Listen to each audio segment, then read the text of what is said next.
Hello.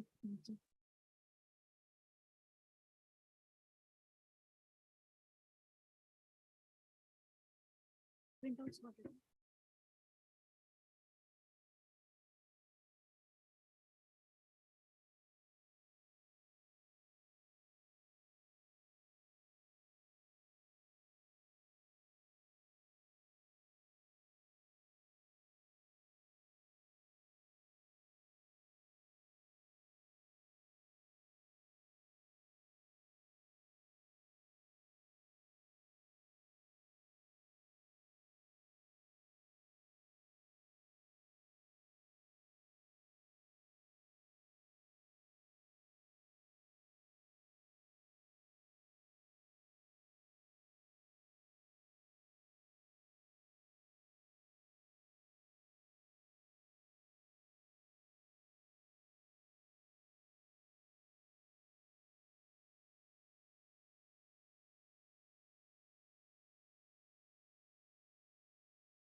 I have something. Yes, sir.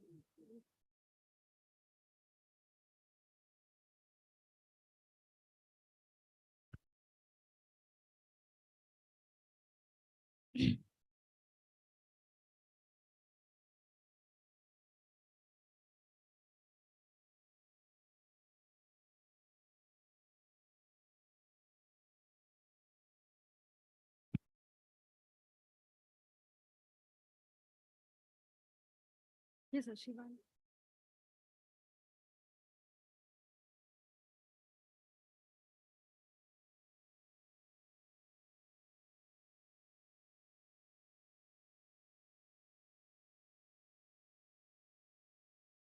Good morning, everyone. Mr. Vidyarthi sir will join meanwhile. We'll start the program. I request Dr. Rao Sahib sir and Dr. Sudhi sir, please come on the stage, sir, and chair up the session.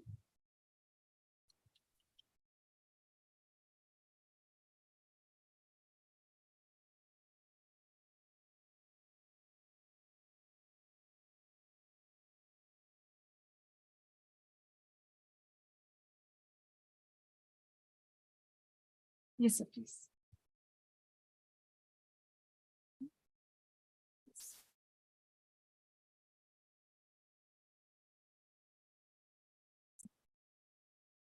Thank you so much, sir. Good morning, everyone. Once again, dear distinguished guests, colleagues, and fellow of food industry professionals. I, Shivani, I, Sandhya Devi, honored to be the master of ceremony for day 2 of the Global Traditional Food Summit 2023. On behalf of the Council for Promotion, Research, and Trade in the Traditional Foods, New Delhi, and Jain deemed to be University, Bangalore, and in the association with AFSTI, Association of Food Scientists and Technology, Mysore, I extend my warmest welcome to all of you. As we gathered here today, we are reminded of the importance of coming together to share our knowledge, ideas, and perspective. This conference presents a unique opportunity for us to learn from each other, gain new insights, and establish connection that will fortify our food industry. Your presence and participation in this conference are a testament to your commitment to making a position impact in the world. And we thank you for taking the time to be here. We sincerely hope that you find this event to be an enriching and rewarding experience. prayer is an action. It's process of taking with God with energy in order to achieve a purpose. So let's begin by seeking the blessings of Lord with a prayer song. Now I would like to invite Kritika to grace this occasion with prayer song.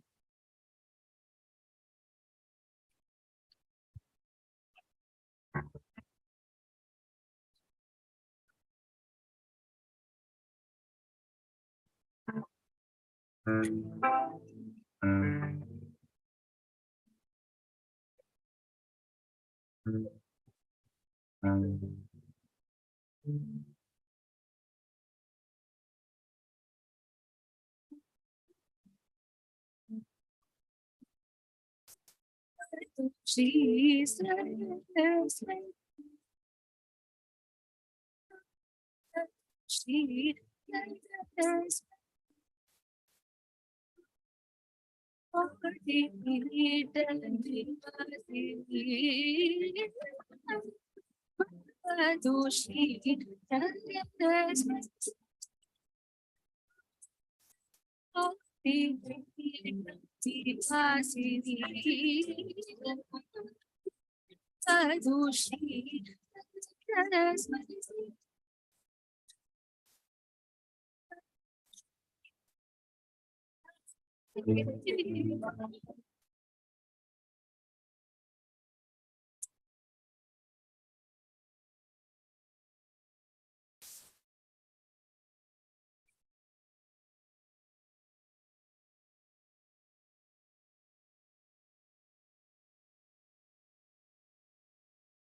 Thank you so much. Once again, welcome to Global Traditional Food Summit 2023. And let's make the most of this opportunity to learn and grow together. I request Madhavan sir also to come on the stage, sir, and join the chair as sir. Please, sir. Please come. Now, I would invite Dr. Rao Sahib Moite, convener GTFS 2023, to chair the session for today's event.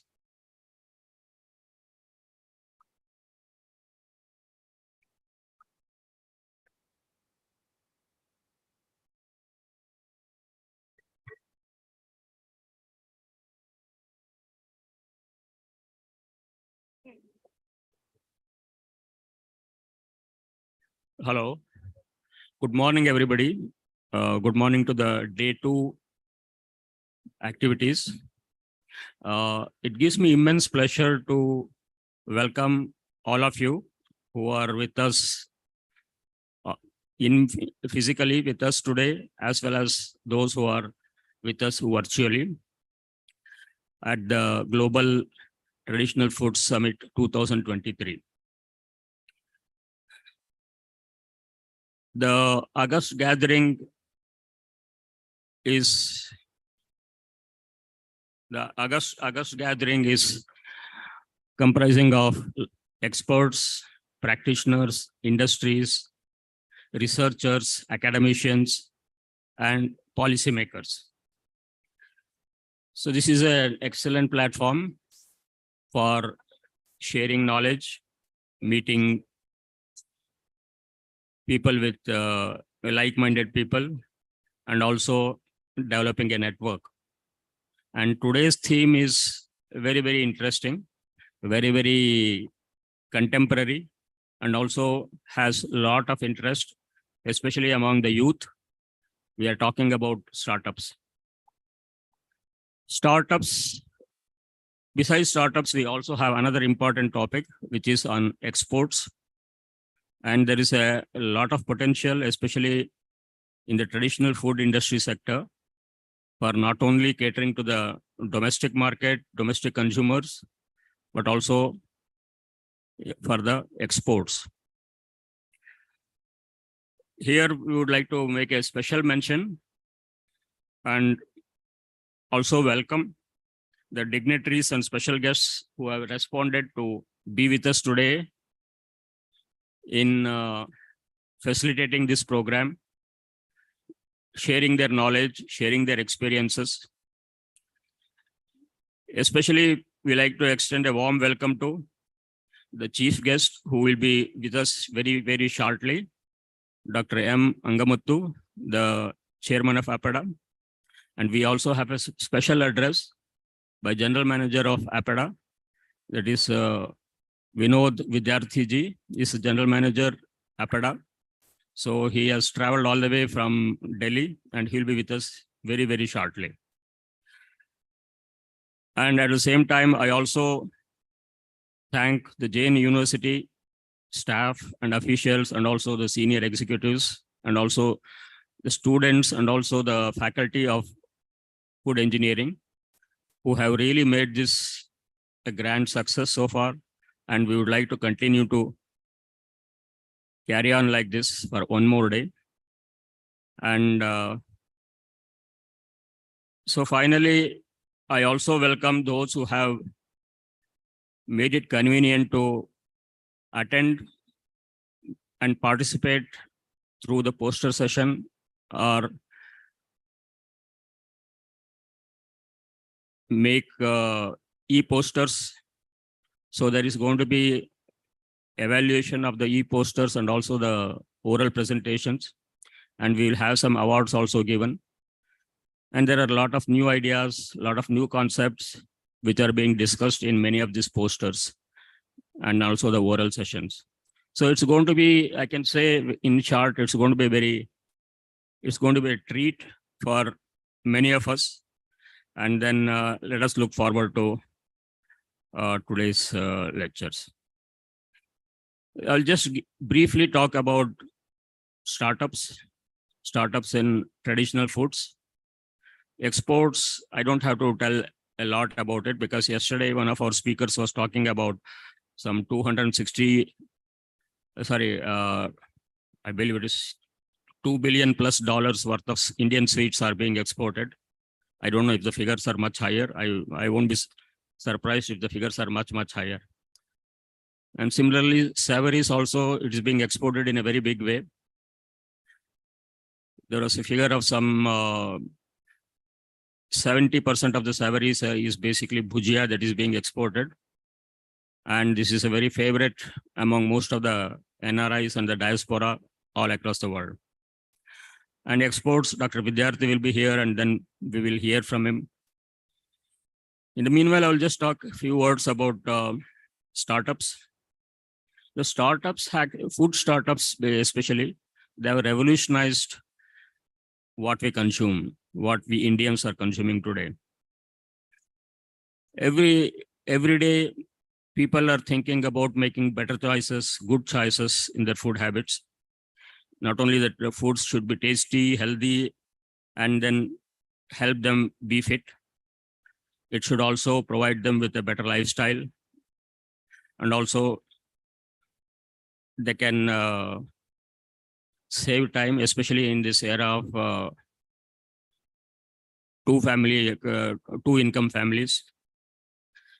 Then startups in traditional foods, if you see, there are a number of startups in traditional foods.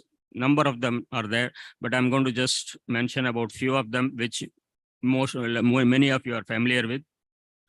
The startups in traditional foods are focusing on the challenges of popular food items. Sorry, they are challenging the popular food items that are available in the market today.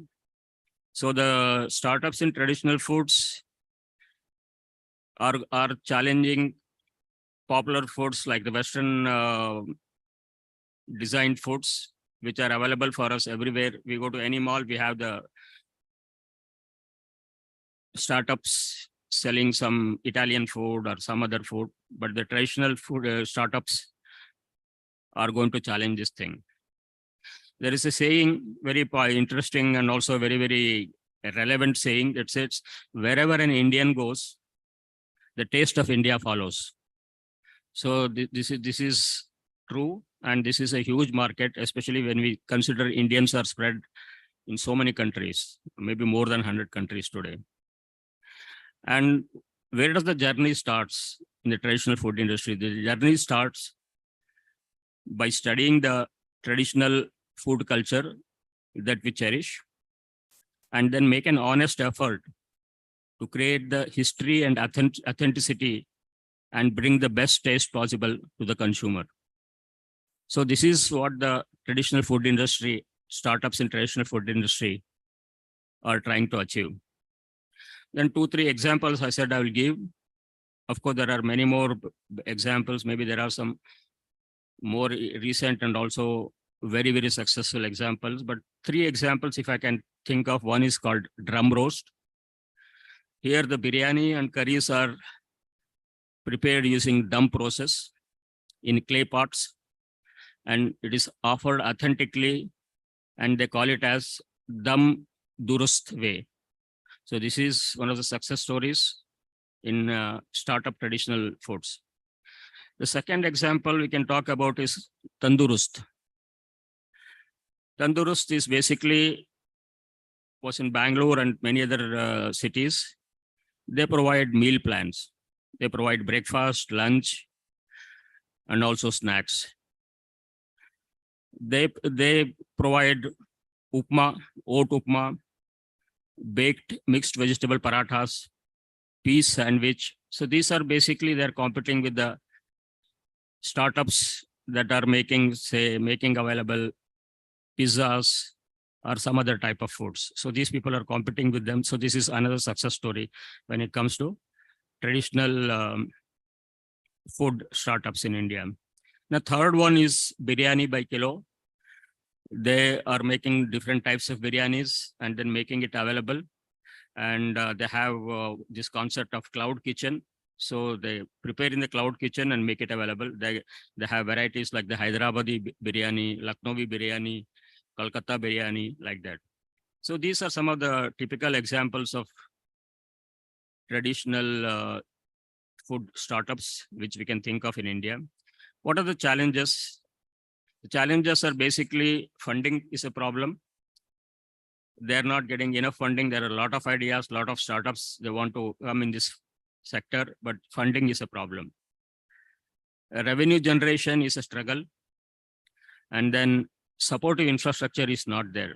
But anyway, our next speaker, Dr. Sudhir, is going to talk about some of these issues, I believe, these challenges, because he has been working in this area for many years. And finally, we have, all of you have heard about Startup India, which started in 2015. They are also trying to support, promote startups. So their focus, their Startup India focus is basically simplification and handholding, funding support, and incentives. So this in short, this is what I thought I will put in front of the audience. And your speakers who are coming today, you can ask some of the questions if you have on these issues. And also they are going to throw up many more issues and many more interesting things that are happening in the industry today. So I once again welcome everybody. And I ask the MC to take over and introduce the next speaker, please.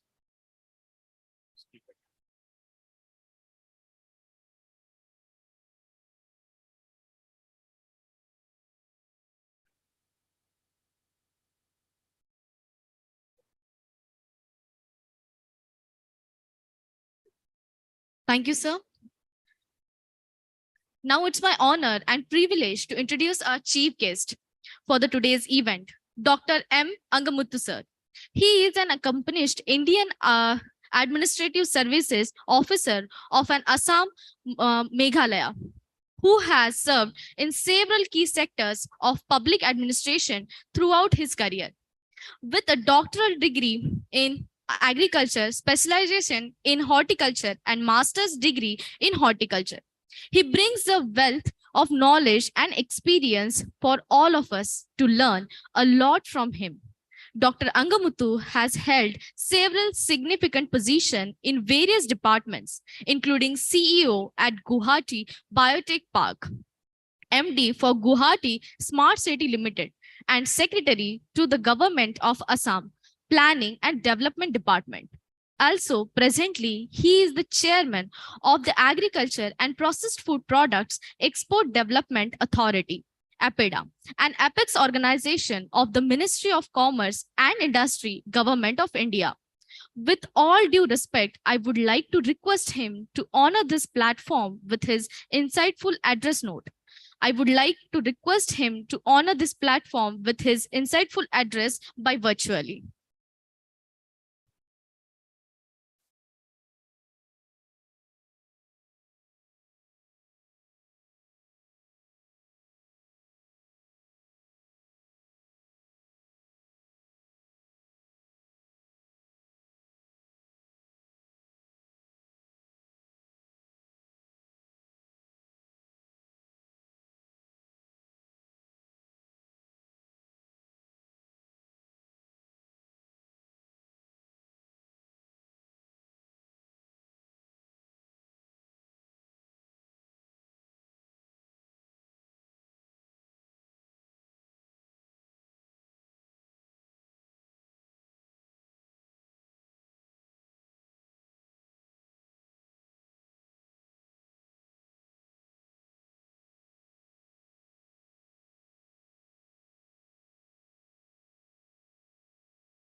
Due to some technical issues, now we'll have plenary talk.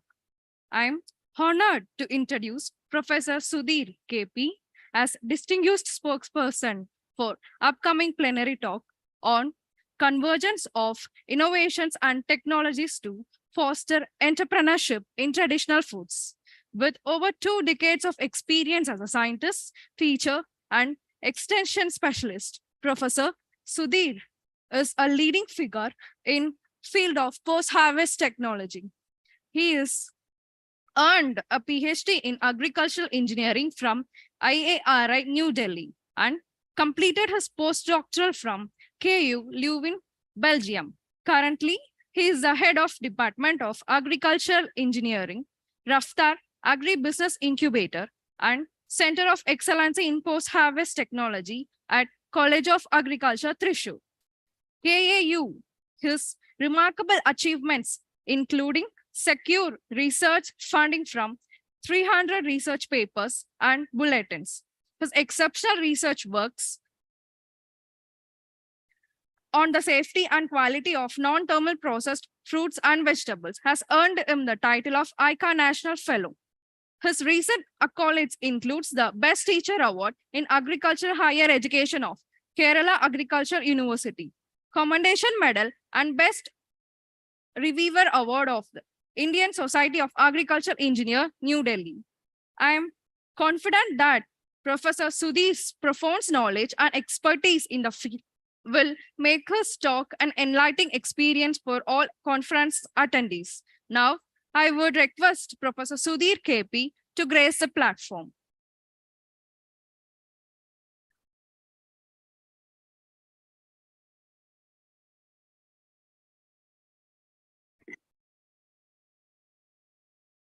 Very good morning. Yes. Good morning. Am I audible? Okay. Thank you, Jain University, for inviting me to share what is happening in Agribusiness Incubation Center of Kerala Agriculture University, especially towards fostering entrepreneurship in food sector, especially in traditional food sector. And respected chairman of the session, Dr. Mohite, and my friend Madhavan sir, and colleagues of faculties of Jain University, and my dear students. Today, yesterday actually we discussed on traditional foods in general and what is traditional foods. And today we are talking about how we can utilize this platform or this entrepreneurship platform or business platform for startups, mainly in the traditional sector. So what are the initiatives from the government of India to support the startups? There are many schemes. Some of the schemes were mentioned yesterday's afternoon session. I don't know whether the startups or potential startups or students listen to that schemes. Anyway, I will be giving some of the schemes also, possible schemes for to initiate or to begin some industries in the food sector. Now, when we are talking about traditional foods, it need not be, in my opinion, of course, in my opinion, it need not be something which is done by using the raw material available in the native and then do it in kitchen. So if it is done in a polished way, by maintaining the quality, by using some equipments, by maintaining the uniformity of the products, that can also be traditional foods, isn't it? In a hygienic way, more hygienic way, we can use some food processing machineries for that one. But with the traditional combinations, that can be served on in the local areas. But at the same time, if the same taste is required for our friends in other places, for example, in metros like Chennai or Bangalore or in Delhi or Mumbai, so we need to extend the shelf life of the traditional product, isn't it? So if the product has got a shelf life of 1 day or 2 days, we can think about extending the shelf life by using new technology, and that also will be again continuous traditional food only. So that is what I'm telling. We need to standardize, or we need to make standard process protocol for the traditional products, by which we can extend the shelf life of such products, and we can ensure the availability of such traditional foods to those native groups. Because if I am from Kerala, the Mallus, they prefer that fish curry and kappa or appam, kada, means kadala curry or whatever it may be. Okay. Then for Kashmir or from Assam, they may be preferring the momos, Nagaland, Meghalaya people, momos.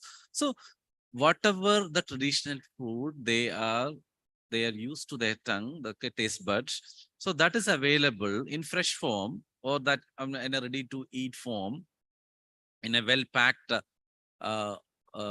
form, then naturally we will appreciate it and we will consume it.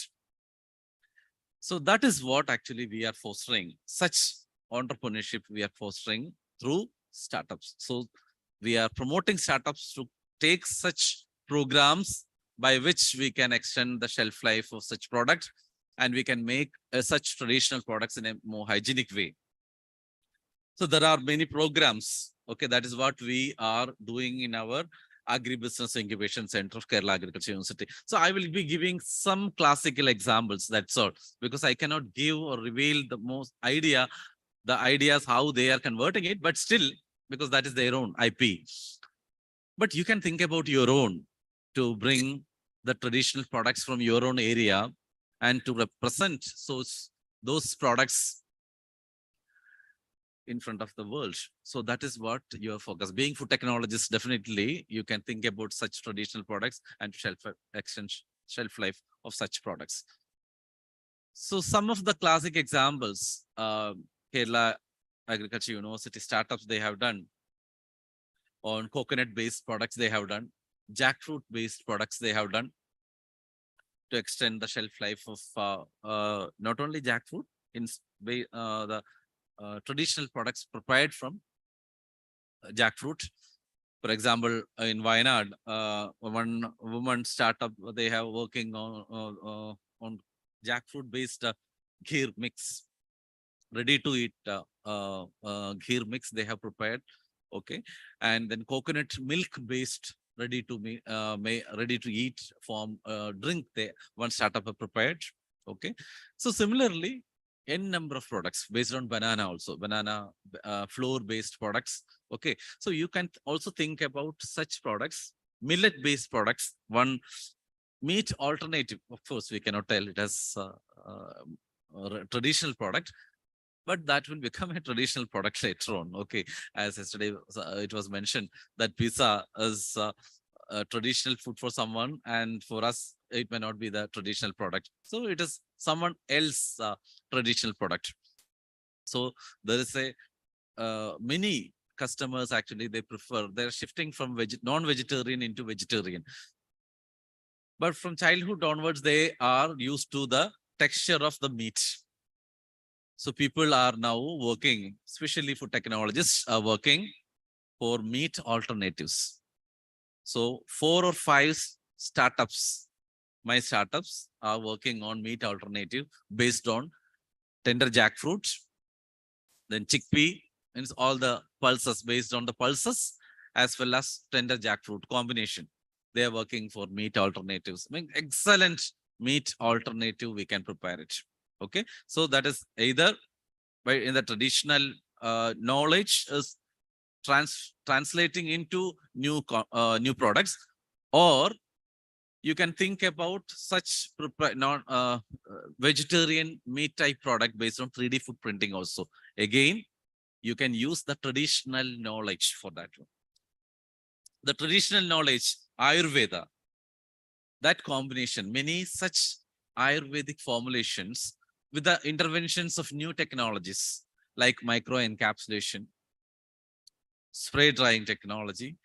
We are using that one for again the startups. Some startups are using such technology for making traditional formulation based on Ayurvedic formulation. Some many nutraceuticals, because of the COVID pandemic, many startups come up with some nutraceuticals. Again, of course, we cannot reveal all the combinations, but based on turmeric powder, banana, pseudostem juice powder, horse gram extract powder, tender coconut, neera, many such formulation. Again, milk is again another product, means by which we can incorporate the bioavailability or bioaccessibility of the spices. So many are working on that one by incorporating turmeric and milk and then some Ayurvedic traditional products by which we can micro encapsulate it and by which we can enhance the bioavailability. So these are only the clues. Okay, being food technologists, you can think about such new combinations and formulations, and you can use the latest technologies like micro encapsulation, non-thermal processing technologies. I should say cold plasma technology, one of the versatile non-thermal processing technology, which can be used for many processing methods, and also the scalability. I think I should say one of the best non-thermal processing technology which can be scalable, because high pressure processing, there are many other non-thermal processing food technologies. I don't have to explain the non-thermal technologies adopted, but I should say the most scalable technology and which is affordable to Indian condition is cold plasma technology and also the ozone technology. The other technologies are actually we cannot it means it is not scalable. Okay, it will be restricted to the field itself or in the lab itself. But the startups, you can think about such technology. That is what I just mentioned, to non-thermal processing, which technology by which you can think about some novel food products, traditional extension of the shelf life of the traditional products. Okay. And by we can improve the bioavailability of the product, which otherwise we are consuming in a raw form. So these are all modifications, and you can think about, can come up with startup. And why I am mentioning about the startups, especially in case of food technologies, because the startup ecosystem in our country is, booming like anything. Why? Because the Ministry of Food Industry is again supporting to start industries in our country.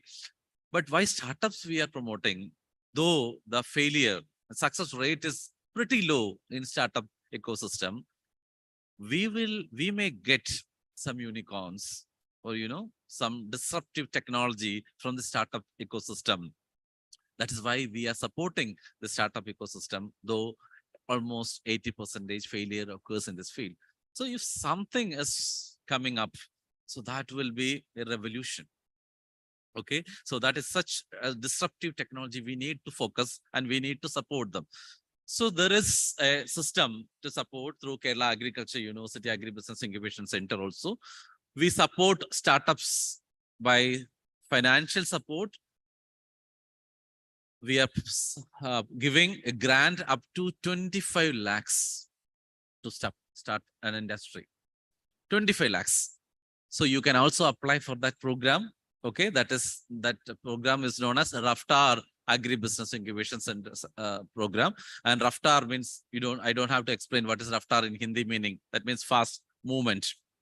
Okay, so fast, how we can enhance the income of a farmer at a faster rate. So that is the focus of this Raftar Agribusiness Incubation Center. Okay, so you are also most welcome to apply for that program. And what are the focus we are giving in this Raftar Agribusiness Incubation Center? I will be explaining in the next few slides, so that it will be clear that you can also apply for that program. It need not be food technologists. It need not be engineers. Need not be MBBS graduates. Anyone above 18 years can apply for this program if you have a novel idea related to agriculture sector. Okay, even 10th dropouts also can apply for this program. Then what is criteria for such program? Okay, it is only innovativeness. If innovative product, innovative health product, innovative food processing equipments, innovative irrigation tools, innovative fertigation tool, if your friend has come up with a mobile application, if your friend has, or if you have come up with a sensor which can be used in food industry or in agriculture in total, application of drone in agriculture sector. So any technology which can enhance the agriculture production, or which will reduce the drudgery of workers within the field, which will reduce the energy input to the agri sector. So any idea, it is most welcome. You will get up to 25 lakhs grant as a gift government will give. So you can just imagine, we cannot give 25 lakhs to everyone. So if you are coming up with a new idea, definitely we are there to support you. You can apply for that program. And our application window will be open from May 1st. Every year, that application window will be open in the month of May, May 1st to 29th, evening 4 o'clock. Okay, at 4:01, if you are setting an email, we will not are able to accept it. So up to 4 p.m., you can apply for that program.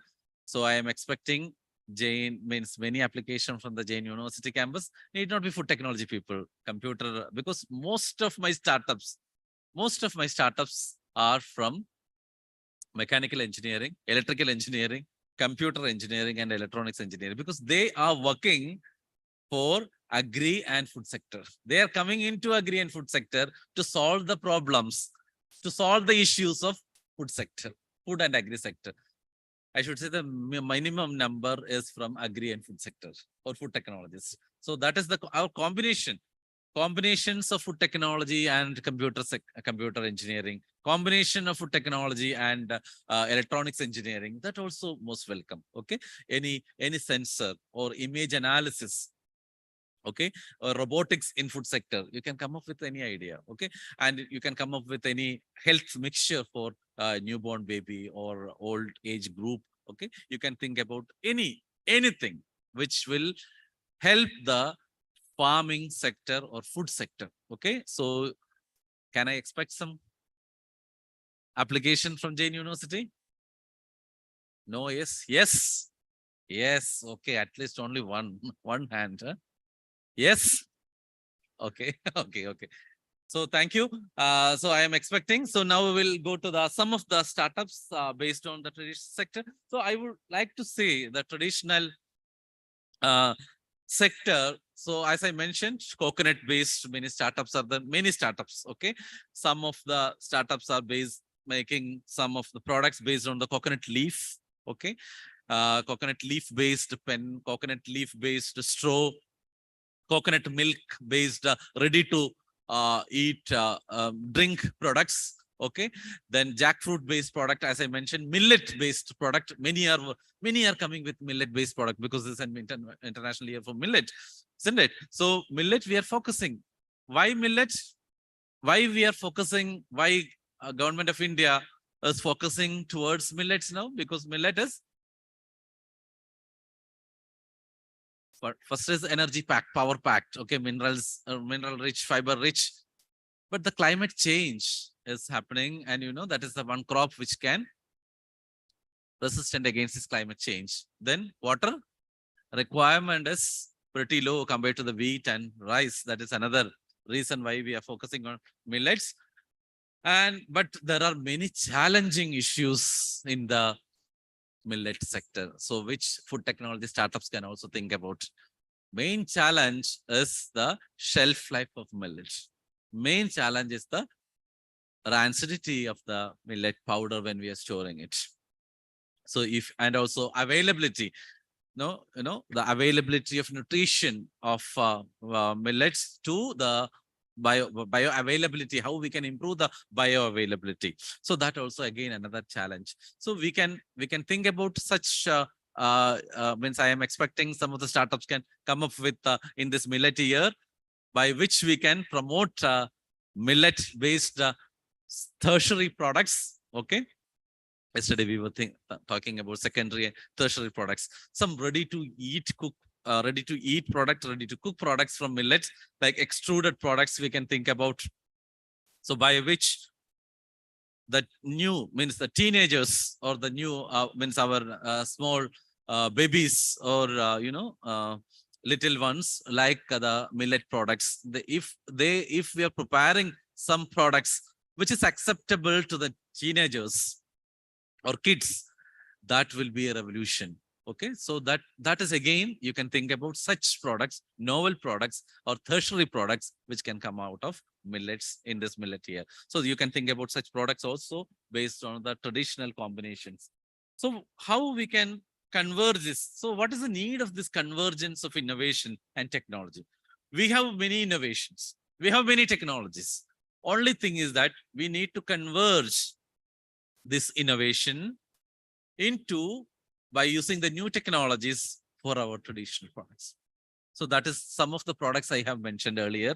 We have the traditional knowledge, immense traditional knowledge.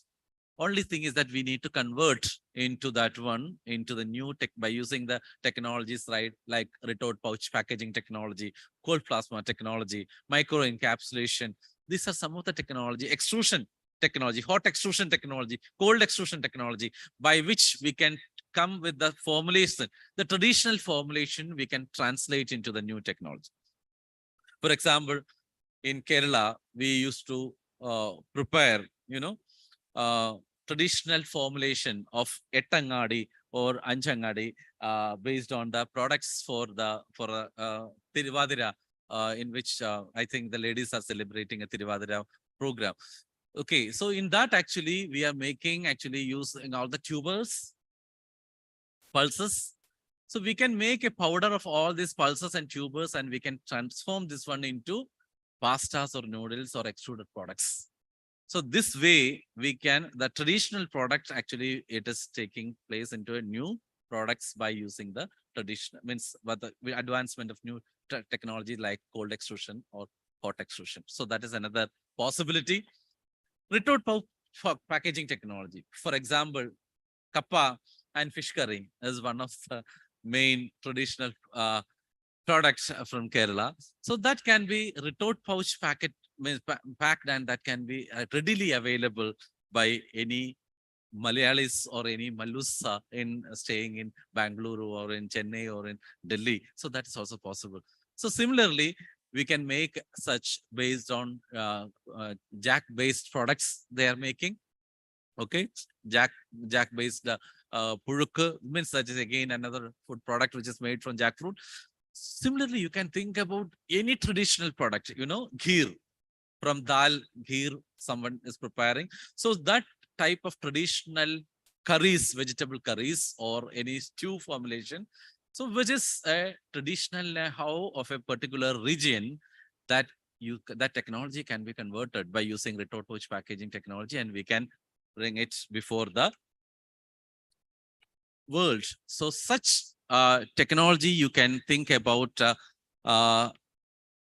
you can think about coming you can come think about such startups, and you can come and you can translate such traditional know-how into the business. So I would like to explain some of the startups from agri sector, but I think our expert as Dr. Ankamuthu is also waiting online for the session. So we will discuss the details of the startups with the traditional know-how and the technologies from Agribusiness Incubation Center after the session, or that will be fine, I think. Okay. Yes. Yeah, I think let him present his inaugural session, and then we can think about all. I can wind up now.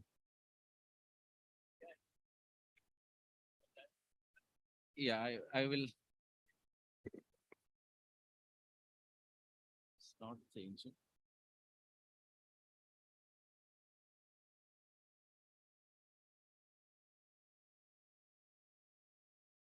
Okay.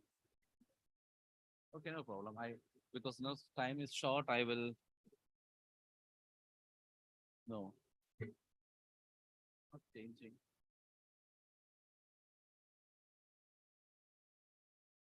Yes. So in agri ecosystem, India is the third largest agri ecosystem. And you can think about the nutritional, means the startups, many of the startups are working on the personalized nutrition, how we can improve the bioaccessibility, bioavailability, and how we can improve the the anti-microbial, means nutritional factors we can incorporate into the food. So since the COVID, in the COVID has actually thinking during the COVID time, many food technologists many food scientists are thinking in this line. So you can just think about any such products, novel products, ready to eat, ready to cook, or convenient food. Okay, that's also that ethnic food or the traditional food. You can pack it in a new form and extend the shelf life. That is one of a major area which we can focus. And meat, milk alternatives Those who are lactose intolerant, no, you can come up. Yesterday, one of our student was mentioning about the millet milk. So you can think about such coconut milk based product or millet milk based, plant milk based products for the new startups. And ready to eat and ready to cook actually is one of the major focus now.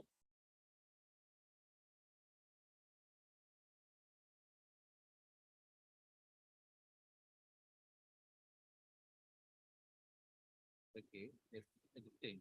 Now we are also working on one of the traditional product, banana chips, flavored banana chips by vacuum frying technology. Vacuum dry fruit. This is again one startup with traditional banana chips, flavored banana chips. He has come up with that flavored banana chips. And this is the coconut milk cube based product. This is one of the startup come up with the coconut ready to eat, ready to drink coconut milk based products. And this startup has come up with jackfruit based meat alternatives, nuggets, as well as burger patties, jack teriyakis. So all such meat alternate products they have prepared from coconut based product. So you can also think about such meat alternatives from jackfruit, need not be jackfruit, any other traditional product which is up to you. Then converting wealth or waste to wealth is again one of the major agenda of the startup system. Okay, so many startups come up with bio degradable products, edible food plates from rice bran based products, wheat bran based products. Okay, I will give you some of the examples. You can see the straws based on starch based straws and edible plates based on the brands. This is the one which I mentioned earlier, coconut leaf based straws and coconut leaf based pens. This again from one of our startup, and you can, and he's exporting the coconut leaf based straws and pens. And banana based n number of products, vacuum fried chips, vacuum impregnated dry fruits, vacuum means pastas and noodles and extruded based products and dry fruits, total value addition of banana. Similarly, we AgriStart means incubation center is focusing on total value addition of banana. Okay, not only banana, jackfruit based, even complete jackfruit rind, jackfruit seed, jackfruit tender jackfruit. So entire jackfruit is also completely utilizing in agribusiness incubation center. Similarly, from banana, total utilization of banana, jackfruit, retort pouch packaging, dry dehydrated jackfruit. So when you are coming to agribusiness incubation center, you can extend the shelf life of any commodity by using any technology based on the consumer demand, based on the investment with you. So that is versatile processing layouts are available in agribusiness incubation center. So people can come with 10 kg of 10 number of jackfruit or 50 kg of jackfruit or 100 kg of jackfruit, and they can experiment with the new products, whether it is jack teriyaki or jackfruit patties or jackfruit based powder or meat alternatives from jackfruit, anything, whether it could be banana based products. So that is the advantage of coming and utilizing the facility. And similarly, based on coconut, nata de coco, then coconut, virgin coconut oil, then coconut milk. The coconut milk, the shelf life of the milk can be extended for beyond 1 year. Such technologies are available with agribusiness incubation center. Coconut nira powder, coconut tender, coconut water powder. So many technologies, okay, are available, and coconut chips and dehydrated dry fruits. New methods of dry fruit manufacturing, hybrid drying, heat pump drying. Means we have nearly 12 type of dryers available in agribusiness incubation center. So they can come with the fruit or vegetable or leaf, and they can experiment in which dryer they are getting the better product. Okay, so that is the advantage of using agribusiness incubation center. And that facility, they can come with the raw material for 1 quintal or 1 ton, and then they can pack it and they can go. And once they getting the confidence, they can start their own, they can spin off and they can start their own industry. So that is the advantage by using. And this is the novel technology, that's vacuum impregnation technology, by which we can dehydrate the fruits and vegetables. You can see the texture of the pineapple. Okay. And that is how we are making the dry fruit by using vacuum impregnation technology. Okay. And similarly, millets, spices, cryogenic grinding of spices by which we can grind at a very low temperature in a commercial scale, not in the laboratory model. Okay. Okay. So 3D food printing also we are doing. So we have written a number of textbooks on creating awareness in entrepreneurship development program. You can buy it online if those who are interested. Also how to improve the safety and quality in the food supply chain also. Okay. And that's all from Agribusiness Incubation Center of Kerala Agriculture University. And you can come and utilize the facility. And if you have any new idea, of course, you are most welcome to Agribusiness Incubation Center. 25 lakhs is waiting for you. And I will give you a number. You can send a WhatsApp message to that number so that you can be a part of Agribusiness Incubation Center WhatsApp group 974 666 5411. I will repeat 974 666 5411. Okay. You send a message, you will get a WhatsApp link so that you can be a part of that one, and you will come to know the details of our application on May 1st itself. Okay. Be ready with idea, sharpen your idea, apply for that and grab 25 lakhs. Okay. I will repeat the number once again, 974 666 5411. So thank you, Jain University, for giving the opportunity. What is happening in Agribusiness Incubation Center of Kerala Agriculture University? I expect some of the good startups from Jain campus. So thank you. Thank you also. Bye-bye.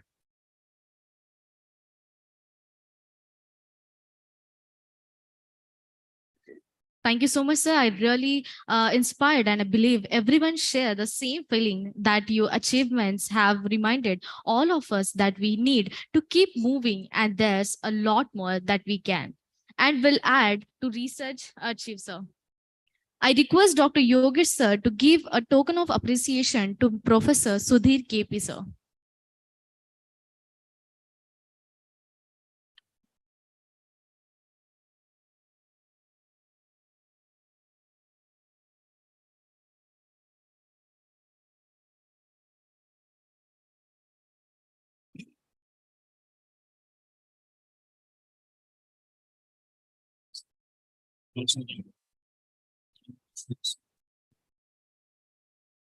Thank you so much, sir. Moving forward with the occasion, I would like to introduce our speaker for the keynote address, Dr. Krishna Srisai, sir. He is a wide startup enthusiast founder and an inventor. Being often his professional career, he started and he received several awards and recognition for his startup and product innovation in embedded system and D2C systems space. Subsequently, he ventured into agri-extension space of enabling farms and brands with technology. He worked as an incubation, innovation lead to various startups incubator in the ecosystem. Currently, he is working as a program manager handling 200 plus startup portfolios, community engagement. He is a program in charge technology business incubator in the NutriHub ICR IIMR, Hyderabad. I request to give the key address to Dr. Krishnan Sri Sai sir for the in a virtual way.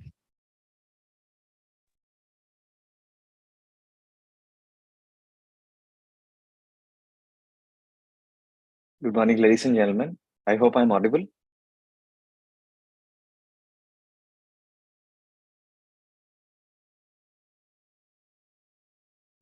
Namaskar.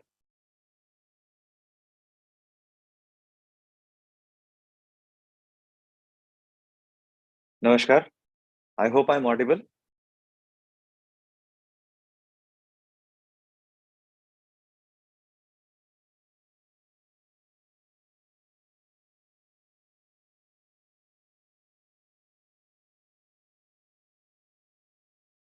I request the anchor to confirm.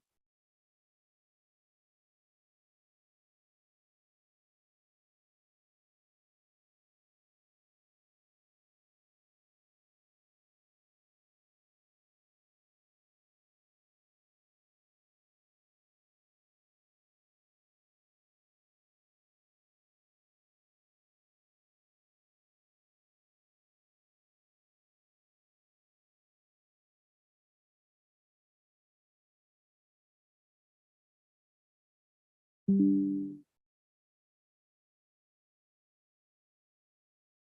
Hello.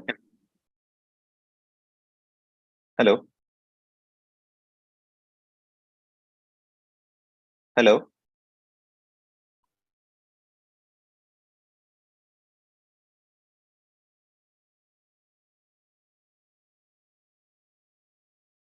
Hello. Good morning. Am I audible? Yes, sir. Yes, sir. You're audible, sir. Okay. Good morning, ladies and gentlemen. My name is Krishna, and I thank Jain University for such an opportunity. At the same time, we are delighted to share our work that we do at Indian Institute of Millets Research. First up, honorable guest on and off the stage.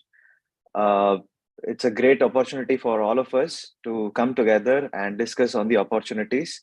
And certainly, there needs a lot of effort that needs to be put in the work in terms of what we can support the startups, at the same time understand our traditional foods, understand our ancient grains, and incorporate into our daily habits. So I'll briefly take you Due through to to some our technical issues, now we'll have plenary talk. I'm honored to introduce Professor Sudhir KP as distinguished spokesperson for upcoming plenary talk on convergence of innovations and technologies to foster entrepreneurship in traditional foods. With over 2 decades of experience as a scientist, feature, and extensions, Sudhir is a leading figure in field of post-harvest technology.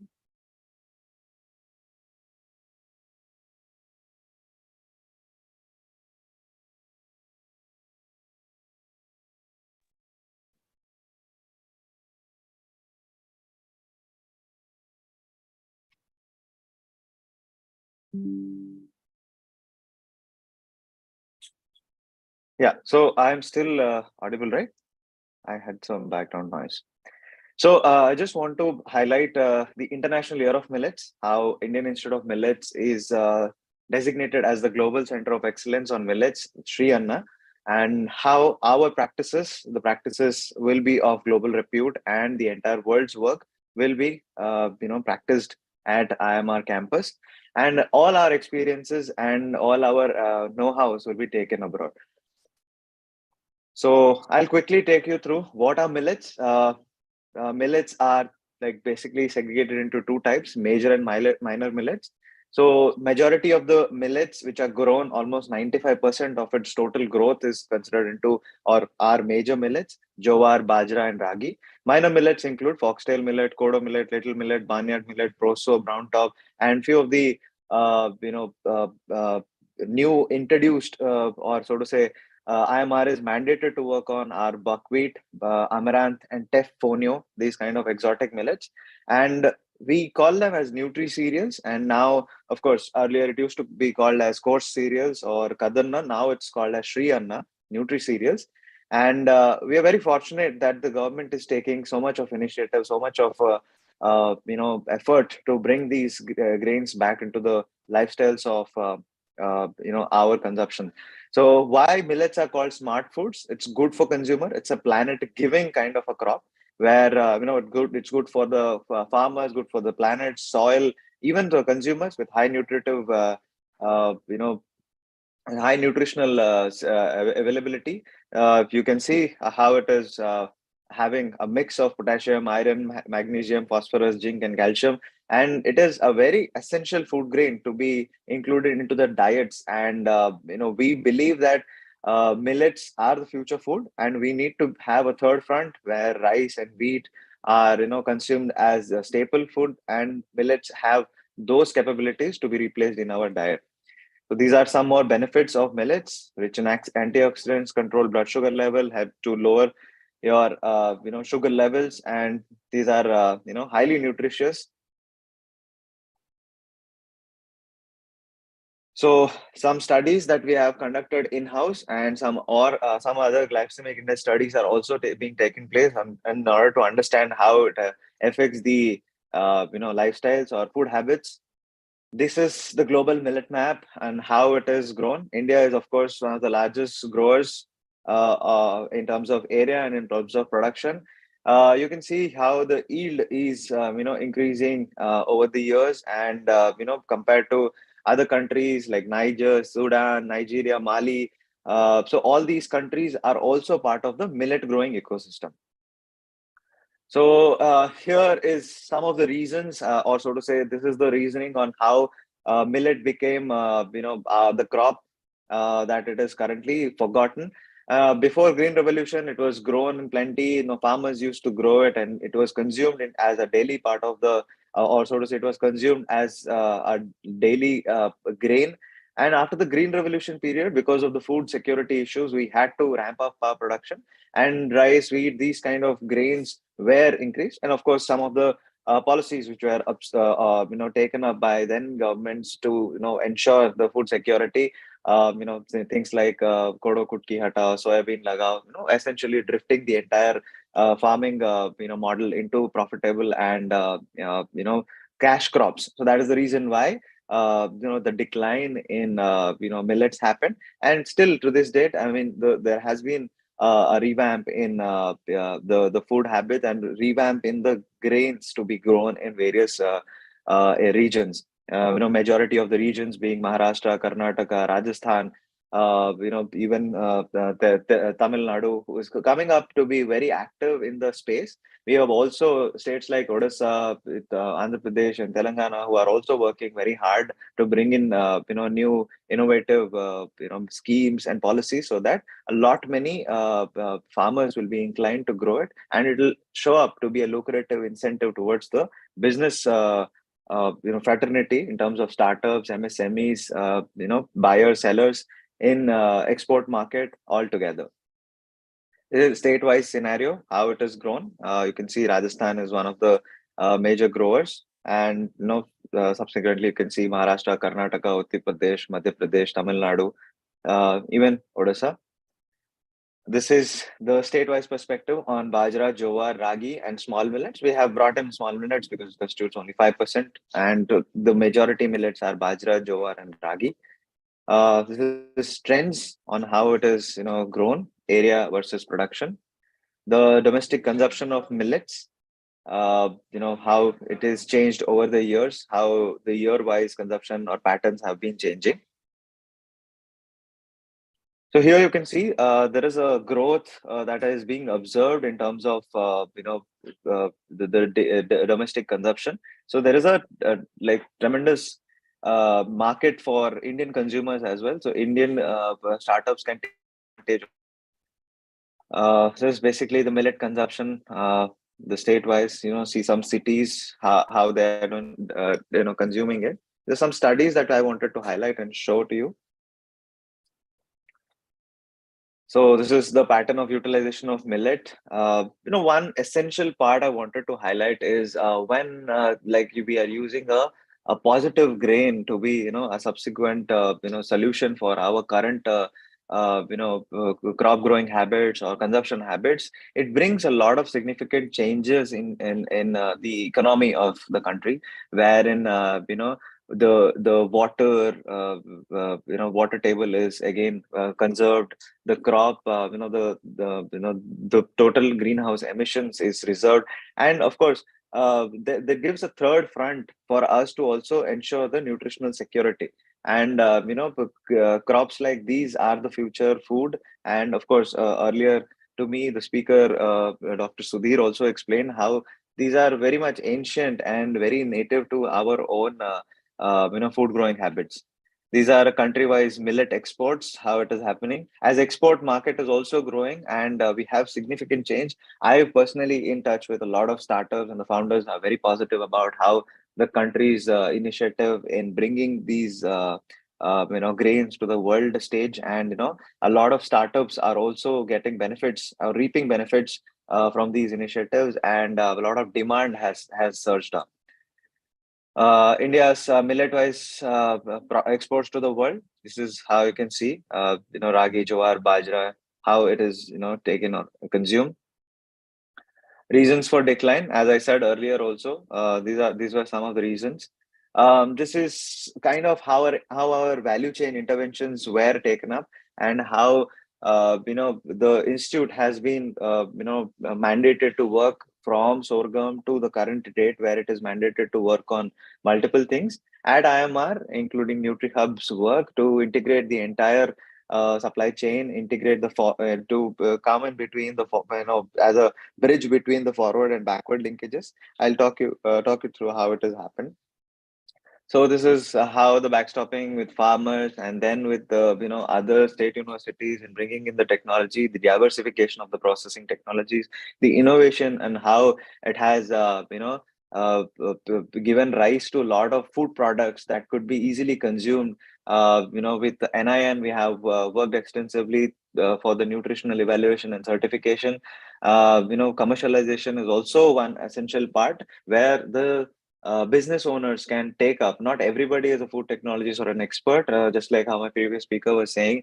We need more people to take agriculture or allied sectors as one of the strongest opportunities to take up in terms of business development, take up in terms of the reach to the customer, or the go-to-market strategy should also be viable for any business owners to take it up to the next level.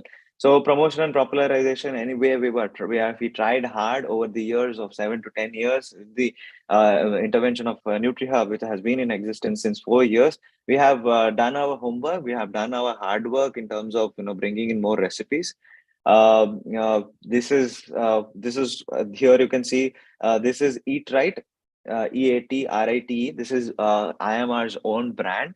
The reason to come up with such a brand is also to highlight the importance of packaged food. And if somebody or a business owner doesn't find the template to how I can bring in my own brand into existence, so Eat Right is that medium or that MVP that we have built, and we don't intend to compete in the market with any of our startups. We intend to serve as a template for them, serve as a motivation for them to bring in their own brand. So I'll take you through on how we do that. This is lessons learned. I'll take you to the incubation part quickly. So this is a timeline on the policy changes, how it has happened. This is the current technology business incubator in shape. It has grown. We have extended our space to 2 times of what it is right now. We have another floor which has come up recently, and we intend to support more such startups. So this is our framework, how we intend to work. This is research and development in tandem with mentoring, networking, the incubation support, seed funding, VC, angel investor, backward integration, EDP, capacity building, promotion, policy advocacy. So all in all, if I say ours is a very focused incubator, when it comes to millets, I think it's one of the very few incubators which is not only sector focus but also a commodity focus. So we are very much tasked, or so to say, ideating all our energies or putting it through the intervention in the form of innovation in millets, in bringing in innovative products and also solutions, or innovation in terms of machinery manufacturers, and also integrating the entire stakeholder ecosystem together in working for millets. So these are some stats on how we have supported. We have supported more than 200 startups. These are startups which are incubated. The know-how, or so to say, the outreach that we have done could come in the lines of 700 or more startups. But in terms of hard incubation, we say the family is more than 200 plus startups. Approximately 7.5 CR of grant has been disbursed to startups in terms of the 5 and 25 lakh grant in aid, which is seed and pre-seed level of funding that we do. We call them as the Nest and Engrain programs. We have other programs like Startup Ignition, Cooking with Millets. These are one-day programs typically aimed at people who want to orient themselves on how they can start their businesses. We do it twice a month now. Earlier we used to do once a month. Now, because of the International Year of Millets, a lot of hype has been created and a lot of people are looking out for opportunities, and a detailed one-day program is what we offer. The technologies that we have developed are 70 plus, all are in millets. We intend to make very quality kind of technology, food technology, basically, with all standardizations possible, the nutritional analysis done. So anybody who can take up a license, and then they can bring up their own products. So these are few of the technology repositories that we have: puffing, flaking, baking, cold extrusion, hot extrusion. So we have 10 plus lines in our own in our own backyard, in our own campus, where the startups come in, take up technologies, give it up for production. They bring in their own raw material. If they have their own base product, if they want to standardize it, we have a center of excellence, an R&D equipped with R&D expertise and testing laboratories, where anybody can bring in their own waste product, and our own food technologists can work on those particular thing, and a joint IP could be established in the innovation that they've brought in. So this is a detailed overview of how many technologies that are there. 66 are currently commercialized. Another 15 odd products in the newer age, technologies like plant-based milk, which was highlighted earlier as well. It's a very innovative scope for the startups to actually venture into plant-based milk, which are gluten-free. At the same time, microbreweries, or so to say, microbrewery, portable alcohol, biofuel, all these are also there. One special thing is like millet rice is also one of the very new age technology that we have built up, and any startup who wants to take up as a license can also take it up and can venture into entrepreneurship. This is the common facility center. We recently added up new capabilities, or new processing lines into this mix, and anybody who wants to take use of these systems, or so to say machines, can get incubated and can get access to all these machineries at the facility. These are some more machines. So, this is the product-wise millet business. There is a huge scope of revenue to be built from these products: fodder, breakfast cereal, bakery food, beverages, infant food. So these are other nutraceuticals which are also there as part of the mix. This is millet products in the market: confectionery, breakfast items, health powder, extruded products. All of our brands which are currently there, either they have partially, co-developed the recipes in-house, or jointly developed it, or use the facility to standardize their products. That ranges from a small startup to even MNCs taking help of the facilities. This is value-added products and sectors in millet, how the growth in jowar, bajra, has been taking place. There has been a lot of interest for the startups to, get into, children-based food, highly nutritive food. And, with the understanding of a lot of doctors, nutritionists, prescribing millets to be consumed as one part of their meal, is also one welcome change that we have observed over the years. So this is the average pricing on how it is happening. This is Ragi, Jowar, Bajra, the cost that currently hovers around. Multi-millet is, of course, has better nutritive balance, and of course, it is priced, at a premium, at a different product lines altogether. Millet products, here you can see how rava, cookies, flakes, dosa mixes, how they are taking. Raw grains are still one of the majority of the consumed products, because we have developed a lot of recipes too that we encourage a lot of homemakers to take up. A lot of publications that we have come up with. This is alternative business opportunities I spoke to you earlier. Sweet sorghum is also one of the great alternatives for bringing in sweeteners, or even generate energy as biofuel as well. This is our approach. Our consortium, IMR consortium led, partners, Ministry of Agriculture and Farmers Welfare, Department of Agriculture, Department of Education and Research, Agriculture, Education Research, food processing. At the same time, APEDA, Niti Aayog. We are working in tandem with everybody so that millets could be taken to each and everybody, and the exposure to these, because typically millets are very hard to handle kind of a grain, and it needs kind of know-how on how the food product, or so the food needs to be handled. We have these are all our startups. So we have startups pan India, extending to northeast and even to the remotest corner of the country, where tribal community have come up with or so to say, entrepreneurs have tied hands with the tribal community to give them the exposure or know-how on how to handle these grains, primary process, secondary process, and how they can bring in to the limelight. So these brands have also gained significant traction in terms of investments as well. These investments range from debt to equity, where some of the startups where IMR could bring in investors like Platforma and all, so who actually supported these brands to raise funds, and now they are one of the most trending brands. We have brands like Vistry who are also taking production, or also taking the crop to the US, and they serve a full-time US brand as Blistry.us. And similarly, a lot of startups have also through support of Apeda have made their products available in Gulf countries and countries in Europe, which is a very welcome change that we have observed. The highlighted brands here are in the space of alternative, protein or alternative, plant-based solutions, and we are also seeing a change in terms of millet being one of the commodity or raw material in conjugation with soybean, and also has a better nutritive, or so to say balanced nutritive with amino acid.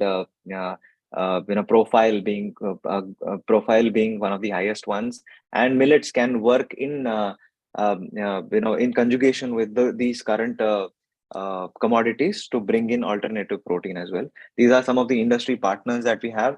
We have MOUs with all the major MNCs, and we are trying to give outreach or exposure to all of our startups, and we try to the startups are also open to take facilities from these bigger MNCs, access to their facilities, their know-how, or probably they're even open if there is an innovative product to take up into their own portfolios as well. We also have strategic partners like GFI, Buehler. GFI, of course, it's one of the pioneers or the institutes which is working in tandem with all the plant-based organization or plant-based solution providers, and Buehler, of course, the machine modifications, because currently machine is one of the or so to say innovation in the machine tech is also something that we are very intending to improve on. We have people like Akshay Patra, Dan Foundation, Shodh Foundation, with whom we are trying to build relations with the outreach and the NGO programs that are there. Banks, of course, banks, Indian Oil through CSR initiatives, and even through Samunnati, which is debt lending company. So these things, these interventions, given more support to the startups and also the ecosystem alike. These are some of the awards and recognitions that we have. We have been, significantly bringing a dent, or so to say, our outreach has been in a way where millets are, recognized, and we are very fortunate to be awarded and recognized in that way. International Year of Millets this year designated, we have a lot of opportunities, a lot of support from the government. So our awareness campaigns and the things that we are trying to do to increase the R&D through incentivization, better market reach, B2B. We're trying to get in all the supply chain issues sorted, so that the startups will be benefited in the long run, and also the farmers in terms of the buying capacity that the market currently has. Some glimpses on how the world is celebrating right now. This is the strategies for mainstreaming millets, the nutritional security, some inclusion in the ICDS PDS program, employment generation to women. All these initiatives, the R&D efforts that we are trying to put in is also one way through which the intervention could be brought in. Some strengthening or enabling the market linkages is also a part of the entire mix. This is popularization of strategic awareness creation that we are also channelizing through radio, TV, and also through celebrity endorsements, through all these government institutions coming in hand, like Niti Aayog, Apeda. So these are the ways through which we're trying to increase the traction. This is the future perspective on increasing them.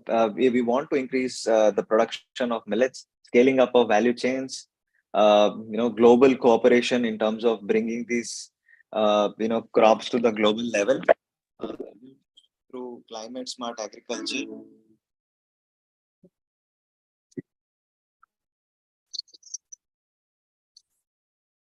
So I thank all of you for the time that you have given me.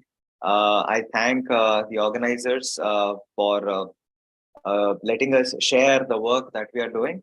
We invite all the entrepreneurs to come in large numbers to take an interest in bringing these millets to the global level.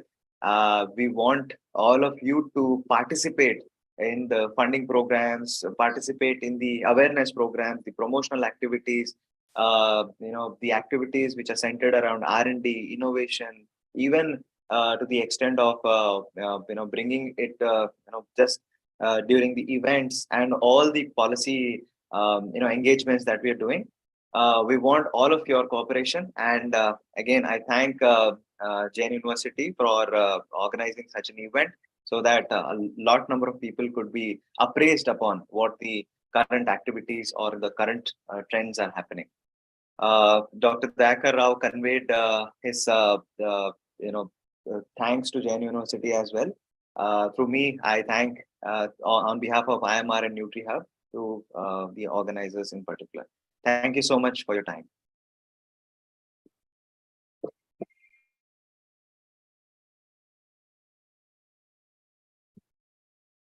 Thank you so much. It is now a question and answer session. It is open for the audience. I request audience if there is any question.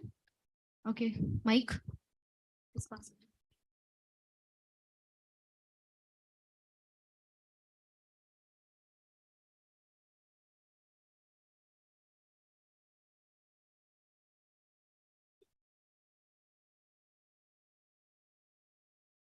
Hi, sir. My question is that it is a known fact that millets can grow in harsh conditions, all sorts of environmental harsh conditions. So it is a very good option to grow millets in places where there is dry climate. Now that when we consider in the long run, considering the sustainability part, what happens to the water table, water which is being present? So for example, when we consider crops like paddy, it has the trait of retaining the water or moisture in the soil. So when we see in the long run, when we produce millets, what will be happening to this water table throughout the sustainability condition? So to answer to that question, if you compare millets, or so to say the requirement to grow millets in comparison to rice and wheat, there is a significant difference.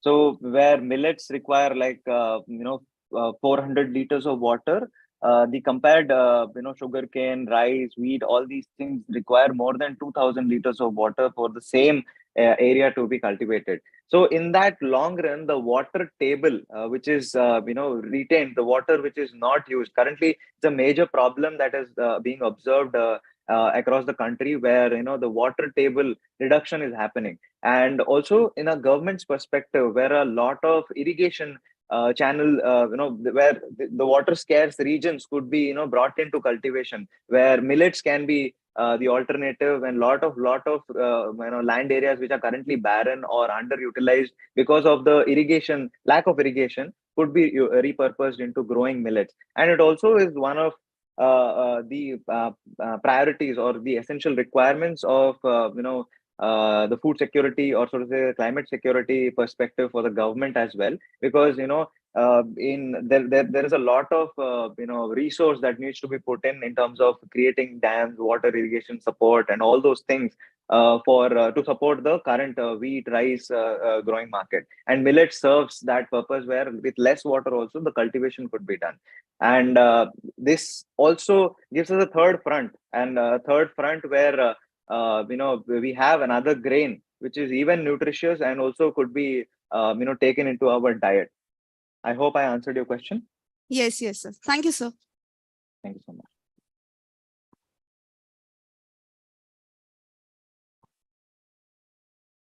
Good morning, sir. Thank you for so much information about millets. But I have one small question. when we are promoting a certain food for claiming their nutritional value, we should also understand how it is impacting our health. Since the practice of consuming millet has been not consistent for the like young peoples like us, so sometimes I see many people consuming millet, but they are facing gastrointestinal problem. So I would like to know your opinion that since it is also promoting gastrointestinal problems and bloating like things in many people, so what is your opinion that should we consume millet like as a sole source of grain? Uh, to answer to that question, I want to highlight one very important thing. There is a lot of misconception around millets that is that floats around. People tend to consider the grain to be very difficult to manage, and they consider it to be bringing in bad changes in the food habits, or sort of say in the gut health, which is not true. Millets are very rich in fiber. For people with constipation, it is advised that they take millets and consume it so that their gut health could be improved. Their constipation issues could be solved. So it is a very nutritive kind of a grain. And also, we are not advocating here saying that millets to replace everything up, and millets to be the only thing. Instead of finding millets as of course now the current trend is a lot of doctors, nutritionists actually are recommending millets for people with people with some diseases, or probably some to control their current the health habits. But it doesn't mean that they have to replace, or sort of the others can't consume it. These grains are to be balanced with the current with NIN, with my NIN my plate. If you see, there is a constituent, a component which is there where millets are also a part of the entire mix. So we want you to also understand that millets in tandem with the current food habits, if it is consumed, not only the nutrition aspect is attained, but also there is a third front, or so there is also another grain which is climate smart and planet friendly, which is taking in a significant limelight, also a significant third front advantage for the entire ecosystem to thrive. Thank you, sir. Thank you so much. Thank you, sir. It was indeed an informative session. Now, it's my honor to introduce our next distinguished guest, Sri Vinod Kumar Vidyatri, General Manager, Agriculture and Processed Food Products Export Development Authority, EPEDA, Department of Commerce, Ministry of Commerce and Industry, Government of India, New Delhi. Mr. Vidyatri completed his graduation in agriculture and animal husbandry from GP Pan University of Agriculture and Technology, Uttarakhand, and his post-graduation in food science, livestock product technology, studied meat science, followed by research on goat meat processing and pathogenic bacteria, Salmonella. He also studied international state at Bharatiya Vidya Bhavan, New Delhi. He started career in exports of agricultural product and joined EPEDA on October 1995. He has extensively traveled to the Gulf, Asia, CIS, and African countries. He has published several research papers and popular articles on meat industry. Apart from the above, he has initiated work on export standards for health foods, national program on vegan products, traditional foods, Ayurvedic era, etc. And in the process of developing export portals for dehydrated floral crafts, herbal and medicinal plants. Now, I would like to request Sri Vinod Vidyatri to give a special address to the gathering.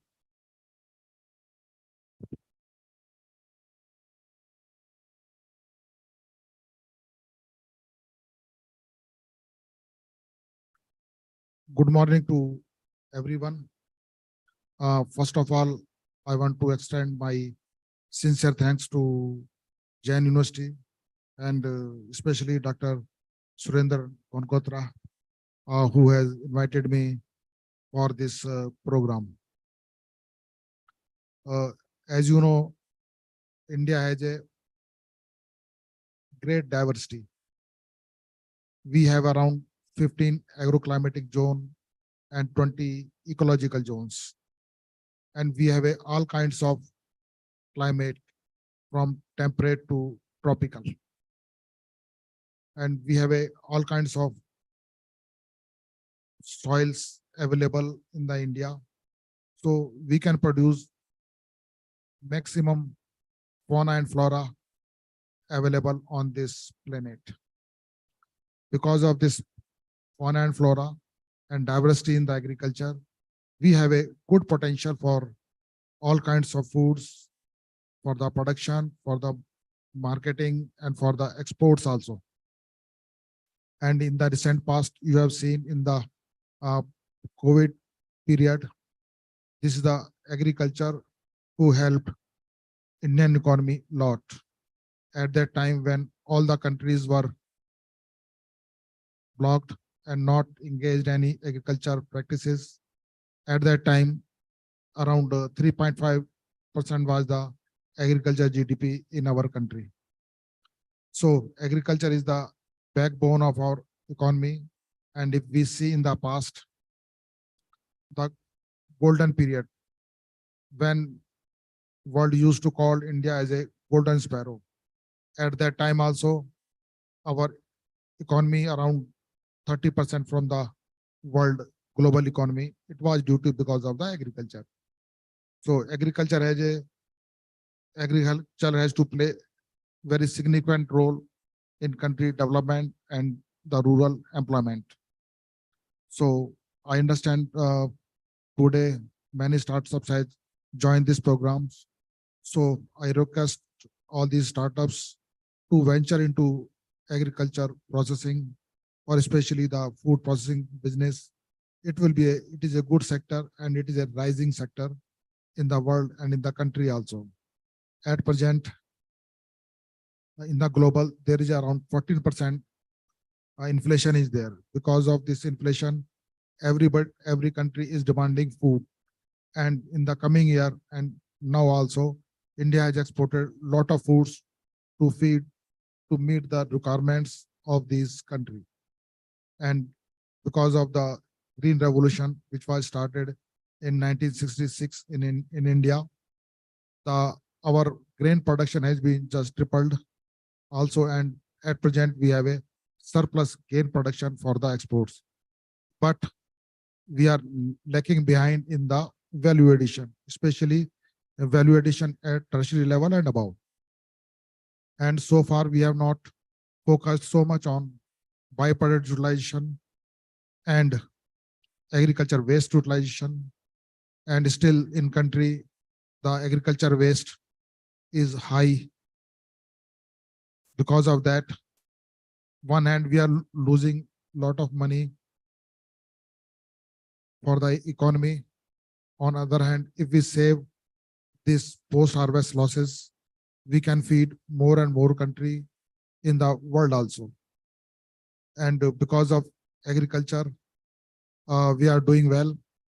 And in the country is at the stage now for the transformation. The next 5-10 years are very crucial and important for India in terms of agriculture processing and the food processing sector also.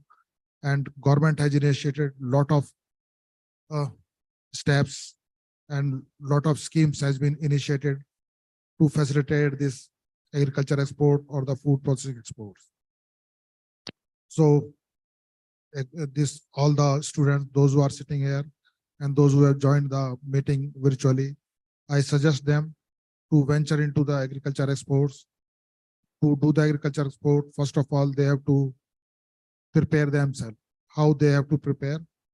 First of all, they have to form a company. They can form a private limited company. They can form partnership company or proprietary company, and other types of companies are also there. They can make a cooperatives also. They can make FPOs, FPCs, so wide range of structure of companies are available in India. First of all, they have to form a company. After forming the company, they have to apply for the import-export code number. It is called the IEC. The import-export code number, it is being issued by Director General Foreign Trade. And this DGFT has a widespread offices across India. So you know, no need to go many places or very far. And moreover, all these facilities are available on online also. After getting the IEC or the import-export code number, you have to apply for EPIDA RCMC.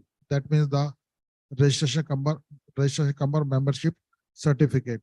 It is being issued by EPIDA to grant the permission for the exports also. After getting the permission from EPIDA, then you have to study for this foreign trade policy. So foreign trade policy is being announced by Department of Commerce or Director General Foreign Trade. Amendments are announced almost every month, but it is being planned for the minimum 5 years. Recently, the foreign trade policy has been announced. So if you go through the foreign trade policy, first of all, you have to check your products, whether it is allowed for exports easily, or whether some restrictions are there, or whether it is in negative list. After selection of the products, you have to plan your logistics, your transport, and your export documentations, and all this information is available in DGFT website also, which you can get from there also, and in EPIDA also. Some of the information is also available how to do the exports from India. So after selection of the procedure, you have to find the buyer in the international market. So how to find the buyer? You can send letter, email, or interact with the Indian embassies abroad. They can also provide you the list of the buyers, and you can contact Chamber of Commerce abroad or a Chamber of Commerce in India also. They have a list of buyers also. And moreover, some trade portals are also there where you can get the list of the buyers. So you have to search your buyer, and after searching the buyer, you have to select the country also. When you have to select the country, you have to examine their import tariff lines and their sanitary and phytosanitary requirements of the importing countries. Sanitary and phytosanitary means the rules and regulations, whether a particular product in a particular country is allowed for import or no. In this regard, you have to examine the pest risk analysis, and some toxins problem may be there, some disease problem there in India. So because of that, many countries don't allow import of some products in India, like because of avian influenza in India, many countries have stopped import of poultry from India. And because of this BSE disease and cow mite disease, many countries in the past has prohibited exports from the European countries also. So you have to check all these parameters. You have to check the residue limits also, or MRL limits also. So because of this MRLs, if your product is having a high residue issue, then you will not able to export a product in the importing country. And to do the business of exports, you need the finance. In this regard, there are a lot of subsidies are available from the Ministry of Food Processing, MSME also, EPIDA also, National Horticulture Board, Ministry of Agriculture. So many subsidies are available.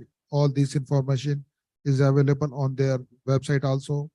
And the RBI gives the interest subvention for the export. In the export, you will get two types of the finances. One is the pre-shipment finance, another is the post shipment finance. In the post shipment finance, is that if you have sold your goods and your buyer says that I will buy the goods, but I will do the payment not now, or I will do the payment later on, maybe the 6 month or maybe more than that. So this post shipment finance facilities are being held by the RBI also, and government give this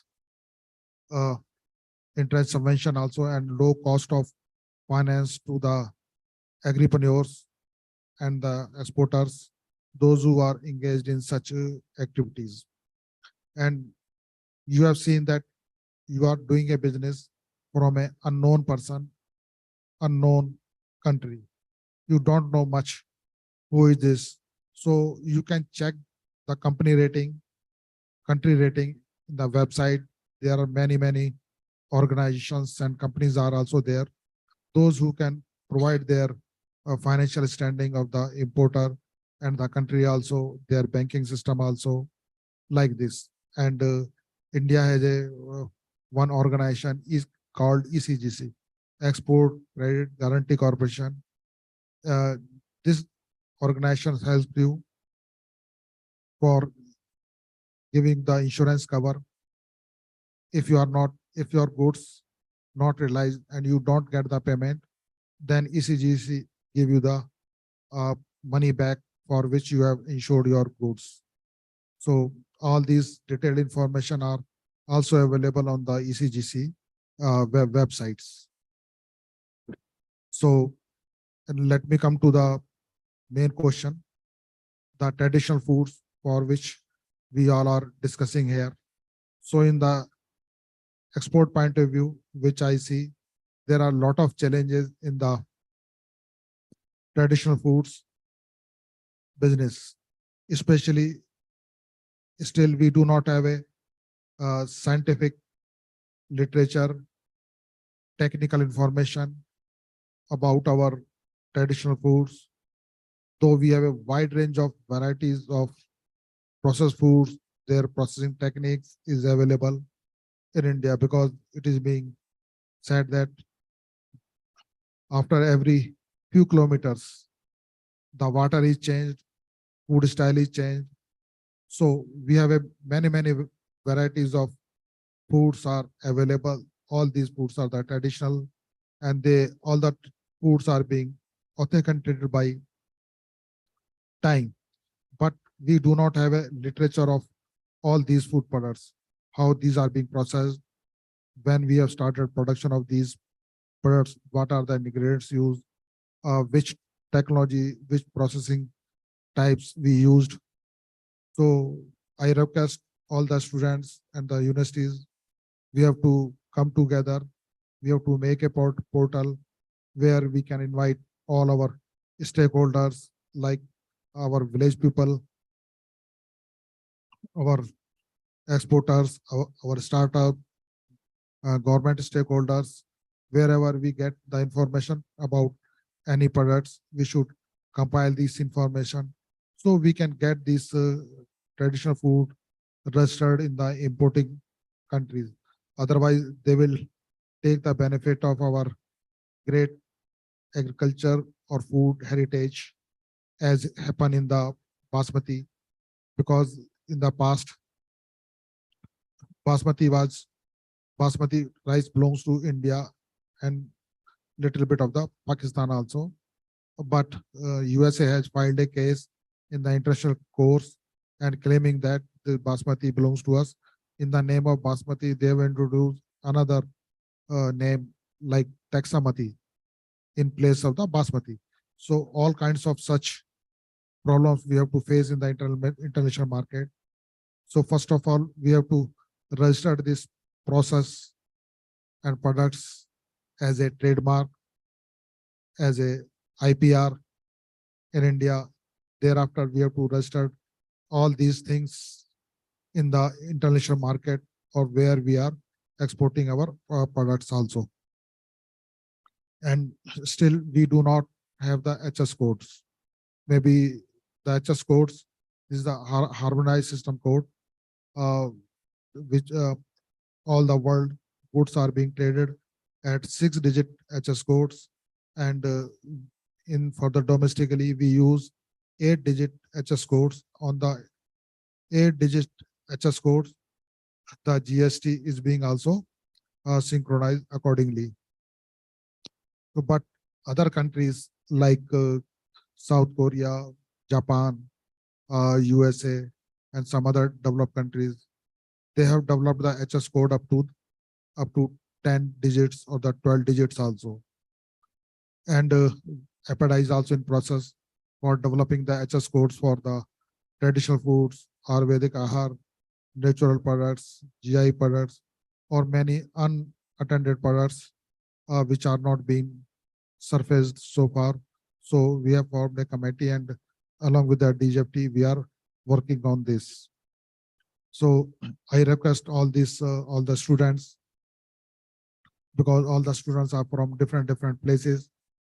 From that, they have to work out on some traditional foods, our food heritage, interact with the old village peoples. They will also enlighten you about some products which are being vanished now. So we have to compile all the history and all the stories, how the products are being developed. Let me cite one example to you. You might be knowing the smoking procedure. The European people or the American people, they claim that the smoking is being developed by them. Whereas I claim that in the villages, the smoking was there and is still in practice in many parts of the India. But the developed countries, they use the smoking for the meat and meat products, whereas we use this smoking process for our vegetables, for the curds, for making the raita. So because of the smoking, the nutrition value of the product increase, their acceptance will be increased. So we have many processing technologies in the food processing sector there, but they are unnoticed. So we have to compile them, we have to work on that. And moreover, in the traditional foods, another issue which we have to address, the packaging, export worthy packaging, and the shelf life of the products. So for that, we have to interact with the companies, those who are providing export worthy packaging at a reasonable cost. And a lot of technologies has developed like CA colders, MAP colders, nitrogen packing, and many other packaging films are available. Apart from that, we have to venture into the natural packaging also, because in the world, everywhere the plastic has been banned. So as an alternate packaging material, we have to work on this natural packaging. We can get natural packaging from various agriculture resources like the bamboo, like coir, like the bagasse, and many agriculture waste. We can take out the fiber and turn this fiber into the packaging material, which is export worthy, and it has very good strength, and it is good for ecology, and it is as per the law of the nature also. So to improve the quality of traditional products, we have to fortify them with the herbal and medicinal plants, because you know that before the introduction of the antibiotics, only the solely food cures the diseases. So usually you say prevention is better than cure. So all these foods which are rich in nutrients, antioxidants, and other parameters, they always help us in preventing the diseases. But later on, because of the Western media, all these things or the principles has been vanished, and we just turn to the antibiotics. Now world is against the antibiotics. Because of the antibiotics, many other diseases are coming up, for which we have to put some more extra resources. So I request, all the world is going for antibiotic free food, residue free food. So we have to work on that to save the health of the people, health of the planet, and health of the agriculture also. And the fortification and the functional food will pave the way in the near future for uh, international market also. And to promote these traditional foods, we have to take several initiatives, like we have to organize the buyer seller meet or the reverse buyer seller meet. We have to participate in the uh, exhibitions also to protect, to promote our traditional foods.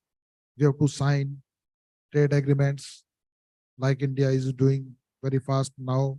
We have to join the group of the countries to promote the trade. So in that case, all the this strict requirements of the sanitary and phytosanitary and tariff, all the things will be reduced. That's why we have to sign more and more trade agreements with the importing countries as per the need of the hour or the need of the country. To promote our traditional foods in the international market, I suggest that we have to set up some export facilitation center abroad, wherein we can display our products and we can go for the stock and sale of the goods like B2C. Presently, the chain from exporter to the consumers in the importing country is long and competition is increasing. When the competition will increase, the margin will be minimized. In that case, how we sustain our agriculture exports?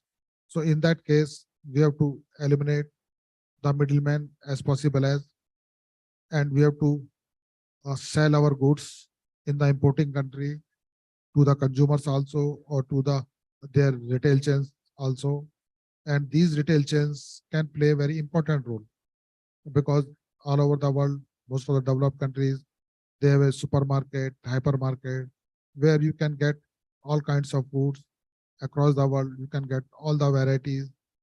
So we can display our products there, and we can get very good sales there, and we can get good realization of our products also.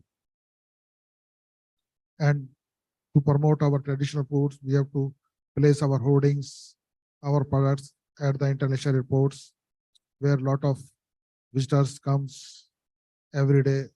They can go through it, and we can also use the social media tool to campaign about traditional foods for the promotion also. And we can set up the special economy zone, especially near the seaports, where we can import some raw material from some countries, like especially the Africa, where the value processing, where this value addition is very less and processing is very limited. So we can just take the raw material there without any import duty. We process it and we further export it.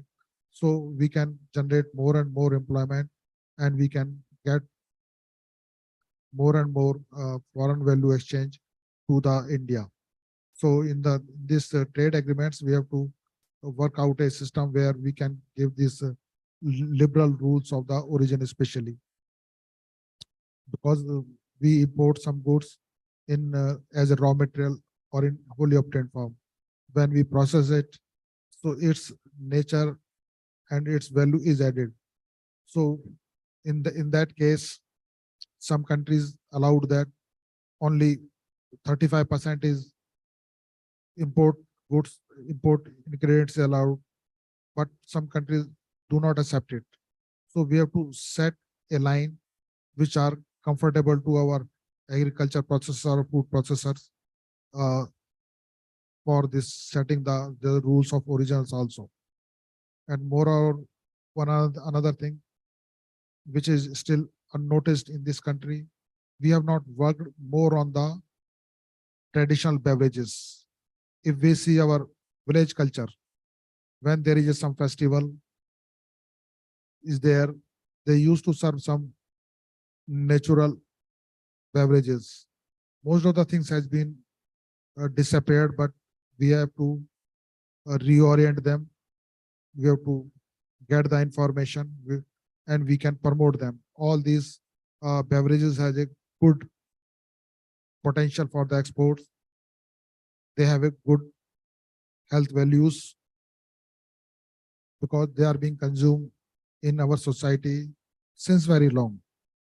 And moreover, to promote all the things, we have to develop some marketing portal as the China has did. Maybe you have heard about Alibaba. So in the private sector, let the people come and make a marketing portal where they can bring all the stakeholders under one umbrella, and all the startups can get the buying leads easily from the importing country. Thank you very much. Thank you very much. Hello. I thank Dr. Vidyarthi ji from my heart for giving an overview of all the type of support that EPEDA is giving for startups. And then, in fact, he has answered many of the challenges that the startups are facing, maybe finance, maybe marketing, maybe support for taking part in exhibitions abroad and all these things. So because of the time problem, we will request those people who have some very specific questions to discuss with him on stage soon after we depart for coffee. There is a coffee break, and one more thing is that I just want to say, because while he was talking, I thought of this. There is a company called State Plate, which is a startup, and basically what they do is they try to, if you are from Rajasthan, you like Pyaj ka kachori, and you are sitting in Bangalore, you don't get it. They will see that they will arrange for you to get it from Rajasthan or Jaipur. So there are opportunities like in marketing, distribution, and all this. So startups can be not only manufacturing, it can also be in marketing, it can also be in exports and all these things. So I ask the MC to take over, please. Yeah, I'll just intervene before the MC takes over. Taking you from Mr. Vidyarthi's speech, I would like to request him that Mr. Vidyarthi, Mr. Vidyarthi, see, you have told that we don't have standards. We have standards for traditional foods. I think he's not listening. Mr. Vidyarthi.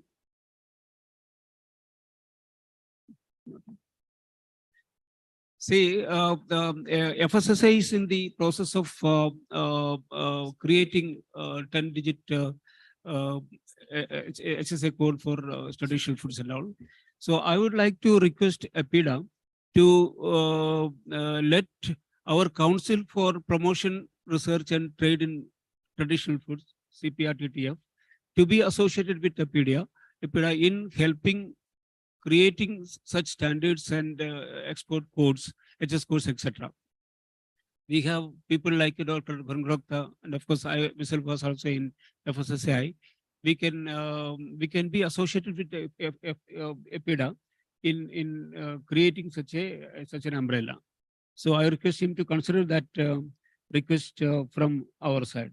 Mr. Vidyarthi, please. Yeah, please, over to. And now it's question answer session. It is open for the audience.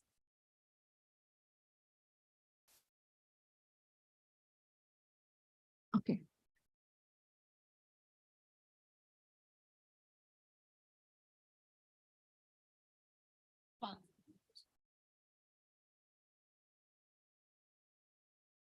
Any questions, please?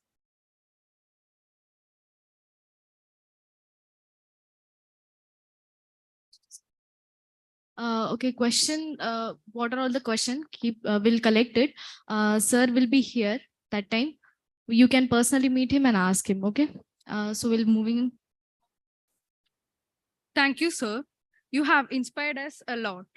I request Dr. Surendra S. Gonkarte, IAS retired President, CPRTTF, to give token of appreciation to Sri Vinod Kumar Vidyatri.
To conclude this session, for now, I would request Dr. Ishita ma'am to give the vote of thanks.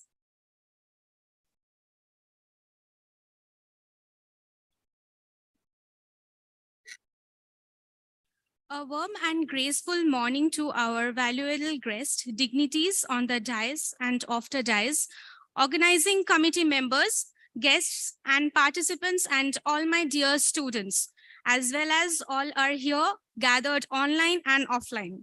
So it's my privilege here to have been proposed a vote of thanks on this occasion.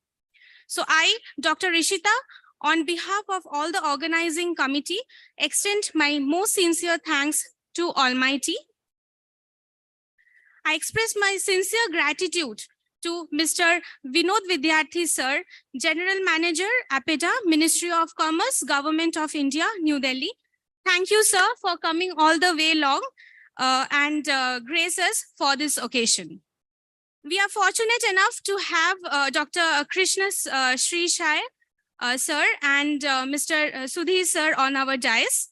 So it's our duty to express a special thanks to Dr. Surendra S. Gonkote sir, President CPRTTF New Delhi, Dr. Rai Sahib Mohito sir, Convener GTFS 2023, Dr. Amar Shankar sir, Organizing Secretary GTFS 2023. I extend all our special thanks to all principal officers and management of Jain University. I would also like to extend my thanks to all of our team, CPTRTT New Delhi, FSSI New Delhi, APEDA New Delhi, FSTI Mysore headquarters, and also my deep gratitude to all our sponsors, Sodexo, Marico, Akshay Kalpa, Natura Foods, Praris Bioscience, Zeus Biotech, Gokula Mepsi Kerala for their support as sponsors for the event. I would also like to thank all our advisory members, all the eminent speakers who accepted our invitations, delegates in offline as well as virtual mode, teaching and all the non-teaching staffs and facilities team, Jain University student coordinators of Jain and CPTRTTF, and all the people who supported us directly and indirectly to make this event come true. Thank you all. A small announcement. Biography of most respected personality in the food production industry, A.S. Iyer sir, is available at the stall for the purchase, Mentorpreneurship by Dr. R. Prakash. And kindly do visit the stall of Akshay Kalpa for wide range of organic products. Now let's part for the small short tea break, sir. And we'll gather here after 10 minutes. Thank you.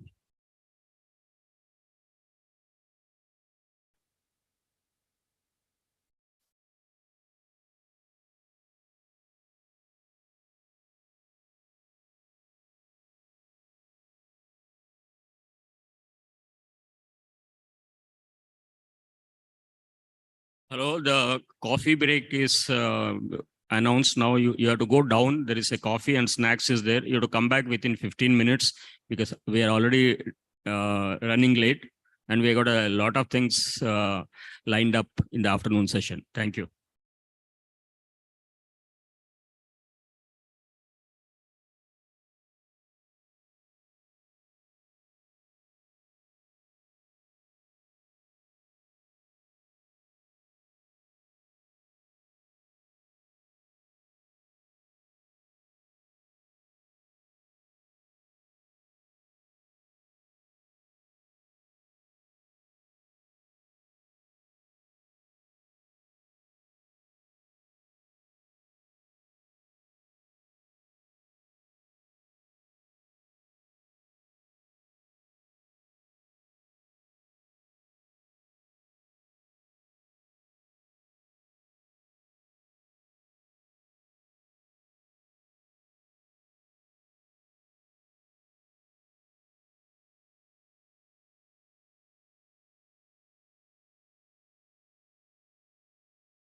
Morning, everyone.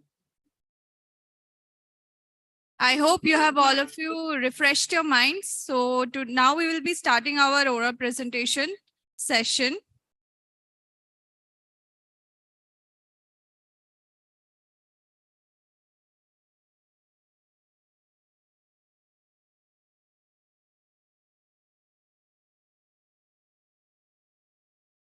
Now I would request Dr. Madhavan and Dr. Shweta MS to be the reviewers of today's oral presentations. So we will be moving forward with our first presentation from Mr. Rajkumar Ray on modeling of an infrared dryer for drying Dryneria crucifolia and preparation of soup powder mix from it via virtual mode.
We request Mr. Rajkumar to start with the presentation.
Hello, everybody.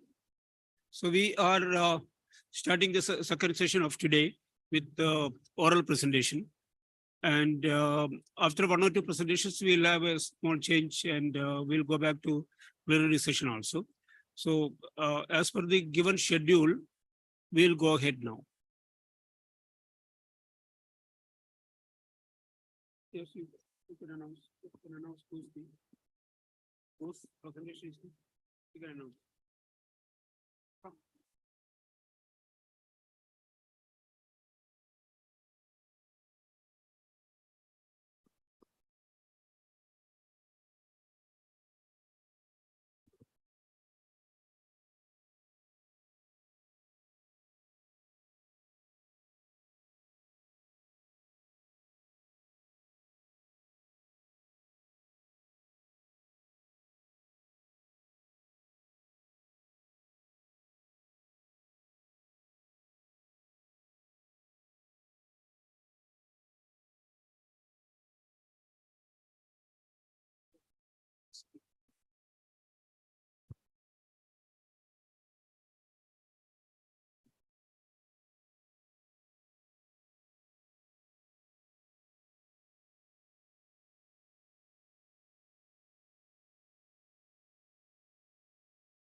Probably the gentleman is not able to enter, so we'll have to excuse us for a few minutes.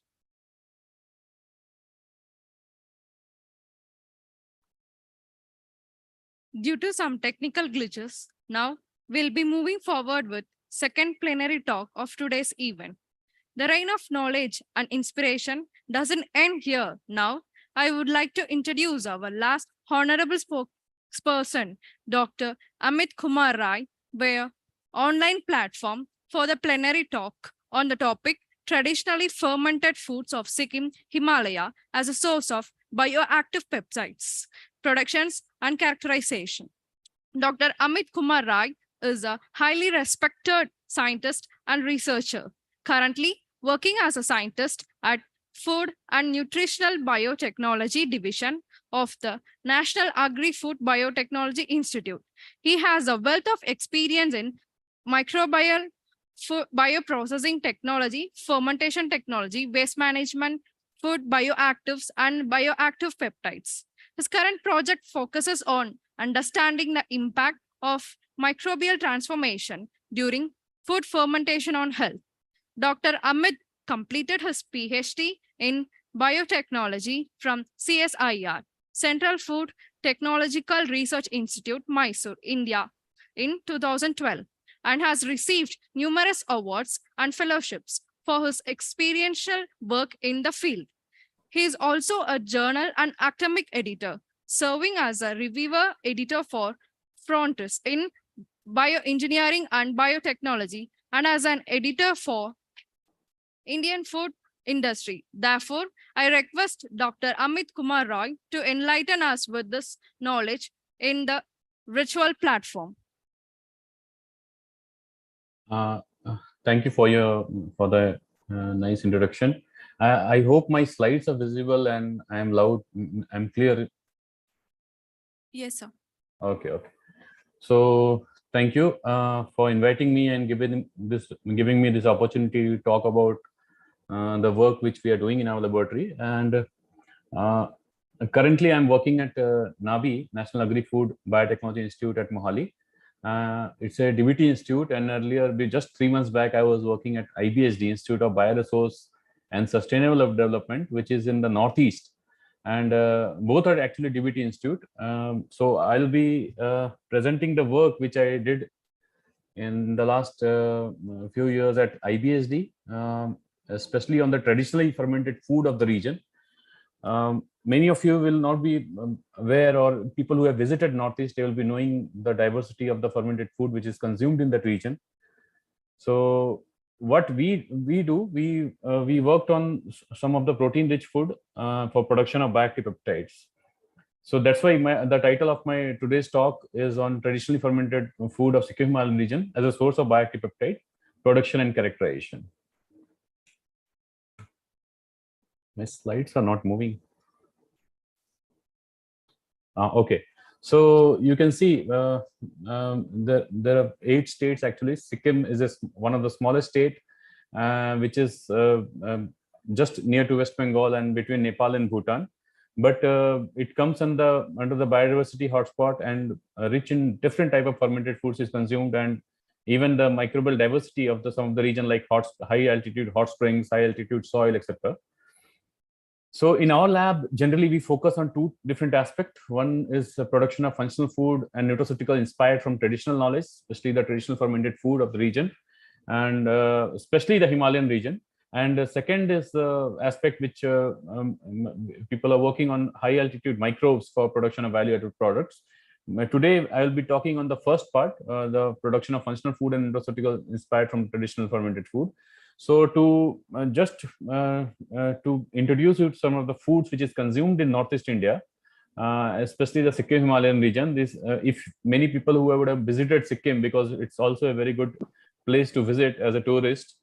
There are many type of cheese product which is consumed, which is also made up of yak milk or even cow milk. There are even soft cheese varieties and very hard cheese variety, which is really hard, and it is prepared from both cow and yak milk. Then you have alkaline fermented soybean product. You have fermented vegetables, which are generally fermented to preserve them for longer, keeping them for longer period. You have fermented bamboo shoot. And then there is a traditional starter culture, which is there in many of the even eastern states like West Bengal and Odisha, and which is common in many northeastern states also. So these are some of the fermented fish product which I thought I will be showing, which is consumed in different states of Northeast India, and they are fermented by their traditional way actually, you will get them in the local market. Like nari, the first fermented fish product is from Manipur, which is fermented underground actually, and it has a very unique process of production, and it is fermented or stored in for 1 year actually before consumption. Now, generally, what happens? What is the science behind the fermentation? People generally, initially, fermentation started with preserving food for a longer time, but the type of biochemical changes that happens during fermentation has given us opportunity to explore them for production of different type of nutraceutical and functional food. Like if we see many protein-rich foods which can be a source of bioactive peptides, which are sequence of amino acids of 2 to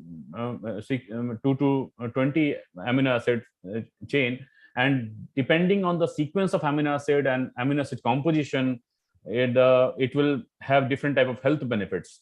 Like even for carbohydrate, like production of oligosaccharides or lipids, different type of transformation. The another important transformation is like the conversion of bound polyphenol to free form, so that the viability increases and the health benefit associated with such polyphenol also increases. So the first part was transformation of the molecule which is present in food. The second is like microbes which are present during fermentation. They may also lead to production of different type of metabolites that may help in adding value to the product. Then you have the option of reduction of anti-nutritional factors. Like during fermentation, some of the enzymes, they help in reduction of anti-nutritional factors like phytic acid, oxalic acid, protease inhibitors, etc. Now, today what I will be talking is the work of my two PhD students, one on fermented soybean product and milk product. But before that, just I wanted to highlight that some food which are rich in protein, they can be used for production of different bioactive peptide, which will have different health benefits like anti-hypertension, antioxidant, anti-diabetic, anti-cancer, and antimicrobial properties.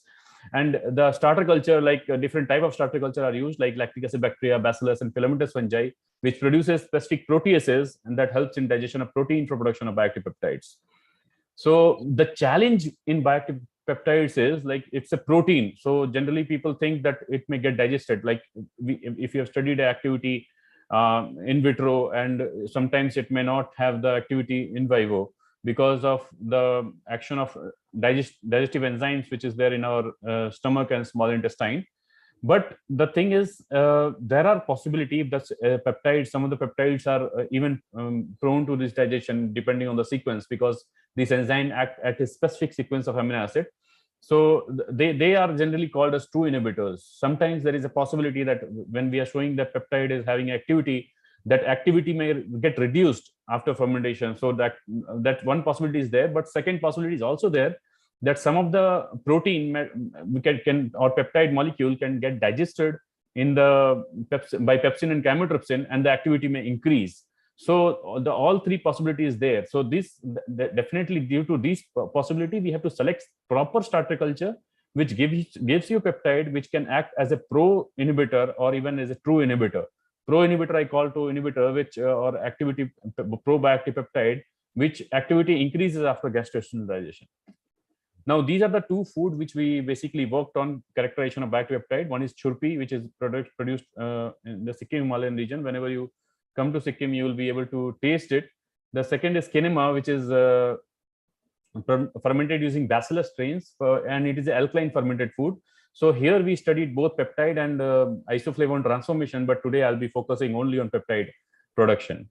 So our work, it started initially with a basic experiment that we used two strains of Bacillus subtilis 15480 and Bacillus subtilis 1747. So when you see the hydrolysis pattern, like in both the strains, the hydrolysis pattern is same. Okay, but when we digested with pepsin and pancreatin. But when we see the activity pattern in case of 1747 increased, and then again it decreased.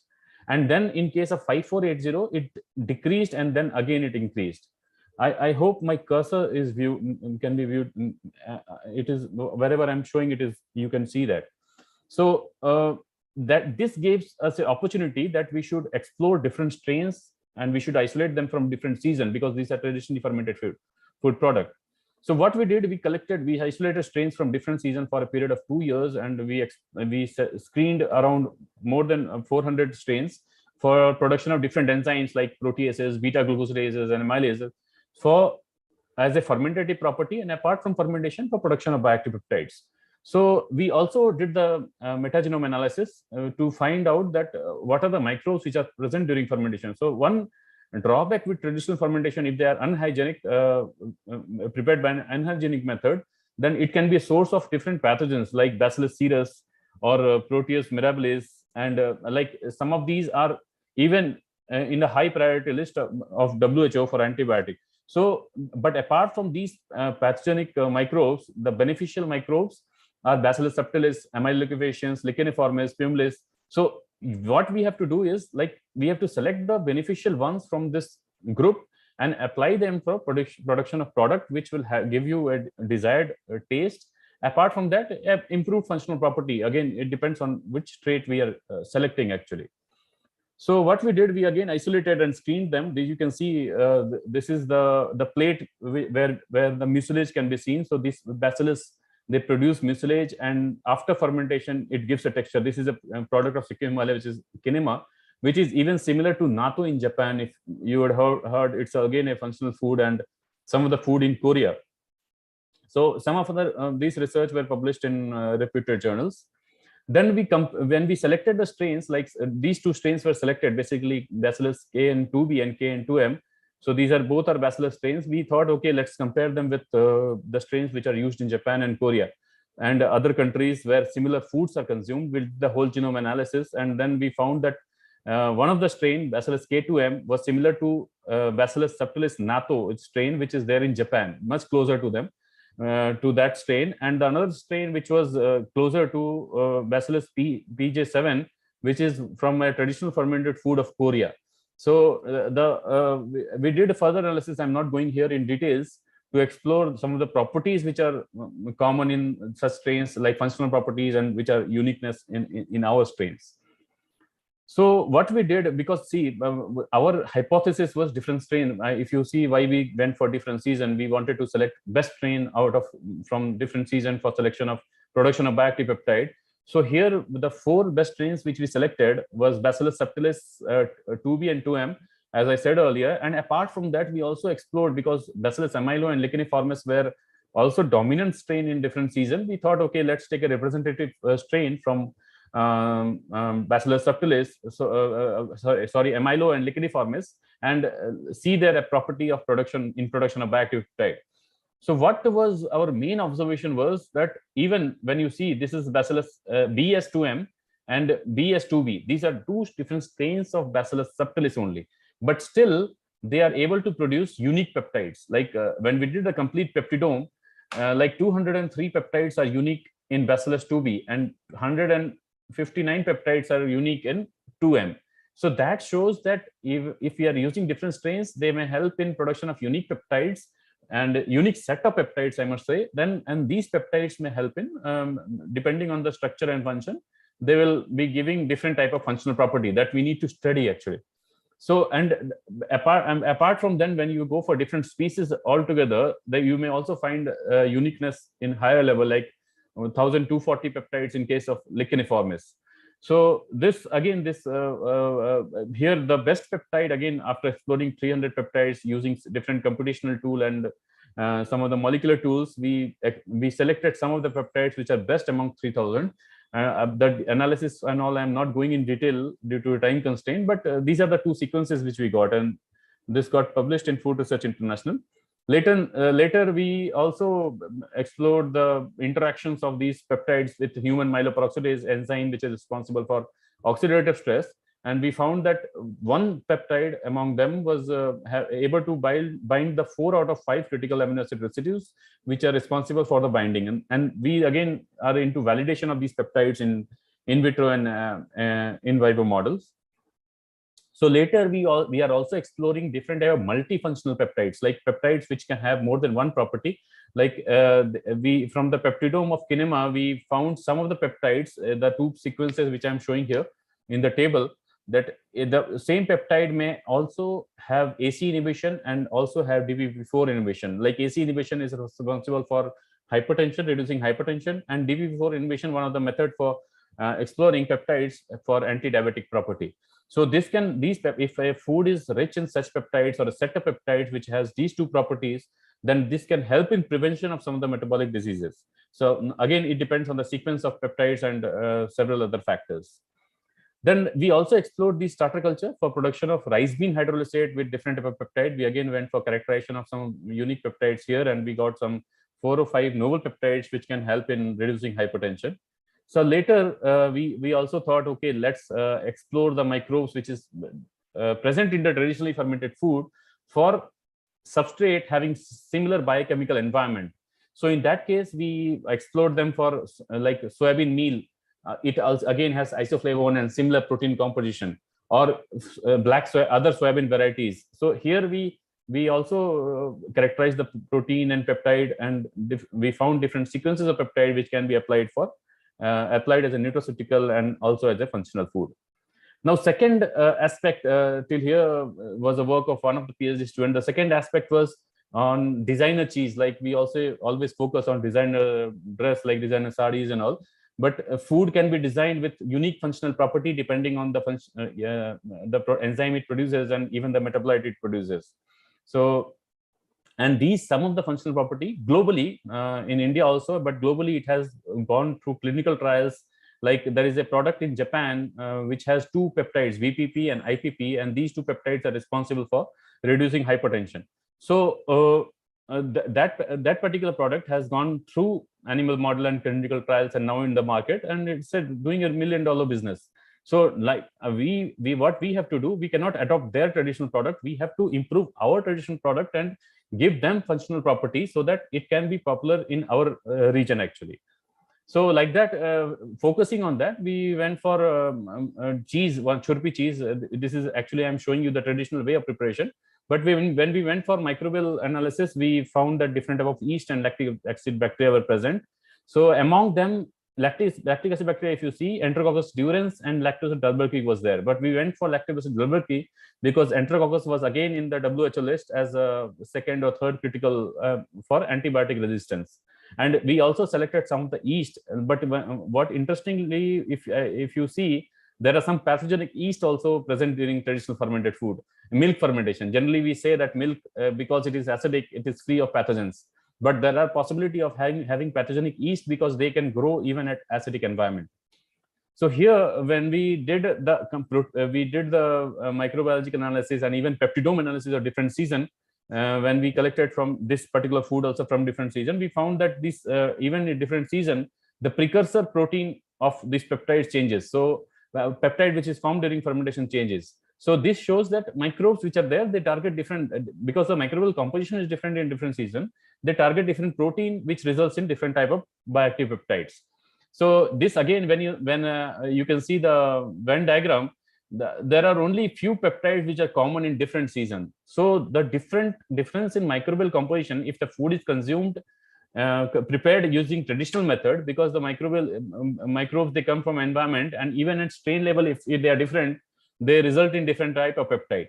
So the 4 peptides which were common in different season, the bioactive peptide, these are the sequences, and they have been explored by different researchers across the globe for this property. So we still are in process of synthesizing this peptide and studying their property, and then we will be able to tell that in our product what is their concentration and their validation we can do. Then this is one of the hard cheese variety. Again, here if you see the different type of bactive peptide we reported, and this paper was published in Food Chemistry X recently. So these are the sequence of the peptide which are present in hard cheese variety on gastrointestinal digestion. If you remember, initially I was telling that some of the peptides which are formed after gastrointestinal and before gastrointestinal. So these are some of the peptides which are produced after gastrointestinal, and even some of them are there in the initial cheese which is produced by traditional method. So these are some of the protocols which we used for designing the food. Actually, we used different strains of Lactobacillus delbrueckii, and then we did the initial screening of all more than 100 strains and selected 4 delbrueckii strain only. If you see WS15, WS28, these are different strains of delbrueckii, and then we selected 1 strain which can give you with different type of bioactive peptide. And these are the different process which we developed. One for the using Lactobacillus delbrueckii LC4, and the same strain we also tried for using producing soybean cheese. Like most of the population are lactose intolerant. Some of the population are lactose intolerant. For the product, we wanted to explore because it is a proteolytic strain. It can also ferment soya for production of soya milk for production of soya cheese. And there we did identification of some of the peptides which can have a property like AC inhibitory and antioxidant properties. So this, if you see in the product which we studied, the first figure shows the AC inhibitor peptide, the red, green, and blue. So red one are the peptides which are formed during fermentation. This green is the peptide which is there after fermentation and also there after gastrointestinal digestion. And the rest, the one which is in blue color, that shows the peptide which are formed after gastrointestinal digestion. And they are these I'm talking about the bioactive peptide which is present in the food. So there is always possibility of producing product which is having precursor peptides that can lead to production of bioactive peptide after gastrointestinal digestion and after consumption actually. So this again, you see, we found some of the multi-position peptide in the peptidome. So this is some of the peptides are unique from other product which are globally consumed. And because this was the first report in our study from India, especially in the northeastern part, some of the peptides were novel and not reported in any other food globally. So in soybean, especially in case of soybean, if you see the first table is for the different type of bacterial peptide, and second table is the precursor peptide. Like we also identified some peptide as a precursor peptide. If you see the peptide sequences which is there in the table, the third row, it shows some of in the same peptide there is some portion which is actually bold. So those are the bold portion is actually the bioactive peptide, and the whole sequence is a precursor peptide. So the bioactive peptide which is encrypted in the precursor peptide get released after gastrointestinal digestion when you consume it. So we hypothesize that okay, if we are creating a product with such precursor peptide, these bioactive peptide which are encrypted in the sequence may get released after fermentation, and they may have functionality in the body. And the challenge with soya is the the anti-nutritional factor which is there. So we also wanted to see the straticulture which we develop, they are able to degrade the anti-nutritional factors or not. So we also found some of the peptides which are released on trypsin inhibitor digestion and lectin digestion, and some of the allergens which is there in soybean. So there is also possibility if we use a proteolytic strain, they may help in improving the functionality and also reducing the chances, degrading the anti-nutritional factor which is there in the parent food actually. So after doing the peptidome, like sometimes there is a possibility that when you do the peptidome, you will get a peptide sequence of 3000 or more, even sometimes more than that. And out of 3000, like in our study, we found 40 sequences which were actually reported by other studies, but there is opportunity of exploring the unreported peptides. Like if 50 are only reported, there are 2,950 sequences which are not reported for any functional property. So due to the encouragement and due to the advances in computational molecular tools, you can always find that you can always explore the this unexplored peptide sequences, and you can predict their function, and even after predicting, you can validate it. So in this case, actually, what we did, whatever peptide sequences which we had, we applying some of the computational tools and all, we predicted them for some function. And then these 3 peptide sequences, which I'm not given the sequences here because we still need to patent them, but these peptide sequences which we validated after computational analysis, and they were found to inhibit some of the key AC inhibition actually. And these peptide sequences were not reported in any other study. So what is more important is why I wanted to show the figure. The 3 peptide had different property actually. Like when you see the first figure, the activity it changes after, in all the 3 activity changes after gastrointestinal digestion. So in the second figure only, the activity is not changing. In one case, the activity is improving. In the other case, activity is reducing. So all 3 examples, I just wanted to show from our study that how a peptide can behave after gastrointestinal digestion.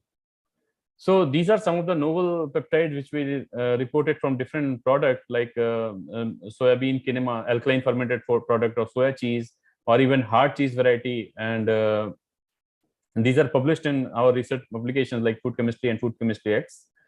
And then during COVID, when people were exploring the different type of metabolites from plant and all, So we wanted to, because we had the complete set of peptidome, we explored them for inhibiting the site of which were identified by different researchers.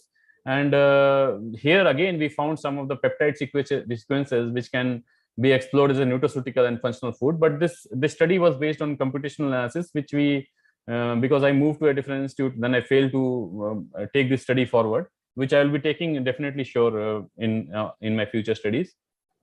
So with this, actually, I wanted to show that whatever study we did, we were also inspired by some of the studies globally.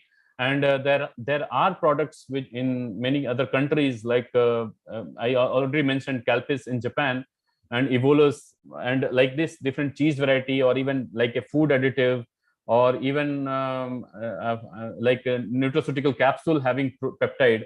So there is possibility of exploring some of the traditional food from our different states and converting them as a functional food or functional food additive, or as a nutraceutical. So that if we are able to do, we will be adding value to some of our product, and that will not only help the people who are traditionally producing it, and it will also help in as a first line of defense for any metabolic disorder. So this one slide I wanted to show, because in your many colleges, you have now very good facilities, and sometimes as a researcher we also cry for facility, that this facility is not there, that facility is not there. So just one slide, if you see, this is a family when we went for our survey for collection of samples and all. So the center figure, if you see the sack, this particular thing is their incubator. So they produce traditionally food in such incubator where they stack soybean, and they do the traditional thing. And if you see the first figure, this is how it is sacked and kept different batches of fermentation. And in the ground there is some fire and all. So due to that fire, they also cook their food there, and that fire provides the heat which gives temperature above for fermentation. So traditionally they are doing this, and they are earning around some amount, because every Saturday they go for selling these products, and every week this family they might be earning 20,000 or 30,000. But as a food technologist or as a researcher, what is our duty is to advance them with our skill and give them an opportunity to earn more. Actually, if we are able to give hygienic process or hygienic technology with some added value of peptide, oligosaccharide, or any functional property, we will be actually helping them first, and then we also will be helping as a to the society as a product for reducing some of the risk of metabolic diseases. Yeah, Dr. Amit it's Kumar, almost concluding. Yeah, concluding, sir. So this, I wanted to conclude that obviously fermentation is one way where we have to select proper microbe, understand the mechanism of fermentation, and then this leads to production of different type of metabolites, which we need to identify, and that can help in production of functional food and nutraceutical. So I would like to thank the organizers for giving me this opportunity for delivering this talk. I hope I tried to convince with my research that something actually can be done in this area. And I want to thank the director for giving me this opportunity to present here, and IBSD Sikkim, my previous institute, the funding agencies, DBT and ICMR especially, and my collaborators and my team of researchers who have done the hard work which I am able to present here. And this is both the institutes where I have worked. Thank you so much. Thank you very much, Dr. Amit Kumar. The subject you told is something which you can't digest within 20 minutes or half an hour. I know. Yeah. It needs a full day to understand the polypeptide concept and their metabolites, etc. It needs a thorough understanding, and I'm sorry that I had to cut it short. I'm really impressed by we are all impressed by your presentation and the knowledge that you tried to convey to us. We hope that we'll have a better opportunity next time to listen to you in a better way with more time with us. Thank you. Thank you very much for being us. I'll open this Yeah, sure. subject for discussion. If somebody wants to have any clarification, yes, our veteran scientist is here, Dr. Rao. Yeah. Hello. Hello, sir. Yes, sir. Yeah, so actually it's very, very interesting. In fact, from what you have said so far, there's a lot of potential, and maybe Japan and maybe some of these countries in the Southeast Asia, they've done a Yeah. lot in this area. Yes. What about India? What is the status? So the Whether food- it is ready for commercialization, or at what stage we are at? Sir, And what is the market size could be potential? So the thing is, Japan have done in their food, we have to do in our food, and that food culture which is there, which was there in Northeast, where I was there for 10 years, it is very similar to the one which is there in Japan or even Southeast Asian countries. So in our stage, there are products. It's not that they are not products, but they have to go for animal experiment and clinical trials to come to the market. And even some of the guidelines which from FSSAI for approval of such products, like in Japan we have FOSHU, which gives approval for such products. We need guidelines from FSSAI also for approval of this fermented product, especially rich in biocapeptide. I'm sure it will be there, but I need to explore. And even CFTRI, they are working since last so many years. But the product which I'm talking, this we have initiated from last 10 years, and it takes time for, like, whatever I'm presenting, it's a short review of 2 or 3 PhD students. So now they have to go for animal studies and clinical trial only, sir. Then only we'll be able to come to the market. And market area, definitely it will be big, because we know that anything having function is attracting the market. So we are hopeful that we'll be able to do something. Hello, just Yeah. continuation. Just what is your guesstimate? When do you think these type of products will be commercially available in the marketplace? 10 years from now, 50, 20 years from now, 5 years from now? So we assume 5 years from now. That is one thing, because it depends again on our future studies. Like I'm telling, the animal studies and clinical trials.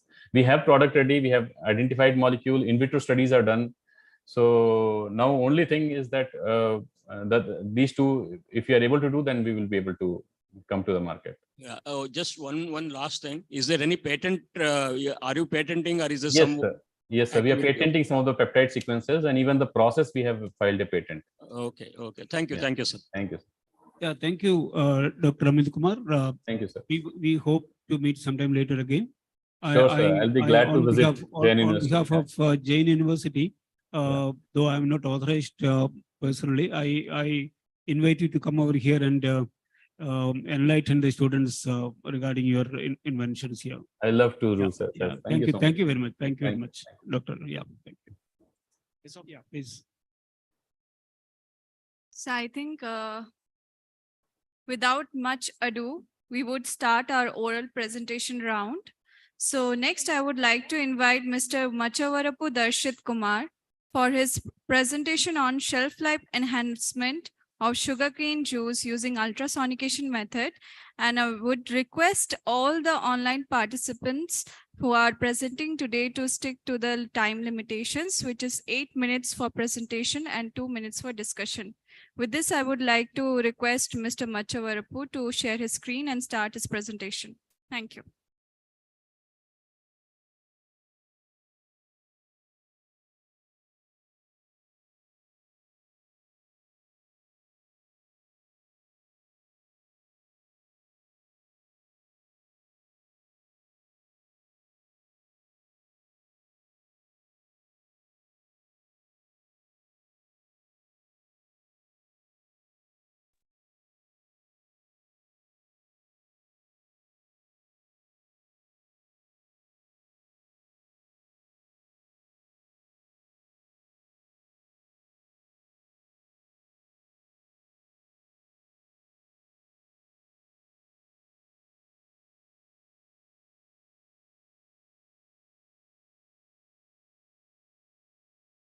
Yeah, you can start, Mr. Darshit Kumar.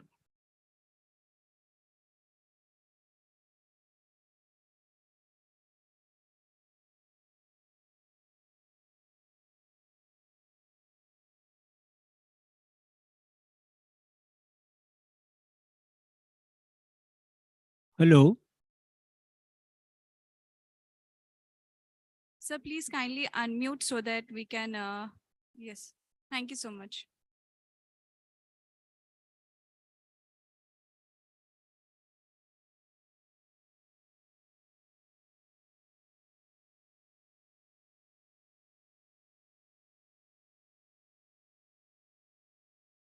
Sir, we are having a difficulty to receive your audio. Please check from your side.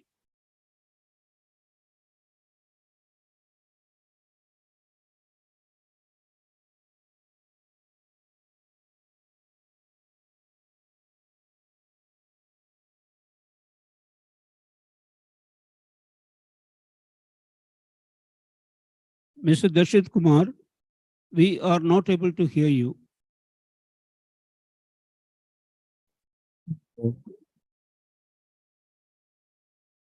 Am I audible, sir? Yeah, now it's okay. Thank you. Thank you. Yeah, please carry on.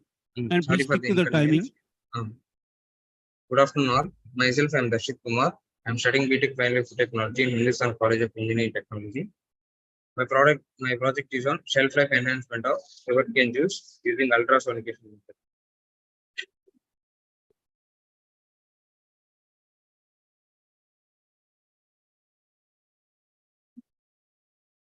So as we know, sugarcane juice is a very readily available juice and very consumable by most of the people in India in nowadays, and it is very healthy to our body, and it has several health benefits. It reduces sex-related diseases and urea-related diseases. It helps in tooth decay. It helps in digestion problems, and it has many health benefits. So, but sugarcane juice is very sensitive and it is very readily to spoiled by atmosphere conditions. So we cannot store it for longer days. So to overcome this problem, so we can we started doing sugarcane juice, treating with some novel technologies. So these are the objectives of our project.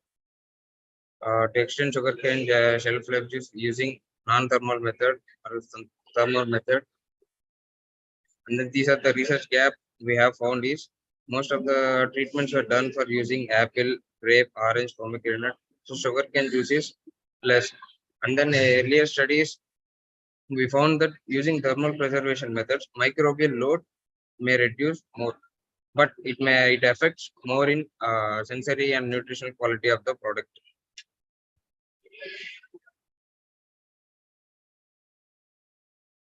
So this is the methodology we used for shelf life enhancement. First, we procurement of sugarcane juice. We took juice from local vendors. So right from taking the juice, we packed in a closed container, and then we kept it in a chilling temperature nearly to 8 to 12 degrees Celsius. Next, we performed ultrasonication in different types of frequencies. So in different frequencies, 10, 12, 20, 30 to 40 kilohertz frequency, and in different time intervals, 5, 10, 20 minutes, 15 minutes. So after doing ultrasonication, we kept in a refrigeration. So then we conducted different types of analysis, and we done shelf life study. So this is the ultrasonication we have done. First, we conducted using same frequency 40 kilohertz in different time intervals 5, 10, 15, 20. Next, we conducted same time in different frequencies, like frequencies like 12, 20, 32, and 40. So these photos are the samples that we have done ultrasonication. So the in analysis, we titrate pH, viscosity, titratable acidity, bricks, color. In chemical analysis, phenol content, flavonoid content, ascorbic acid. So these are the effects of after treating with 10 minutes and 20 minutes. So first is control sample. next is 30 kilohertz, 40 kilohertz. This is for 20 minutes, 30 kilohertz and 40 kilohertz. This is the preparation of agar for doing microbial analysis. So this is what we get after for 20 minutes preparation. So with refrigeration, the microbial load is less. So the reaction is, so when it is without refrigeration, the microbial load is too heavy. So from shelf life study, 0th day, 10th day, 21st day, 22nd day. So up to 21st day, sugarcane juice is good in taste and all. By 22nd day, it starts spoiling, getting spoiled too much. So we have independent variables 4 and 4. So we have done RSM for taking particular time intervals and frequency to get efficient analysis. Due to the less time, I am not able to show all those analyses here. So this is what we get through RSM, and we are succeeded in getting our analysis. As we've seen, the value we got is 0.92. So we are very near what we predicted and what we got. From the conclusion, it is, so we can store sugarcane juice for 21 days after treating with ultrasonication, and we got efficient results in 40 kilohertz 20 minutes, 30 kilohertz 20 minutes. Where after ultrasonication, when if we stored in a sterilized closed containers, mostly preferably glass bottles. These are the references. Thank you. Yeah, thank you, Mr. Darshit Kumar. Can I ask you some few questions? Yes, sir. What do you do in ultrasonification? Sir, in ultrasonication, so first we take sugarcane juice. Then we keeping in different variables in different frequencies in different time intervals. So we can do ultrasonication along with heating or without heating. So we done without heating, so that we should know how efficient it will be without any thermal energy. And what do you do for checking the shelf life? What are the parameters that you look for? The microbial load. Firstly, microbial load. Any other chemical parameter is there? Yes, sir. Phenol contents, flavonoid contents, or ascorbic contents. So in this, we haven't get more significant. We didn't get more significant changes. So mainly we concentrated in pH, microbial load, and Brix. So viscosity. Okay. Okay. Hello. Thank you. Yeah. One question. Sir? Sir, normally the sugarcane juice is taken with some lime juice and some spices and salt. Do you have added all these things? That is the first question. No, sir. We haven't added any spices, anything, any preservatives. No, I'm not talking about preservative. Normally the juice is being taken with the lime juice and salt and some spices. So that will reduce the pH and help to preserve. So yes, sir. But our main motto is so when we add with lime or else some any other flavors, so there might be changes in pH and all, but the original taste of sugarcane juice might be gone. So that I think you have not understood the question. Normally the sugarcane juice is taken with the lime juice and spices and salt. Normally it is taken like that. Traditionally. So plain juice nobody takes. No, I think he has not done such thing. It's a plain experiment that he has done. Yes, sir. Yeah, I haven't took anything with lime. Okay, next question. You have mentioned some chilling and refrigeration. What is the temperature of both? Chilling temperature and refrigeration temperature? So it is 8 to 12 degrees Celsius, sir. Yeah? 8 to 12 degrees Celsius, sir. 8 to 12, both Yes, sir. refrigeration and chilling.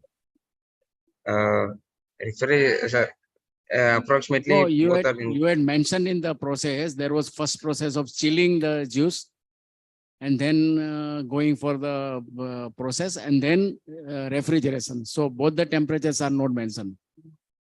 Both are 8 to 12 degrees Celsius, sir. Okay, thank you. Thank you, sir. so much, sir. Now we will move forward with the next presentation by Miss Vasimetti Madhuri to present on the topic, a treatise on potential of millets in enhancing immunity and prevention of diseases.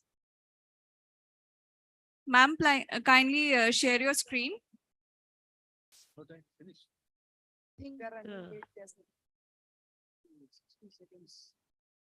How to share?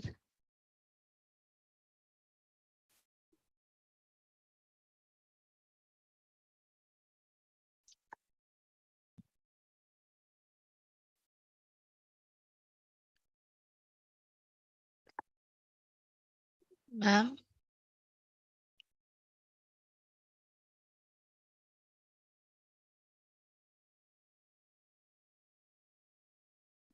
Hello.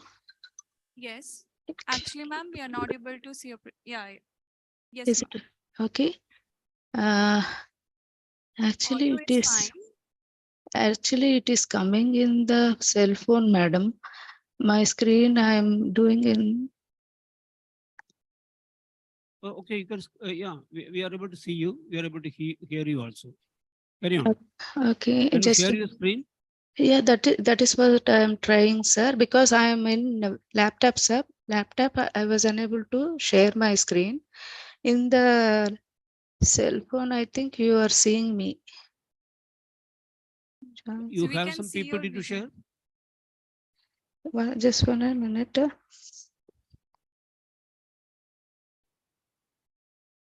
How can I share this one? No, there is a down below. There is a probably a green signal where you can click screen share. In my photo? No, down below.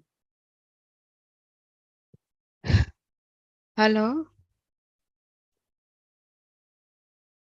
I was unable to share my screen, ma. Like, okay.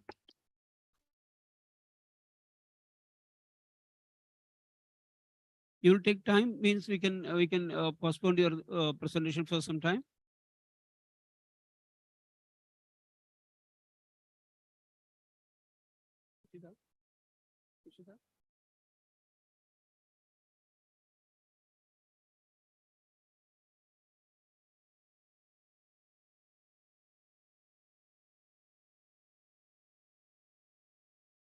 Ms. Madhuri, I can give you more time for preparation, and you be ready after say 10 minutes. Meanwhile, we'll go for another presentation.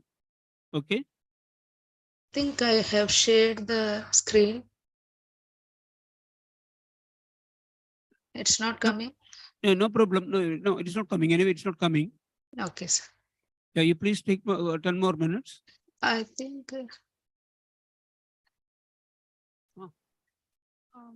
Ma'am, our coordinator will contact with you. Okay. I think I shared my screen. Yeah, it's there. It's there. Good. Yes, ma'am. Good. Now we can. Yeah, very good. See your screen. Congratulations to you. Thank you, sir. Sir, my name is Madhuri. Dr. Manjula is not there. Manjula ma'am is my ma'am. She is my guide. Fine. We know her. Okay. Thank you. Carry on. Good afternoon, one and all, and thank you to giving me an opportunity, the Jain University. Yeah, Today I'm going to talk about. Stick to 10 minutes max. Okay? Sure, sir. Sure, Yeah. sir. Thank you. Carry on. Discussing about the treatise of potential benefits of millets in enhancing the immunity and prevention of diseases. Millets are born from the nature, which is loaded with the micronutrients and macronutrients, vitamins, minerals, which is recognized as a miracle food. Millets have a therapeutical potential in protecting and preventing from the diseases. The bioactive compounds in the millets could improve the health by the means of antioxidants, antimicrobial, anti-inflammatory, and anti-carcinogenic activities. Millets are classified into major and minor, like pearl millets, finger millets, sorghum in the major, and minor, foxtail millets, proso millets, and little millets, kudo, and bayat millets. The trace elements like zinc, copper, selenium have been demonstrated to have a key role in supporting your human immune system and reduce the risk of infections. Millets also shows a probiotic which stimulates the good bacteria, which is important in gut and immune system. Antioxidants present in the millets are essential for the prevention of the degenerative diseases like arthritis, osteoporosis, etc., and improve the immunity. This is the flow chart, which is giving a depiction of increasing the immunity, and prevention is the better than cure. So millets lies up this saying very well, helping in reducing the blood pressure and risk of heart diseases, as rich in magnesium. Magnesium in the millets may play reducing in the blood pressure by increasing the production of nitric oxides. It is a signaling molecule that helps relaxing the blood vessels. Millets also acts as a vasodilator, which dilates the vessels of the blood, and it allows the free flow of the blood. The soluble fiber in the millets can also help in reducing the amount of the cholesterol in the body and risk factors of the atherosclerosis. Soluble fibers turns into a gel in the stomach and absorb the cholesterol.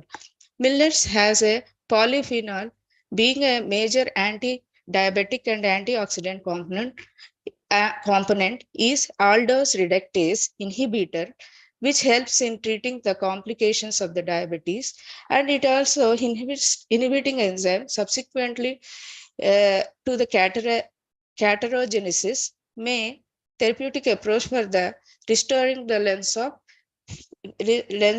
eye lens physiology.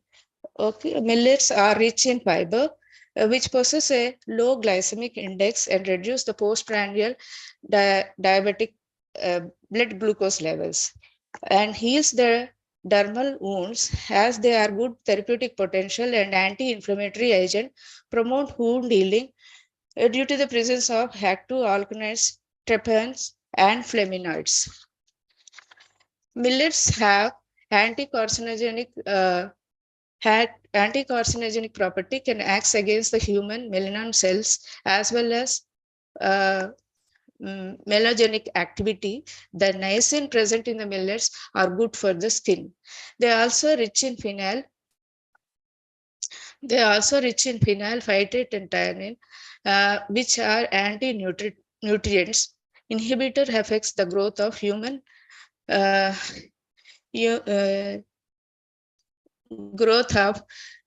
microbe.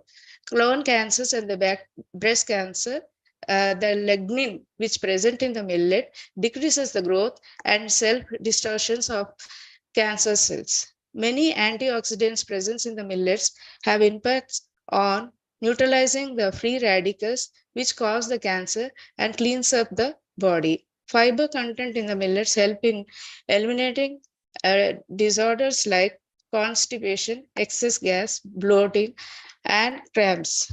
The methodology. The study conducted in the few areas of Hyderabad in Telangana. The sample was taken as the sample size is 146 respondents consuming millets. 104 respondents are not consuming millets. In the size scale, data analysis shows that 57.6 middle-aged individuals, both working and homemakers, and 37 students clearly indicates a good number of responding towards the awareness of beneficial aspects of content of nutrient quality in the millets and constantly increasing. The usage of millets in the Telangana state was uh, always increasing. Recent time, suddenly fall is observed due to due to the modernization and westernization and increasing the consumption of refined food. Presently, many foods and groceries outlets have included millets in their list in high rates. This shows the increasing in the awareness in the knowledge among the population. Hence, this studies is organized to bring actual scenario to the common people regarding the knowledge, attitude, and practice of the millets. As a conclusion, millets are high nutritious cereal grains, and though the westernized and modernized has changed eating habits in the India very drastically in the yester years, the knowledge and awareness of the significance of the millets, the Indian tradition and the Indian traditional foods have been slowly increasing, which shows the marked effects of their usage and increasing in the health benefits. These are my reference. Thank you. Thank you, madam. It was quite informative, though it was a treatise that you have presented. It was good anyway. The presentation was good. Thank you very much. Thank you, sir. very much. Thank you. Now the session is open for queries. Okay, we will move forward with the next presentation by Mr. Mahendra Gunjal to present on effect of growing medium on the nutritional and bioactive composition of selected microorganisms. I request Mr. Mahendra to share his screen and start the presentation.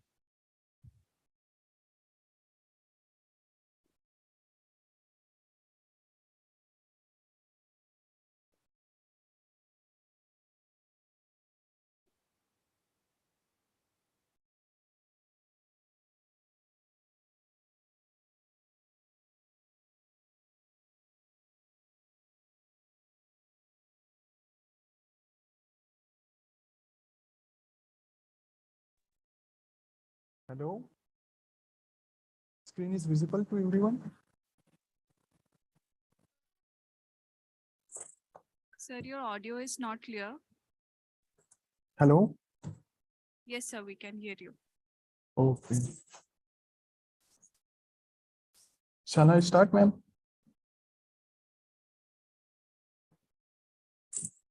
Please. Okay. Yeah, you may thank start. so much. Okay, thank you so much. Please stick the timing, not more than 10 minutes. Okay, sir. Okay, sir. Good afternoon, everyone. Myself, Gunjal Mahendra Vishram. I am pursuing PhD from Lovely Professional University. Today, I am presenting the oral presentation of effect of growing medium on nutritional and bioactive composition of selected microgreens under the supervision Dr. Prasad Rasani, Associate Professor, School of Agriculture, Lovely Professional University.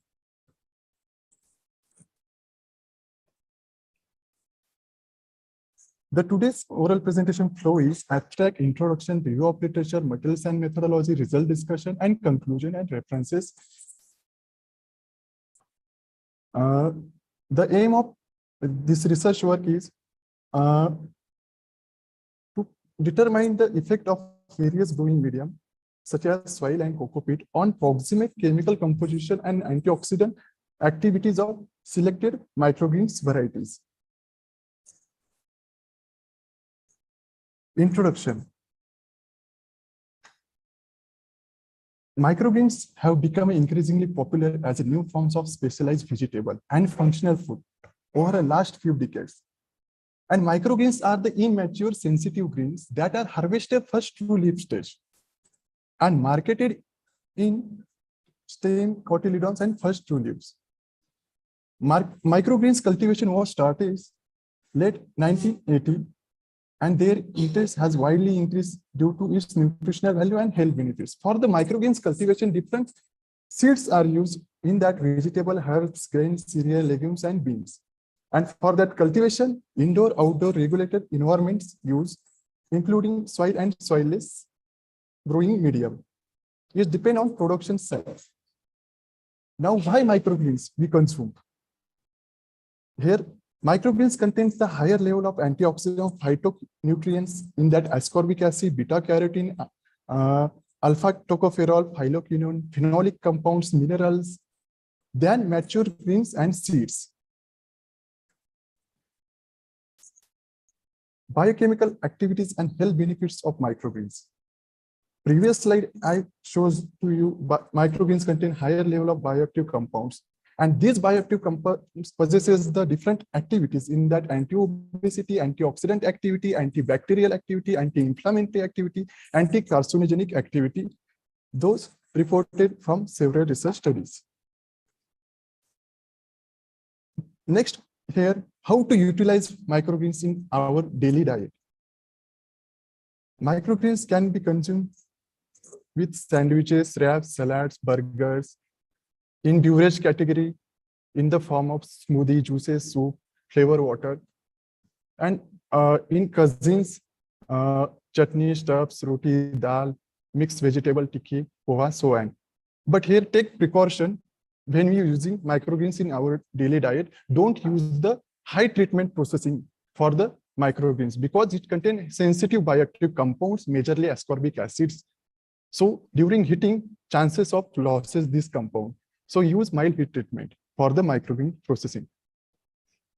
The microgreens market, the global compound annual growth rate of microgreens is 7.67 over a last forecast period, and to reach market size of US $17,039.74 million in 2025. The major contributor regions in microgreens are the United States, followed by Mexico and Canada. After the during COVID pandemic situation, the microgreens market is increases. Why? Due to its concern, it prefer immune boosting food. Thus, microgreens are considered to be suitable for container to meeting consumer expectations. Review of literature. This review literature to the nutritional value and bioactive compounds. First review is related to the comparison between microgreens and their mature counterparts. This review suggested that shows that the microgreens contain higher level of ascorbic acid, phenolics, flavonoids compounds than mature leafy greens. And second review is related to the different growing medium effect on the microgreens yield and bioactive compounds, polyphenol and antioxidant contents of broccoli microgreens.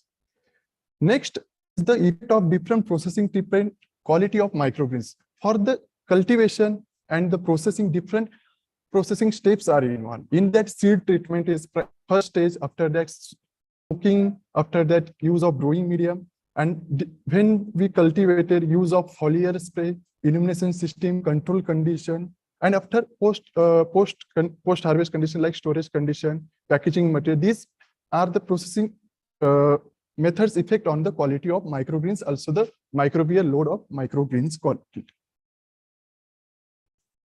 Materials and methodology. For the this research was 7 microgreens selected from the different families in that beetroot, red amaranthus, cabbage, broccoli, pak choi, radish, sago, and flax. Seeds are used for the cultivation, and these seeds procured from the seed delivery Chandigarh, and their germination percentage, physical purity, genetic purity, and the sowing rate gram per cups are mentioned in table 2. Experimental detail. Now, for the 7 microgreens used and 2 different growing mediums, soil and peat. First, this growing medium firstly sterilized at 121 degrees Celsius for 15 psi for 15 minutes. After that, growing media and distilled water used for cultivation, and seed treatment used to disinfect the microbial load, reduce the, that is 2% calcium hypochlorite that is suggested from United States Food Administration. And soaking treatment used 8 to 12 hours at room temperature, and growing condition used for microgreen cultivation 20 degrees Celsius and relative humidity 65%. All microgreens hand water and harvesting is done on 9 days after sowing on first true leaf develop. After that, harvested microgreens wash with tap water and then 2 times wash with drinking water, and that wash microgreens used for further research analysis. And the characteristic of growing medium shows in table 3, pH, electrical conductivity, organic carbon, and total nitrogen content. Next is the chemical parameter study under this research. In that, proximate moisture content, ash content, fat content, pure fat content, soluble protein content that determined using Lowry method because we using plant material. So on that, this is Lowry method is used, and biochemical analysis in that chlorophyll, carotenoid content, anthocyanin content, total phenol content, flavonoid content, ascorbic acid, and DPPH radical scavenging activity studied. And in figure 3, harvested microgreens on 9 days are shown.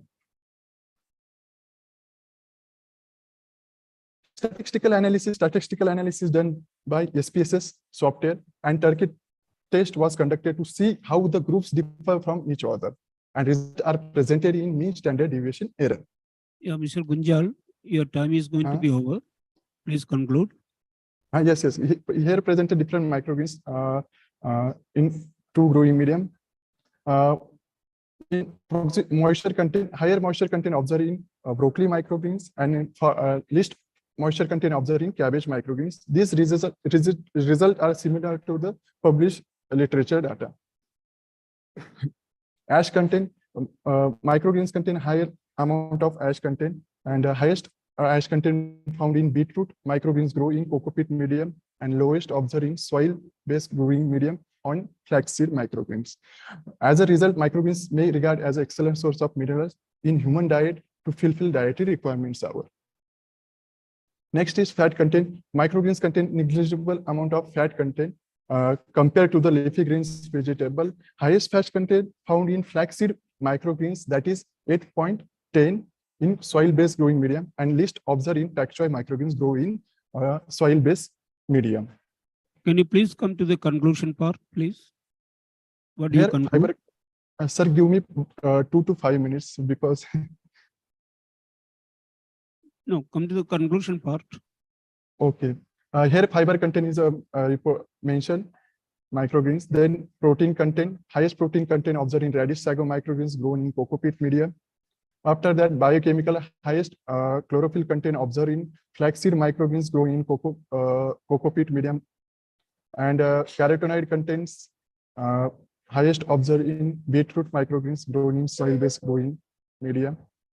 Anthocyanin content highest observed in radish sago microgreens growing in cocoa-peat medium. And the ascorbic acid observed in highest amount in cabbage microgreens grown in cocoa-peat based medium, and lowest observed in flax microgreens grown in soil-based growing medium. Total phenol content, highest total phenol content observed in soil. Yeah, that's okay. Mr. Gunjal, can you tell us in short to which growing media you recommend for in general? Yes, in conclusion, I mentioned the media. In this research, we'll compare the effect of growing substrate, soil, and cocoa-peat nutritional bioactive compound selected microgreens. For this, significant difference observed. Mentioned previous result is cocoa-peat increases the porosity of growing media, and it helps to better root growth. If better root develop, the yield also increases and biochemical activities also increases in the microgreens. Cocoa-peat increases the water holding capacity than the soil-based growing medium. That means in essential, you are recommending cocoa-peat as the ideal growing medium for microgreens. Microgreens right? Cultivation. Because microgreens, yes, sir. Because no, that's okay. You need not read all these things. What I'm asking you is, in final, you are recommending cocoa-peat as the ideal growing medium for microgreens? Yes, sir. Okay. Now, see, your subject given here is different growing medium. So we are supposed to hear something from you, the comparison of various growing medium for a single or multiple microgreens. Okay. But so see, you you're done a wonderful job. Of course, we might have put a lot of labor in putting together all these things. But see, this you have been diverting from the mainstream, main agenda of the study, because we were given the idea that you are going to speak about different different growing medium, comparison of growing medium. Okay. Now that you told you the cocoa peat is the best growing medium. Yes, sir. Anyway, thank you very much for your presentation, and I wish you good luck. Anybody from the audience has any question to ask? So we are strictly running out of time, so I would like to Yeah. move forward with the Okay. next Okay. presentation. Yeah. Okay, Gunjal Saab, thank you very much.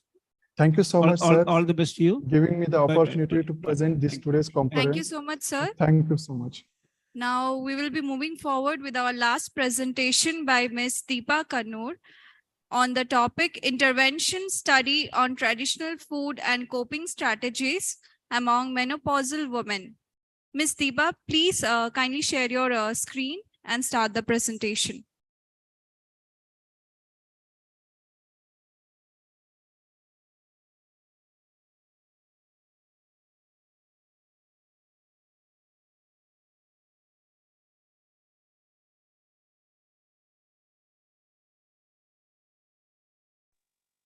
Ma'am, I am audible? Yeah, you are audible, but not visible. Yes, sir. It's because of some. Can you make yourself visible for us? Yeah, sir. Just a minute, sir.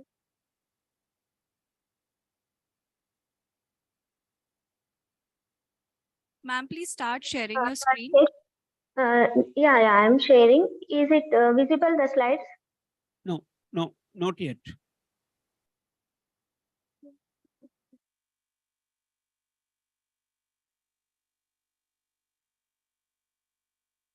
Sir, actually, I'm not getting how to share.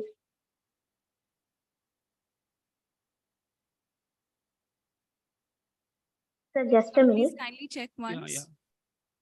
Yeah, ma'am. I'm sharing now. Yeah, it will be an added value that we see who is speaking at least once. Yeah, sir. Just a minute, sir. Sir, the slides are visible now. Please share your screen. Yeah, I shared the screen. No, just not reached The here. slides are not visible yet.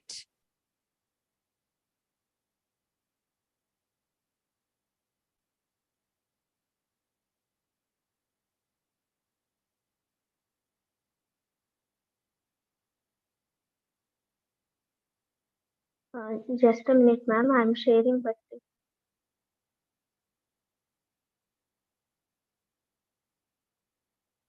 Ma'am, actually, we have made you the co-host, so please kindly share your screen from your end. We yeah, have ma'am. given I'm you the access. trying to share, but it's not sharing. It's asking something.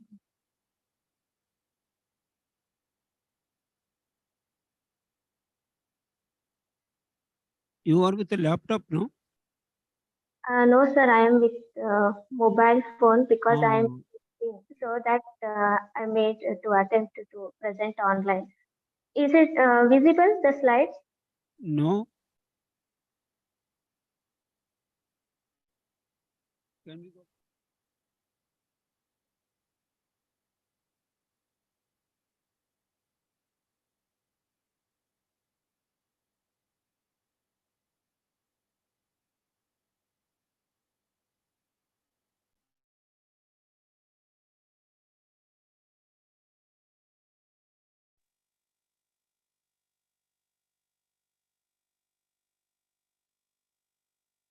Sir, shall I present as it is? But it's not sharing the screen. Yeah, you I'm can do not. that as an alternative. You can do that. You can speak also, no problem. Yeah, sir. Yeah, I can give you a special concession, right? Thank you, sir. Thank Yeah. you so much. Very good afternoon to everyone present over there. Myself, Dr. Deepa Kannur. I'm presenting on intervention study on traditional food and coping strategies among menopausal women. As Yeah, we know, but you should stick to the timing, should be maximum 10 minutes. yes, sir. Yes, sir. Yeah. Sure. Good, carry on. As a menopause is again the transition among middle-aged women because of hormonal and physiological changes. Cessation of menses will be there, and it is a permanent cessation of menses, which is retrospective determined following of 12 the months of amenorrhea during this. And during menopause, the women may experience lot of the menopausal symptoms like hot flushes, heart discomfortness, sleeping problems, joint problems, or joint aches and pains, the depression, Yeah, irritability, and good bladder. that we are able to see you and hear you. Okay, carry on. Yeah, thank you, sir. And the objectives of studies were to assess the menopausal the problems as well as coping strategies among menopausal women, as well as to know the impact of intervention program. Actually, the study was conducted in two districts of North Karnataka, Bagalkot as well as the Dharwad district. In Bagalkot and Dharwad district, among 480 women were selected, both working as well as non-working women, proportionately selected for the study. And I am from Human Development and Family Studies department, so that I've taken a assessment regarding menopausal the symptoms, how the perception of menopausal symptoms are there in menopausal women by the menopause rating scale. This menopause rating scale assess regarding somatic problems, psychological and urogenital problems on the three levels of rating scales. As well as the results depicted that the both rural and urban menopausal women we compared in both the districts, including working as well as non-working women. Among them, we got the information regarding 88 to 92% of menopausal women attending menopause by natural way.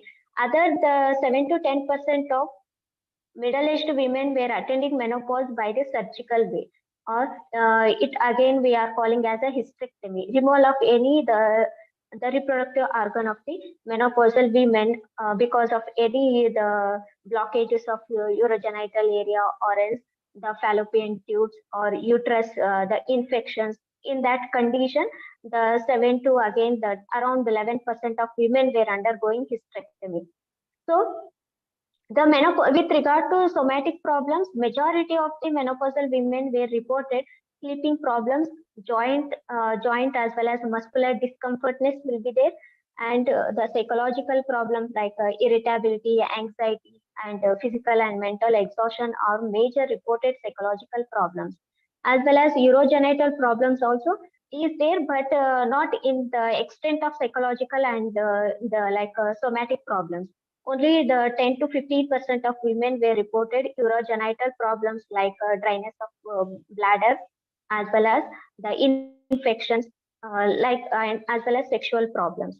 So, based on these symptoms, we assessed the women regarding what all the coping mechanisms they are, or else coping strategies where they are developed to reduce any kind of menopausal symptoms, like for hot flushes, staying in a cool place. Some of the traditional practices they are following, as well as the excessive the bleeding, or else any kind of the environmental related, they are again the physiological problems, or else even the menopausal symptoms, it is under control when they are control on their environment regarding developing any kind of the coping mechanism. It is related to the like lifestyle, how they are leading their lifestyle, how they are active enough for the physical activity, how they are involving into to reduce their stress level or irritation levels.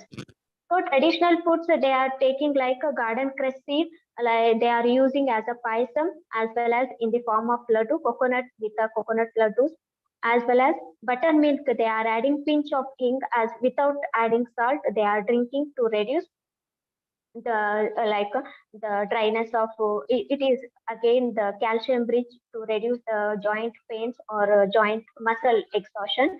Water by adding cinnamons, as well as ragi malt. They are preparing ragi malt with adding the buttermilk. They are drinking. It is a ragi abli they are calling as. These all the traditional foods are very common food intake in a Bagalkot district, but in a Dharwad only the 15 to 20% of urban women are in the practice, but rural women they are not taking. So that we conducted an intervention study in a Dharwad district of rural areas. Around 100 women we are made into a two groups of experimental as well as one group as a control group. In an intervention group, what we get to know through the data collection is Not only the food supplementation, even though lifestyle modification is very necessary to reduce any kind of menopausal problems, regarding psychological problems, regarding physical problems, joint problems, everything. Only the calcium supplement we can't cope better with the menopausal problems. Other than that, involving into physical activity as well as the psychological training related to cognitive therapies or even related to behavior therapies are necessary for menopausal women.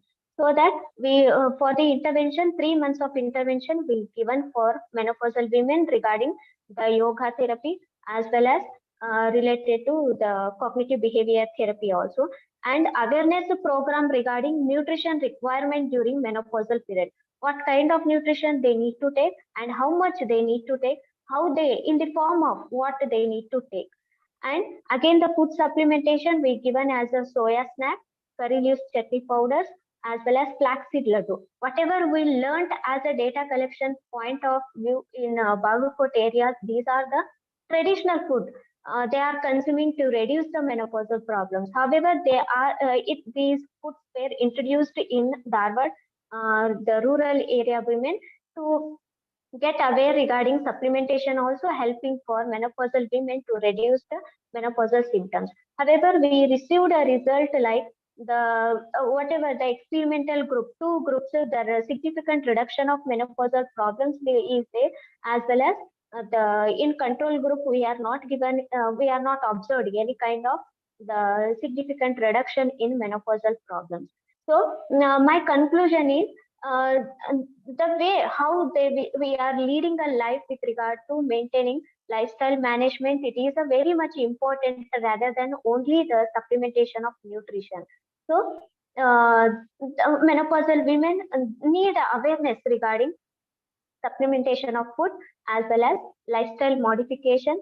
That awareness is needed for rural menopausal women, because area wise if you see with so many of the districts also, no, there's so much of variation with the traditional food practices.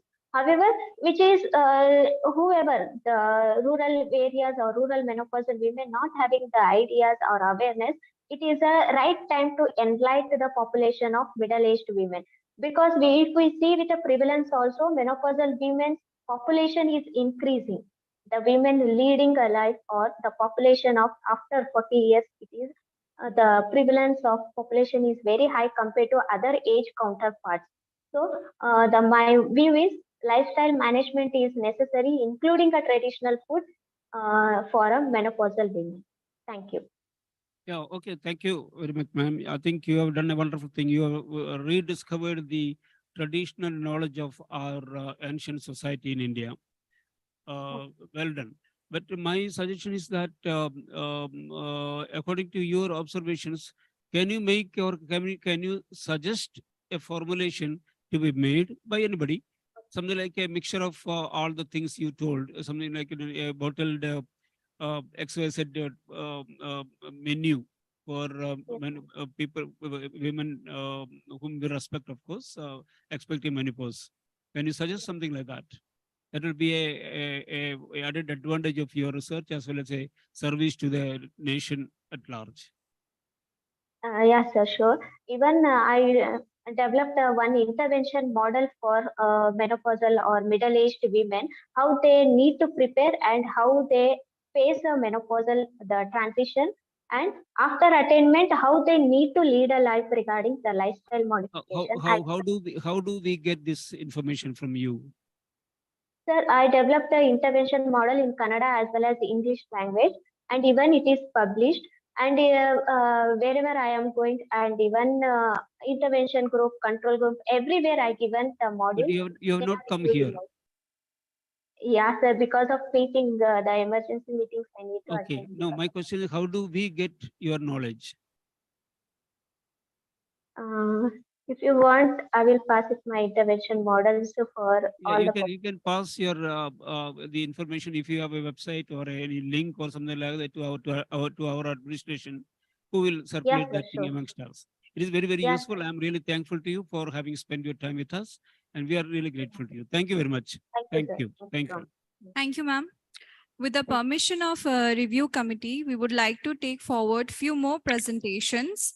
Now, I would like to invite Ms. Muskan Bansal to present on the topic effect of product developed from foxtail millet and jackfruit seed on blood glucose response among middle-aged population. Ma'am, please share your screen and start the presentation. See, with the permission means it's a, do we have your permission? Yes or no?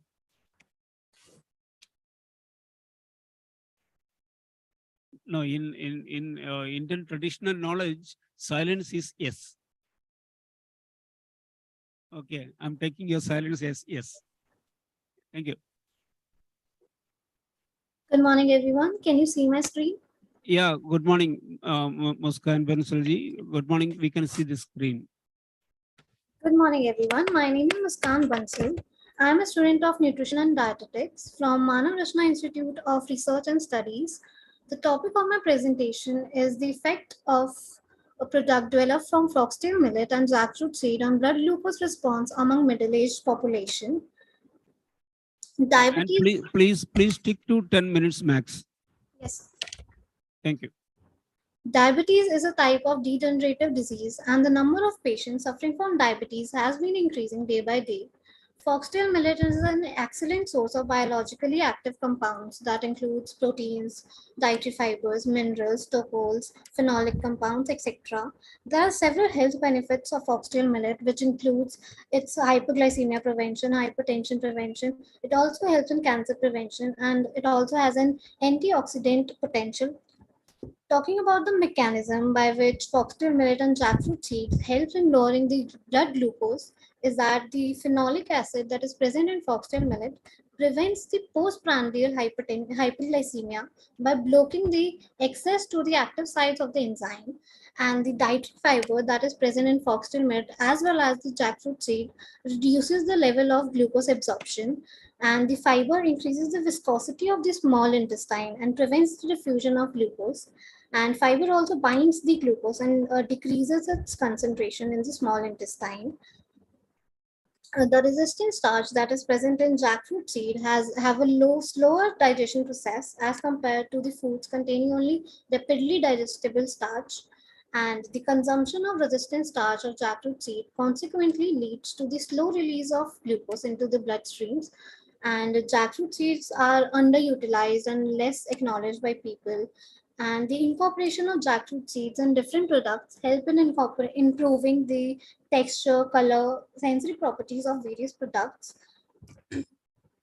Talking about the methodology, firstly, the foxtail millet and jackfruit seeds were procured, and then the processing of jackfruit seed was done, firstly by removing the aril and the brown layer of the seeds, and then drying the seeds at 80 degrees Celsius for 4 hours. And after the seeds were dried, it was grinded and saved. Then the products were developed. The product developed was foxtail thepla, and there are two samples that was developed. First was T1, which contained 50% foxtail millet and 10% jackfruit seed. The second product was contained 60% foxtail millet and 20% jackfruit seed. Then the sensory evaluation was done by using 9-point hedonic rating scale in 50 samples. Then the proximate analysis was done. After the proximate analysis was done, intervention was done on 10 subjects by taking 2 samples. First was the control sample, that was glucose, and the control sample on the first day was provided to the subjects, and the blood glucose concentration was checked at 0, 15, 30, 60, 90, and 120 minutes. Then on the second day, case product was provided to the subjects, that is the millet thepla, and the same blood glucose concentration was checked, and then the result was analyzed. Talking about the results of sensory evaluation, it was found that the sample T1 was acceptable on the basis of appearance, aroma, taste, texture, mouthfeel, as well as the overall acceptability. When we talk about the result of proximate analysis, we found that the sample T1 was high in dietary fiber as well as resistant starch, making it suitable for diabetic patients. Then when we talk about the result of intervention, this table shows the blood glucose concentration in between the groups.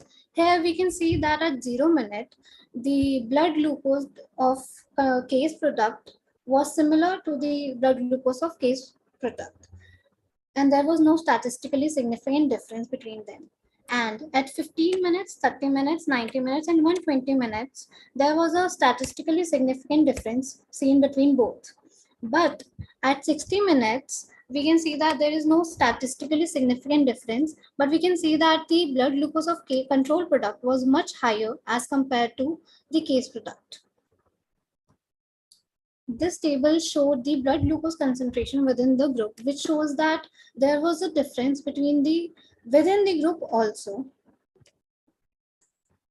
This figure shows the increment area under the blood glucose response curve of the control and the case product. In this, we can see that the IAUC of control product was much higher as compared to the case product.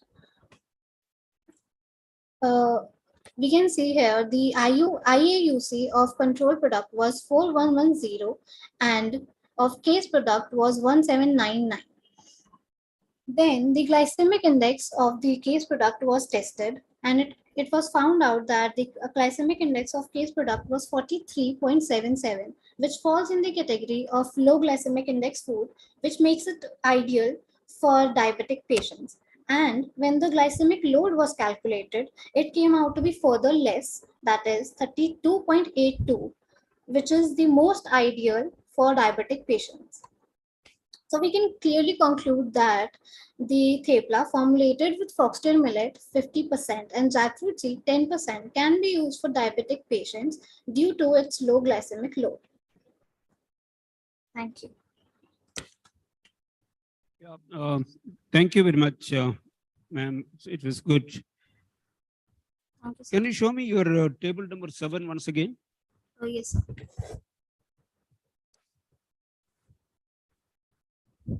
No, the graph showing that thing, probably. Yeah. What was your interpretation of this graph? So here, the IAUC, that is the area under curve, was taken. So we can see that in control, the peak was much higher as compared to that of the case product. And the area was also much higher than that of the case product. And this was measured because to know the glycemic index of the case product. The control is much higher, no? Control. Yes, the control is higher. Control was the glucose. Much higher. It's something like double of your case. Yes, sir. So what is your interpretation of that? So that means the glycemic index and glycemic load of control was much higher and cannot be given to diabetic patients, whereas case is much lower, so it can be given to the diabetic patients. Okay. Yes. Okay, that's good. Thank you. A very good presentation. Timely concluded presentation. Thank you. Anybody has any doubt or clarification? Please. Okay, thank you very much, ma'am. Thank you. I wish you good luck. Thank you, sir. Thank you very much. Thank you, sir. Thank you, ma'am, for chairing this oral presentation session. Now we will be parting for lunch. A delicious lunch is waiting for you at the Sprindur break. Please have it and enjoy and assemble here by 2 p.m. for the upcoming interesting sessions. Thank you so much. Meanwhile, we will be displaying our e-posters. So please have a look. Thank you.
I would like to request everyone to join for the afternoon session. We are going to start it soon.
Good afternoon, everyone. I hope everyone enjoyed your lunch.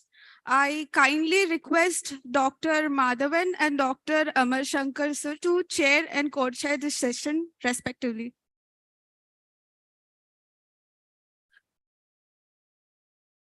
I kindly request both of you onto the stage, sir.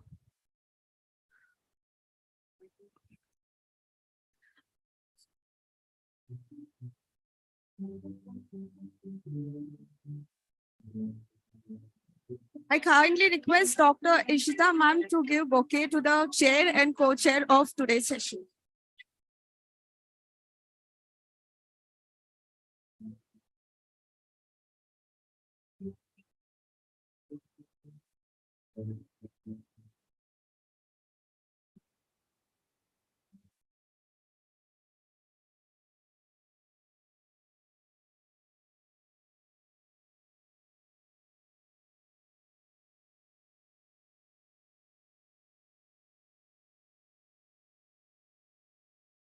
We all have dreamed about a lot of things that we aim to achieve, but it's difficult to put our thought into action sometimes.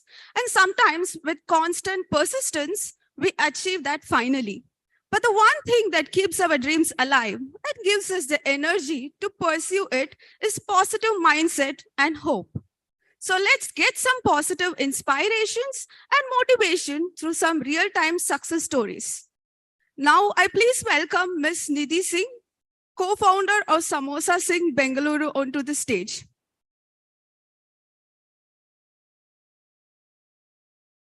With a decade of experience in marketing, sales, and corporate strategy, Ms. Singh is a true visionary who believes in thinking big and trusting oneself to make it happen. Her company, Samosa Singh, is India's leadest provider of food and beverage services. Ms. Singh's expertise in developing new markets, establishing global commercial operations, and building strong intercontinental client bases has been critical to her company's exponential growth and success. I would like to request Ms. Nidhi Singh to share her struggles in pursuit of making Samosa Singh as a successful story today, making it a great success. Welcome, ma'am. I kindly request Dr. A. Madhavan, sir, to welcome Ms. Nidhi Singh with a bouquet.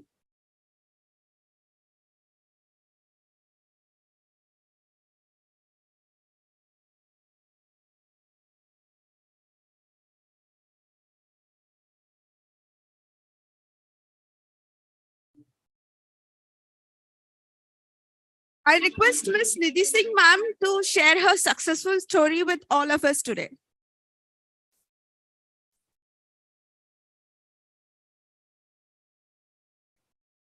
I'd kindly request Ms. Sweta Gowda, ma'am, to be on the stage.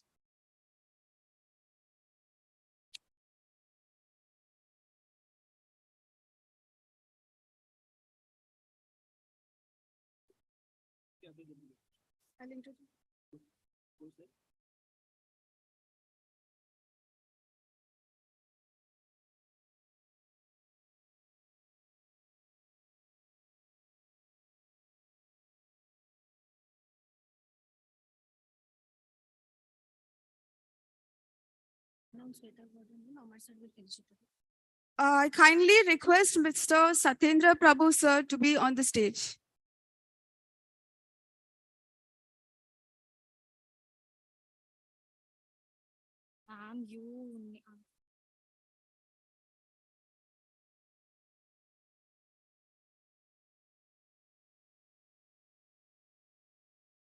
I kindly request Dr. Amar Shankar sir to welcome Sweta Goda ma'am with a bouquet.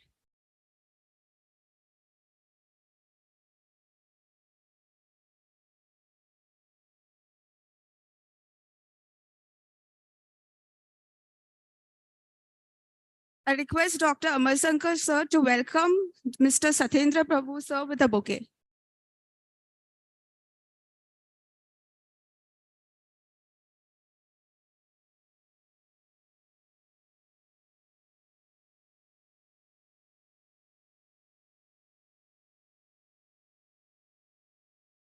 Now I would like to welcome Miss Nidhi Singh ma'am to share her successful story with all of us.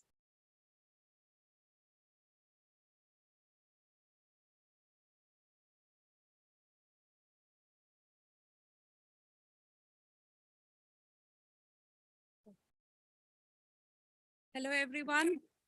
Good afternoon. Pleasure to be here with all of you. So before I start, I think I just have a 2 minutes video to play here, just as a brief introduction of Samosa Singh and actually to answer the question of why samosas. So we can play the video. The volume.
Well, thank you, everyone. So I won't take much of the time. I would actually want this session to be very interactive.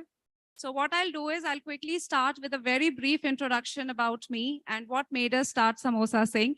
You've already seen what the vision was when we started.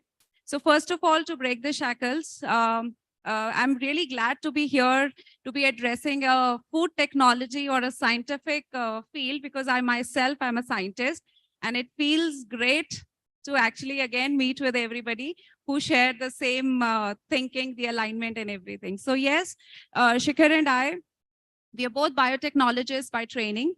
I used to work in a US-based healthcare company taking care of their entire sales and marketing.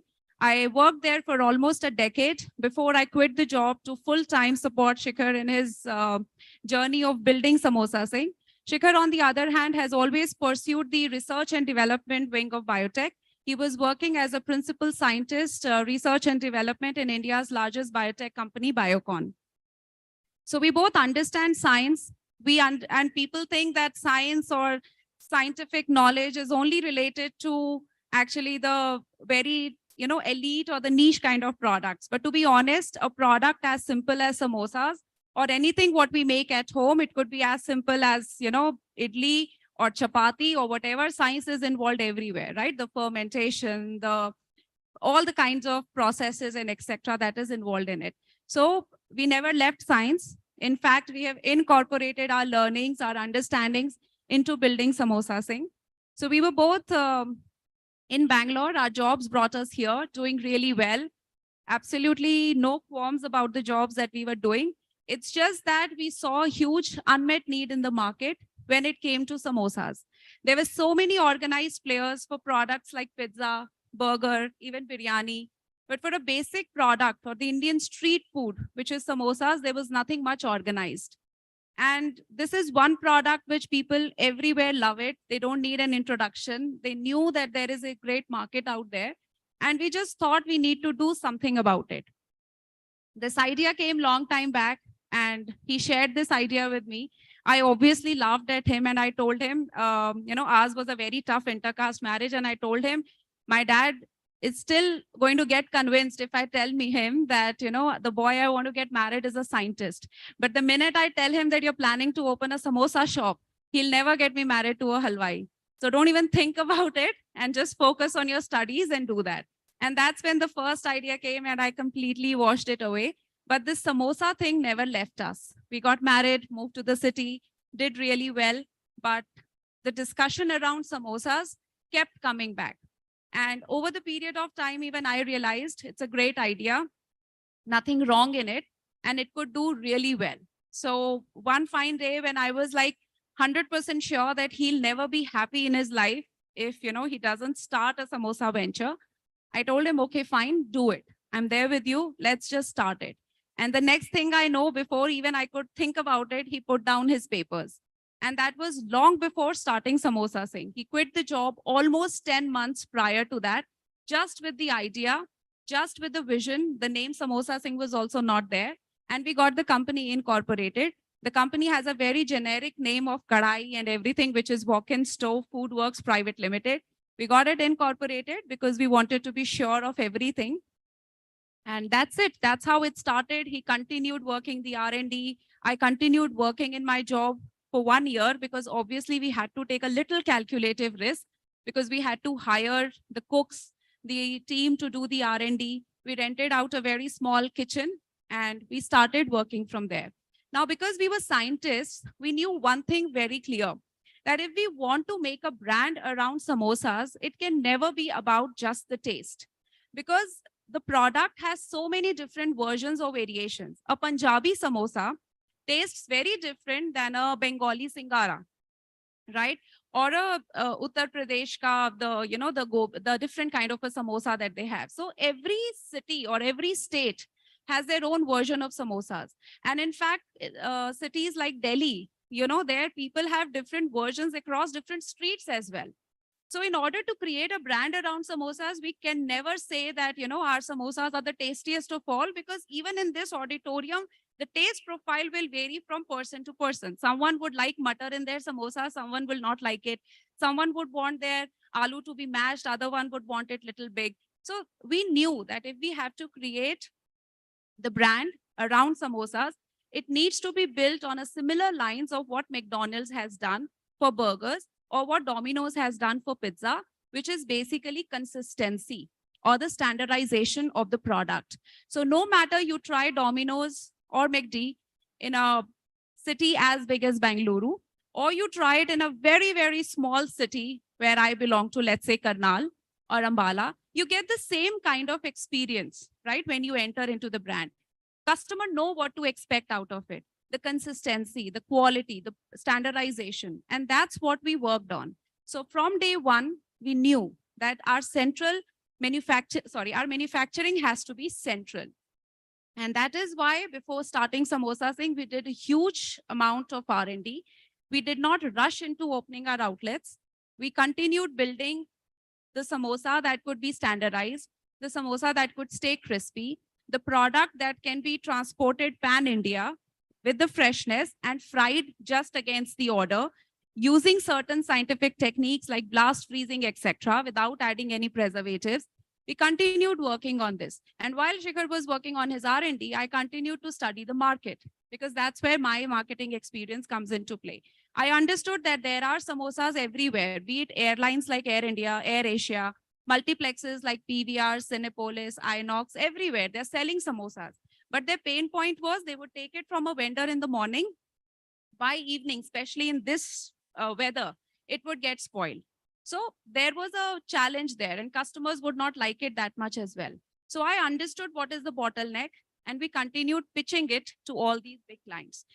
First major challenge for us to get one big client or to get one client. People would love our products, but nobody, trust me, it's not easy for anybody to give you the first order. They would love it. They would keep saying good things, but it was a very, very big challenge for us to get the first big order. But yes, persistence is what comes in play.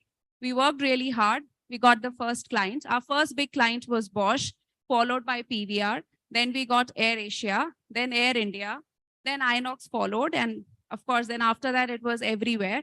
And then we started as a central manufacturing facility where we would supply the samosas to all these big clients. Cafe Coffee Day, Pan Karnataka. So if you have a Cafe Coffee Day here, pre-COVID, they were selling our samosas. So everywhere, you know, our samosas started to get sold and we became one of the largest suppliers and manufacturers of samosas. And then we realized that it's a product where skilled manpower is required. Holi ke agle din, my halwais would be so much under bhang that, you know, they would not even roll the sheet properly. It would be so much difficult. It would be such a challenge to actually get a consistent product. The first samosa versus the 10,000 samosa of the day or the 1,000 samosa of the day. So then eventually we got in the automation. There was no automation available in the market. Again, Shikhar's R&D experience came into picture. From the university like yours, we picked up some budding CAD engineers. We got the like-minded people together because we didn't have the funds, or let's say we didn't want to actually get a machine done from outside India. We spoke to them that we want to make a samosa which stays crispy, which tastes like samosa, but 100% automated way. You know, it should be done in a fully automated manner. And with our brain and CAD engineers and other budding scientists, it took us almost about 9-10 months to finally get that one prototype of the machine ready. And with that machine, that's when we got our first, there were many investors who were ready to invest in us because if your idea is good, money is never a concern. But we never took that money because we knew that as a company, we are ready with the product, we are ready with the clients, we are also ready with the prototype. Now we just need to keep scaling it up. When we continue to get confirmed orders, we put in everything we had. I mean, we sold our home, we put our own savings, everything into the business. And it was not a forced decision. It was a decision that came out of heart because we knew we were too sure about this thing. And finally, we got our first major client and everything, and the production was there and it all went well. The company turned profitable. We got our first funding for the bigger machine setup as well. And from our first kitchen of 350 square feet, we moved to a bigger factory setup of 5,000 square feet. And in 2019, December, we actually became one of the largest suppliers and manufacturers of India, of samosas in South India. We were doing phenomenally well. And Shikhar and I would sometimes, speak and joke also that we were so lucky. We picked up two industries, travel, because all the airlines, and entertainment, all the multiplexes, and definitely the corporates like Big Basket, Amazon, Bosch, that recession would never hit us. But still we had it in our mind that people wanted to try our products fresh as well, like as a customer. So why don't we open few outlets? And we opened our first flagship store, the pictures you saw at Bangalore International Airport, just next to Subway, in between Subway and Nandini. And things are going fairly well, and COVID happens. And on March 2020, the first thing they shut in Bharat Bandh or everything was the airlines. The second thing they shut was all the corporates and multiplexes. So our entire business, which was worth crores of this thing in a month, actually came down to tumbling to just 5 lakh rupees a month. And that too from my 2 kitchens, which I was doing, 2 online orders. So where we were so happy that we picked up the best industries, it was, literally it was like a slap on our face. No clarity. We didn't even know that what would next be, how long would this lockdown be, how we will do or whatever. But we didn't actually wait even a single day. The same day we went to get all the necessary permissions that are required to run the production as well as our cloud kitchens. We opened small cloud kitchens as soon as they were, and then thanks to the tech and the food aspect, we started making everything in-house in our own factory. So pre-COVID, we were just making samosas. And during COVID, like along with samosas, there are gulab jamun or, moong dal halwa, the basic desserts that go. There's one of the menu item we used to sell is a samosa pav. It goes really well in the breakfast. I put my home oven there, and we even started making pav in-house. So basically made ourselves self-sufficient using some fresh minds. We built a small tech team inside where there was lockdown. We looked at the market feedback. We understood how the algorithms behave, where exactly are the tolls, what is the spending capacity of people and all those things. And we came up with an algorithm that exactly 100-meter catchment area that as soon as the lockdown relaxes, you just open your small hub, like a cloud kitchen or an outlet here, because that's where you will get maximum orders. So as soon as there were a lockdown relaxations of a week, we would continue doing our expansion. So from zero business that happened during COVID, we continued to work the hardest. We scaled up to from 0 outlets to 50 outlets now. We were just in one city, Bangalore, and we were as a B2B supplier. We moved into B2C. Now we have our presence in 8 cities. And now, thankfully, the things that are back to normal. So yes, we are now venturing again back to B2B, but this time at a much larger scale.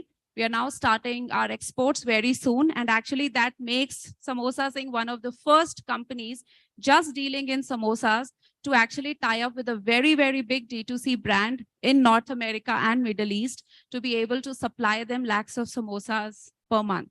So, we've really scaled it up from there, and that's where we are.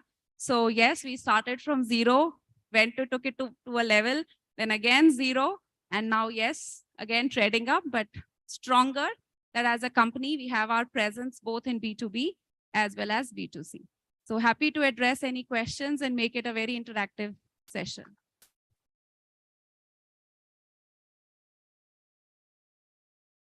No, I'm good. I'm good. I like it this.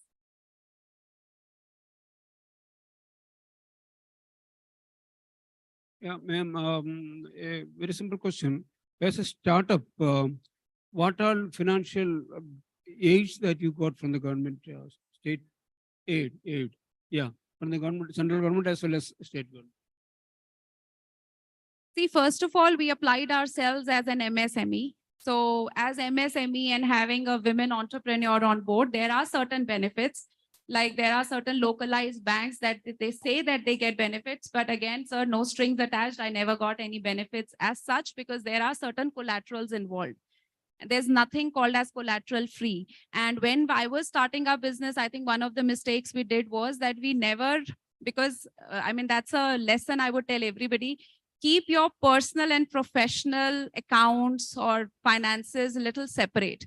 So when we started, we basically put everything in, including our own assets. So even if I had to take a loan, there was no asset against which I could get. But yes, eventually, once the company took up to a certain level, we did get some tax benefits and other benefits because we were registered under Udyog MSME to be able to get certain inputs and certain subsidies. No other thing, no, because everything is linked to a certain collateral, which unfortunately in our case, I had put it already into the business.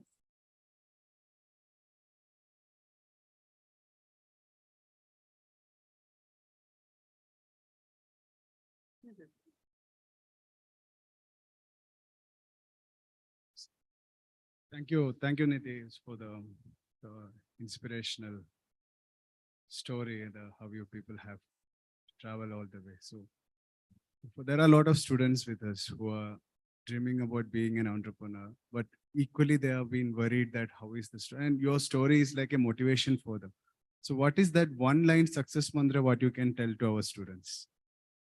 See, one thing I would want to tell everybody is that on Excel sheets, when we prepare businesses, on Excel sheet, Samosa Singh was profitable on day one, to be honest, while we were making the plans. But reality is very, very different than what we plan or assume the things to be.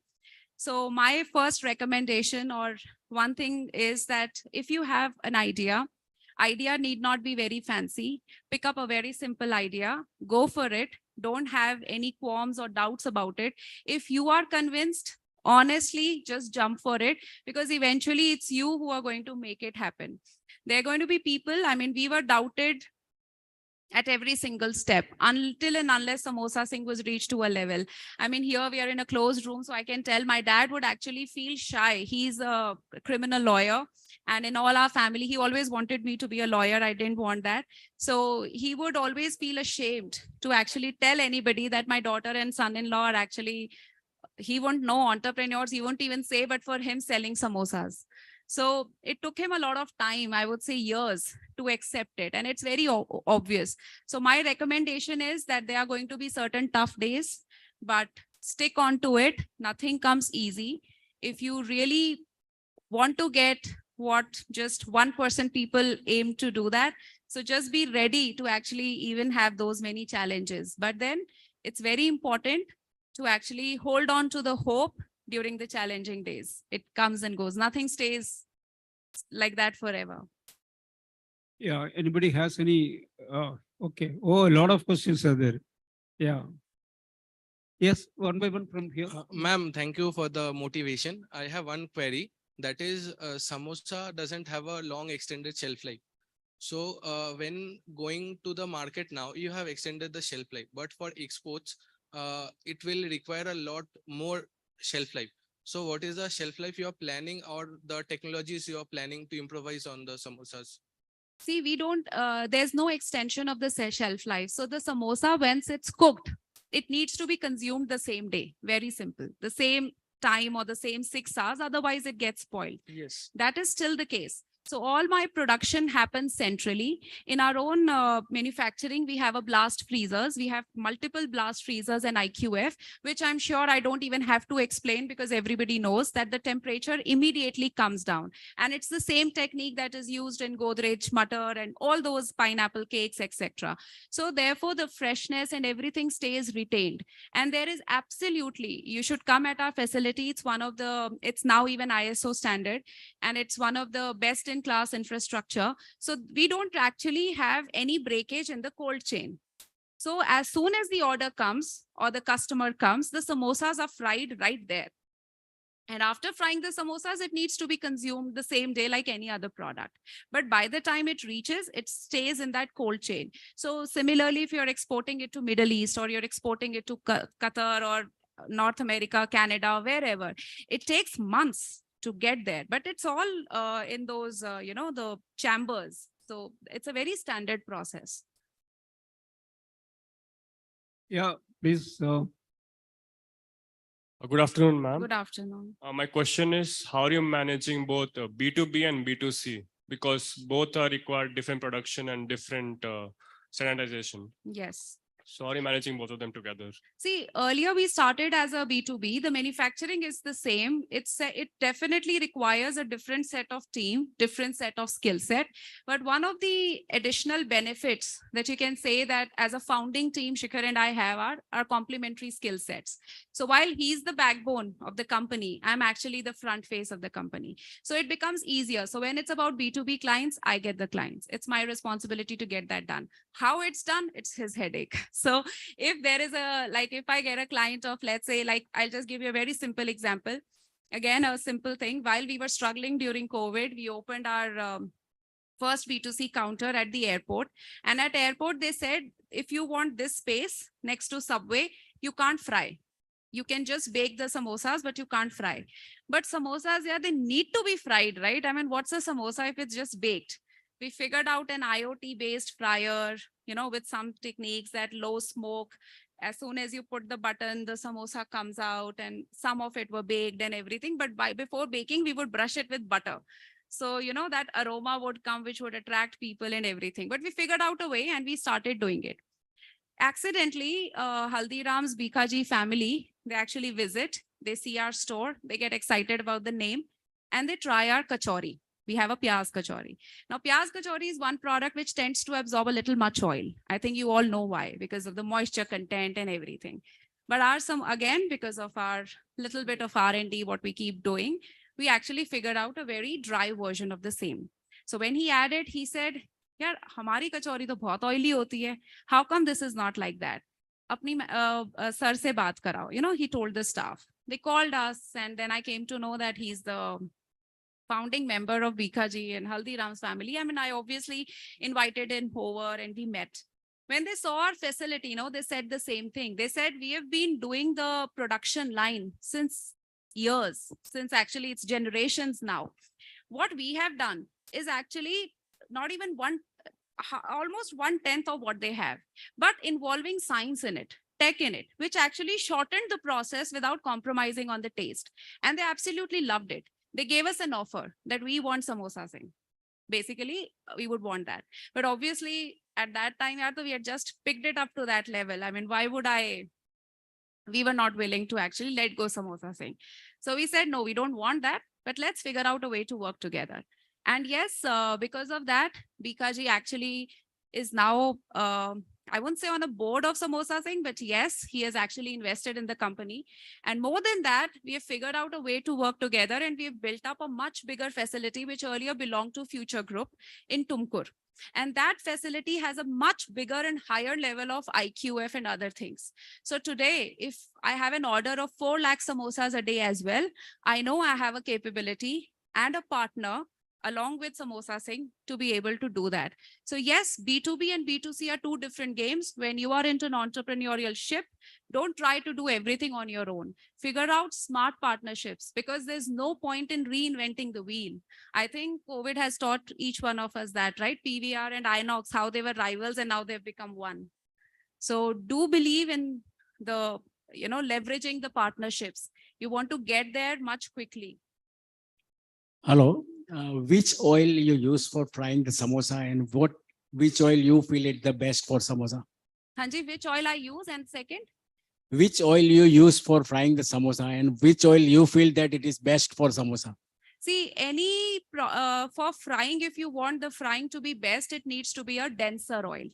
So if you are frying in just sunflower oil, it's not the best oil, because it tends to there has to be a right mix of the oil in terms of the smoking point and the smoke that comes out and how much it sticks on it and everything. So to be very honest, thicker oils like the kinds of, the safflower oil or palm oil, they're actually much better oils. But due to the market and the industry, which generally sees those oil as a negative oil, so therefore we have tied up with KCJOF, which is Karnataka Federation of Oils and all, and we use a special blended oil which uses some amount of sunflower oil, some amount of palm oil, and there are 2 more other components of the oil that we use it. So it's a blended oil, and we also reuse that oil. So once the oils are used, we have a special way to measure the oil rancidity, and it can't be done at every store level. So we have fixed Polar compounds, we say. Hanji?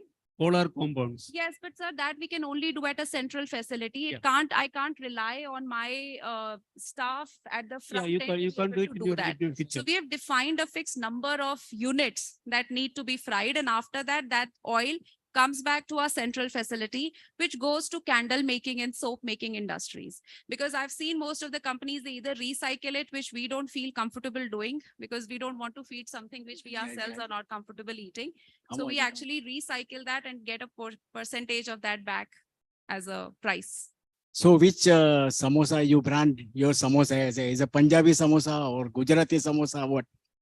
We have a mix. We have about 5-6 varieties which are standard. Wherever all the cities we launch, it's there. But then for every city, we also have a specific samosa. Like we recently launched in Mumbai. So we introduced a Jain samosa, which is made up of kacha, kela, and few other things. Now, as we speak, we are launching in Chennai. So we are launching some Chettinadu flavor. Similarly, in Hyderabad, a little bit more spicy veggie spice. But there are certain flavors that are very universal, like a typical Punjabi aloo samosa or our take on an aloo samosa. So a few other variations like a masala corn. So all these versions. On the nutritional facts of the samosa, Hanji? nutritional fact of the product yes. when you declare it on label, is it trans fat or no trans fat or zero trans fat? So our samosas, actually, it was again an accidental. It was a serendipity. So let me talk a little bit more science here. So we all know that the dough that we make samosa out of, right? It's the same dough from which you make the maida, basically the same composition from which you make bhatura or you make a kulcha or you even make a samosa. But the consistency of the product is very different. So all of that difference, sir, I'm going to offbeat a little bit just for the student's sake, and then I'll come to that. So the what happens is it's all depends on how much you knead the dough, how much pressure you put on that dough, how much you rest it, and how you roll it. So the rollers, I mean, rather than doing it manually, now that it's all done automatic, the rollers, how much pressure they need to put so that only those gluten bonds break, so that the samosas stay crispy for a longer period of time and all of that. So while we did that, and with that automation, we realized that our samosas actually absorb much lesser oil. So it was at one of the companies that we were working with, Amazon. As a process, they also do the nutritional studies done. We also got it done. And then it got validated that our samosas actually have 52% less fat than the regular samosas of the same weight that you get. So today, actually, I've asked them to get a typical aloo samosa, not samosa saying special samosas, because they need to be had the same time. I mean, that's the product. So I've asked them to get the typical samosas. But if you try the different shaped samosas that we have, you know, samosa sing samosas, you'll see that they actually, there are some pictures as well, that they actually absorb much, much lesser oil than the regular samosas. So this nutritional info, sir, I don't have it currently in my head. I mean, I don't remember it. But yes, as compared to the regular, it's about 30% less calories and 50% less fat than the regular ones. In fact, we haven't mentioned today evening, we all are getting the samosa from Samosa Singh. Yes, and She it's in have, 2 hours drive, but yeah. So today evening, you all can taste the samosas, whatever she have No, I think if mentioned. students, if you're here, please, there's a mall, MG Road pe, there's a Garuda Mall. I'm right, Ashok Nagar. We've recently opened our very small counter there, just at the entrance of the mall. It's outside next to Starbucks. Do visit there, try our dahi bhalla, try our samosas. Our dahi bhalla, again, are a result of a typical, lot of science that goes inside it, that how do we blast freeze it with keeping the same freshness and everything intact. So please try it out, get in touch with me. Shruti can share my coordinates, and happy to actually post you all. Any more questions from the? Yeah, Shruti is having a question. Yeah, Shruti.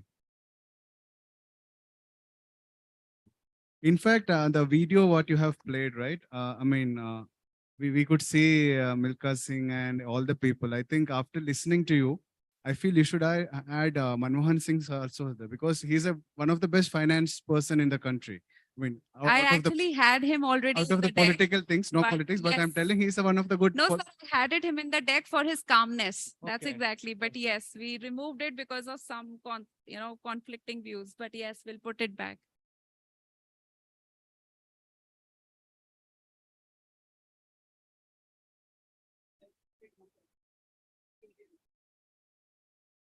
Hello, ma'am. Thank you so much for such an insightful session. I have a question.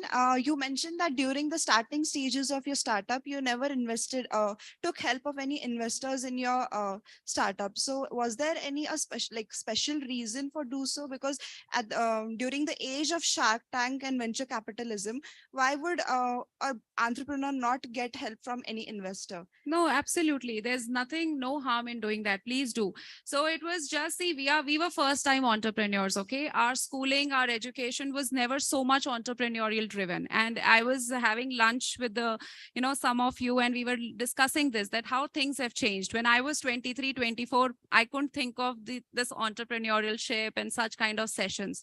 So yes, things are much different now. When we started, all that we knew is what we want to do, how we want to do, what is investment, what is funding, how to get that, those MBA jargons, those Excel sheets and all. We didn't know all of that. So yes, when we started, we started very small. We started with our own fund. Then I came to know that there is some Wharton India Economic Forum. I participated, I applied online, we won the award. Because of that, a lot of other angel investors, they wanted to invest. Then we realized when the machine prototype was ready, when the orders were ready, the business was ready, that now is the time to get the fund. So I actually had a big list of investors ready, that this is what we will do. And I shared it with SV. I call him SV, it's Shikhar Veer Singh. So I shared it with SV and I told him, look, this is the list. What do you think? He just wrote that off and he said, not now. Let's first get 1 or 2 orders and then we will approach just to Kanwaljit Singh. Now, Kanwaljit Singh at that point in time, he was at Helion Ventures and he was the one who had invested in Paperboat and Licious and all of those. So we had known and read that, he's the one who actually supports the founders and everything. And as luck would have it, by the time I thought of reaching Kanwal, I came to know that he had already quit from Helion and started his own venture called as Fireside Ventures. Again, there was no phone number, nothing. I tried reaching out to him. The phone number, what he had given on the website, was routed to his kitchen. And in his kitchen, his cook would pick up the phone and I would say Fireside and she would say fire, camel, something. It was very difficult to get hold of him. But finally, yes, we just met him casually after a lot of requests and trying to get in touch with him. One meeting, we told him the idea. We just didn't tell him the idea. We were ready with the the business was running. It was beyond a proof of concept. And just one meeting of 30 minutes and he already agreed on putting in the money and we never even had to prepare any deck, any financial projections, nothing. It was just so simple to get it done. And eventually Fireside was our first investor. And he said, the minimum ticket size I do is 5 crores. And at that point in time, all that we needed just for our machinery, and that was not even 1 CR. Because it was all done in-house. We just needed 60, 50, 70 lakhs. And we told him, no, we don't want that much. And he said, never say no to money. I said, but we don't want 5 crores. If we get 5 crores, we don't even know what to do out of it. So how do we go about it? And that's when he said, okay, fine. Let's take 1 CR, take 1 CR and then run with it. So that was our first investment, Quantum. These days, nobody talks about 1 CR also, and it's not too far away, right? It's just a matter of 5 years. So yes, funding is easily available, but please remember, if you have too much money in your bank accounts, you stop thinking, stop innovating, stop doing it. And that's a mistake even we did. When we closed our first round of funding, when COVID happened, yes, we had enough money in our bank accounts. We continued to scale up and we do it, but we scattered it. We just assumed we only had that much fund, because otherwise you are literally burning money. So you start building on the team and other things. In my production, when we started with the R&D days of a small kitchen of 350 square feet, we hired first cook. He was, when he came for an interview, he didn't even have shoes on. He came with the slippers. We hired him at a salary of 8,000 rupees per month as just doing the R&D and working with us. He became such a big pillar of support. He basically joined in 2015 when we were just at the R&D stage. Samosa Singh was not even started. And he's still with us for 7 years. And today he's our head of production. And yes, he's also a partner in the company. We've actually given him a stake in the company because he's no longer an employee. He's a partner. So for startups, another recommendation and suggestion, don't go with just the degrees or the qualifications. See what the person really has to offer. So I mean, that's why we work on a very limited budget, trim team, come to our office, we sit on the first floor of our factory setup, very humble setup, but that's how we work. Thank you. Thank you, ma'am. So we will call the MC. Ma'am. Thank you, ma'am. Please be seated. Sure. I know there are a few more questions. I can take it up separately because I think we are running out of time. Yeah, I think we'll close it here because of dearth of time. But We really a love speaking to pleasure. you, ma'am, because your story is so interesting. Your samosa is so interesting. and really, it was a very, very interesting topic, interesting speech. We would like to hear to you sometime later also. Sure. Yeah, yeah. Thank you. Now over to next. No, please, ma'am, come and sit. Yes, yes. We still have some celebration with you here. Thank you, ma'am. It was so inspiring and amazing to see how it started from scratch and with an idea, and now successful it has become. Thank you, ma'am, for sharing it with us. Now, I request Dr. Rao Sahib Moite to give token of appreciation to Ms. Nidhi Singh.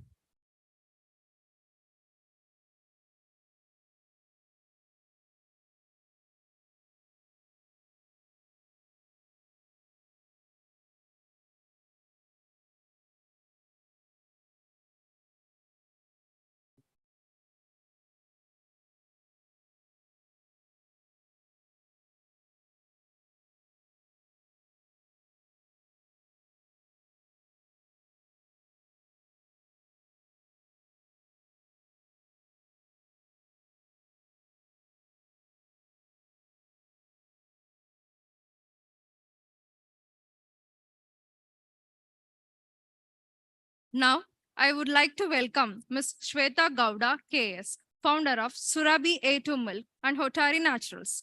Her brands produce chemical-free fruits and reintroduce traditional Indian foods using Gir cattle.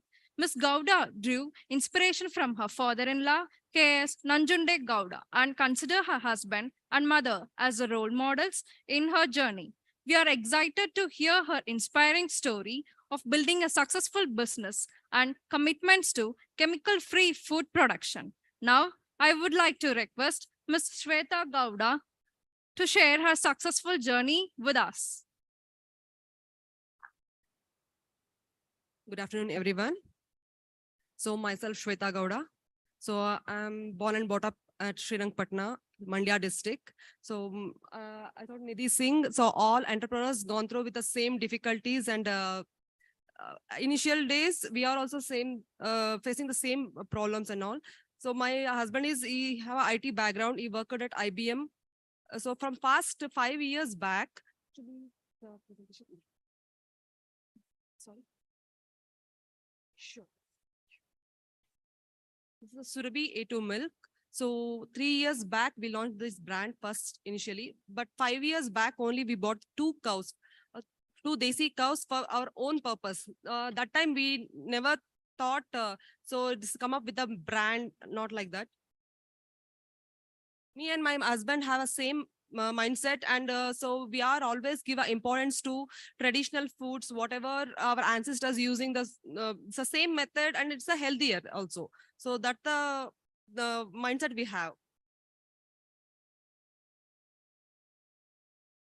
After a lot of nowadays, all are in IT peoples and all others. We are facing this at the age of 30, 40 also heart attack and some other diseases comes. But our grandmothers, she is 80 years old now. She is very fit and so no sugar and no diabetic and all. She is very healthy. But my mother and auntie and uncle, so all are suffering from so many diseases. But when we are thinking about that, why nowadays we are facing lot of health issues. So that time we realized our food system and our lifestyle is changed. So that time me and my husband just discussed, generally we discuss about that, and we research gone through some our personal research and all. So that time we realize it's a milk and rice maida, so some other foods it's chemical foods. Daily what we are using. So that time we started for our kids. So just that time my son was 3 years old. So we are planning to buy 2 desi cows. So there's a lot of health benefits and so nutritions also. So just 2 cows we bought for our own purpose. Later it's come up with a brand. This is the first time 5 years back, exact April 12th, we bought this 2 gir cow from the Gujarat. Before that, my husband went there and he stayed a week and 10 days like that, Gujarat, Nagpur, Haryana. So he just in and around research and what are the feeding methods and all. So he knows many things. After that, we are planning for this. Actually in Kannada, so Kannada the Modala Vaidya Grantha Go Vaidya. So before, nowadays we are for small issues also we are taking allopathic medicines. But before never I saw whenever my childhood I never take any tablets or something. So always in the kitchens they give some things for small issues and fevers and all. But before that one Kannada slogan is there. One the hasu idre maneli one the doctor hiddange anta. So Kannada the Modala Vaidya Grantha Go Vaidya. Go Vaidya is a Panchagavya. So milk, curd, ghee, gomutra and cow dung. So this is called Panchagavya. So that have a medicinal values. This is the benefit of A1 and A2 milk. 5 years back, I don't know about what is A2 milk. So desi cow milk or nati hasu halu just known. But scientific name is A2 for desi cow breeds. This is our Goshala name, Shri Krishna Ganga Goshala, Son Mandya district. We have a Gir and Saiwal, 30 plus cows we have.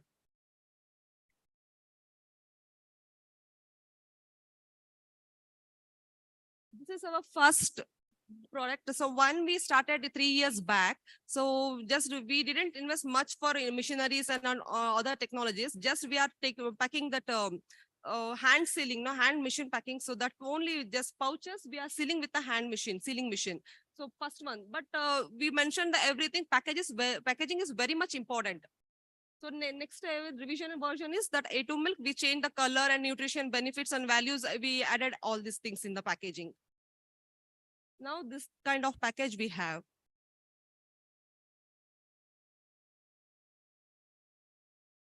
So we have only milk and ghee, only 2 products. Many people are asking how many varieties of milk you have. I said only 1 variety of milk cow gives. So other varieties, they are asking a yellow packet, blue packet, orange packet like that. But no, so cow gives only 1 variety of milk. So A2 ghee. We are using the Belano method. Marketing challenges. Initially, we started 3 years back just for 8 liters. Now we are in 200 liters per day. So marketing challenges, I don't know about the marketing and all. So few things I know, but after that, what? So we are just thinking and own ourselves only we started. Initially, my mother and my parents and my in-laws, no one will support us. So why you are leaving the job and you are starting this, the said. So nowadays they are all proud. So first thing we started a website that is called Surabhi www.surabhi82milk.com. So marketing challenges, so many challenges we faced initial days. First 8 liters to 10 to 20 liters, 50 liters, we struggled a lot. So after that, it will increase. So SEO, search engine optimization, one kind of the marketing. So that one and content creation, social media marketing is very much helpful. So an influencer marketing, one person is a fit tuber, the YouTube channel is there. So in that channel, so you mentioned, so best milk in Bangalore. So that is a Surabhi A2 milk. So maybe 30 lakhs people are following this channel. That time it will change. Suddenly, one day back to back, I received many calls. I don't know why suddenly back to back calls. I don't know. So that time I thought, I asked one of my customer. So he said, I watched your video, but I never upload the video, what they are saying. So after that, I got to know that FitTuber person, complete nutrition values of the benefit, not only since Surabhi A2 milk, is generalized. He give the information about Surabhi A2 milk and another milk. So difference between A1 and A2 milk. So that ranked as a best milk in Bangalore, Surabhi A2 milk. So that time my all orders are increased and I have a good customer base. So offline marketing, we are attending the organic fairs. So it's the digital marketing and it's the Surabhi A2 milk. So it's also available in Google. So it's an influencer marketing. He is a guy, Vivek. Facebook marketing, we upload our cows videos and milking process and some other nutrition and benefits of values of A2 milk. That's also very much helpful. So many people come only through online marketing only we are receiving the orders. One video is there, so YouTube. So this picture is attending the organic fairs. This is our website, Surabhi A2 milk. You can check. This is our farm photos. So Gir and Saiwan photo. So A2 cows are very attaching and very, they have feelings too. So whenever we touch that, and in our mindset also, if we have tensions on something, so we just to spend the time with the cows. No, it's a very different time. So pujas and rituals, Sankranti time and. But initial days, so almost all the entrepreneurs, I said already. So my parents and all not agree to start the A2 milk service and all. So yaake hal marbeka, so they said. So after that, we started this. We've gone through the first initial days. So we tried to connect with my friends, colleagues, and so other relatives and all. So no one will accept. Hittalagida madalla. So whatever we say, so whatever you said, anything to them, so they will not accept. So once started the SEO marketing and all, so slowly, gradually, we are improving our orders and all. So first initial thing, we didn't invest anything. And so just one freeze and packing machine. Packing machine also not, this is a sealing hand packing machine. After that, once we cross the 50 liters order, that time we have a confidence. So then we put it in the BMC for chilling bulk milk cooler. So on packing machine. So we change the method and we purchase our van. And so in Bangalore, we have 12 people for delivery only. So A2 milk is not like other kind of milk. So A1 milk and all, no. So that is not, we can get order like that. So A2 is different. So it's a double the price than A1 milk. So when we started this, we have me and my husband gone through all the struggles of and like anything. So after that, what we do, we are attending the more organic fest. And now till the date, I'm only attending the customers' calls. And I'm ready to answer the customer queries and all. So that is a very helpful. What initial days, I don't know the A2 milk, I said already. So after that, I started learning and I'm attending so many classes and by products. So what are the importance and values and Panchagavya, so Go Vaidya. So like that, many classes happening in Bangalore. So many trainings and attending. After that, I have a confidence. So, okay, this business also working out. So then we started investing. So machineries and transportation vehicles and all. So later the part, so it will first 1 to 50 liters, we struggle a lot. After that, it is increased drastically. So before for cows, we are purchasing the fodder and cow dung, groundnut cakes and mineral mixtures and purchasing from outside. So just we are thinking why we are started the oil unit. So wood pressed oils, the chemical free oil and unrefined oil. So when we started that, so that the oil extracted after that cake comes, no, so we are using for our Goshala only. So that is very nutritious for cows. So very nutritious for cows and some milking yield also improved. That time we started Otare Naturals. It's a wood pressed oil unit. So all kind of oils available: groundnut oil, coconut oil, sunflower oil, safflower oil, Nagar oil, castor oil, badam oil. So all are available. That cake we are using for cows food. Challenges good. Goshala is labor management, fodder management, and labor management is a very important thing. So at Goshala only we have many challenges. pregnancy diseases in cows, financial management. So at Goshala, no, all the times the cows, desi cows and the A1 cows and A2 cows have a lot of difference. In desi cows, pregnancy after the calf, its reproduction will start after the 3 years only. But in A1 cows, it will comes in 1.5 years. Challenges in milk industry. Milk is very perishable goods. This is the biggest challenge for us. And chilling, transportation, it's a 365 working days. So no holidays from past 3 years. Without preservation, raw milk only we are providing for customers. Marketing, on-time service and attractive packaging is very much important in these things.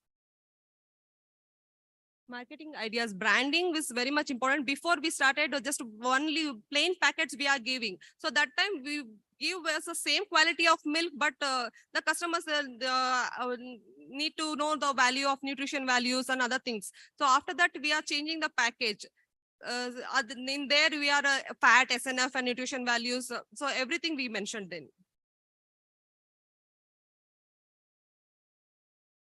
So our suggestion.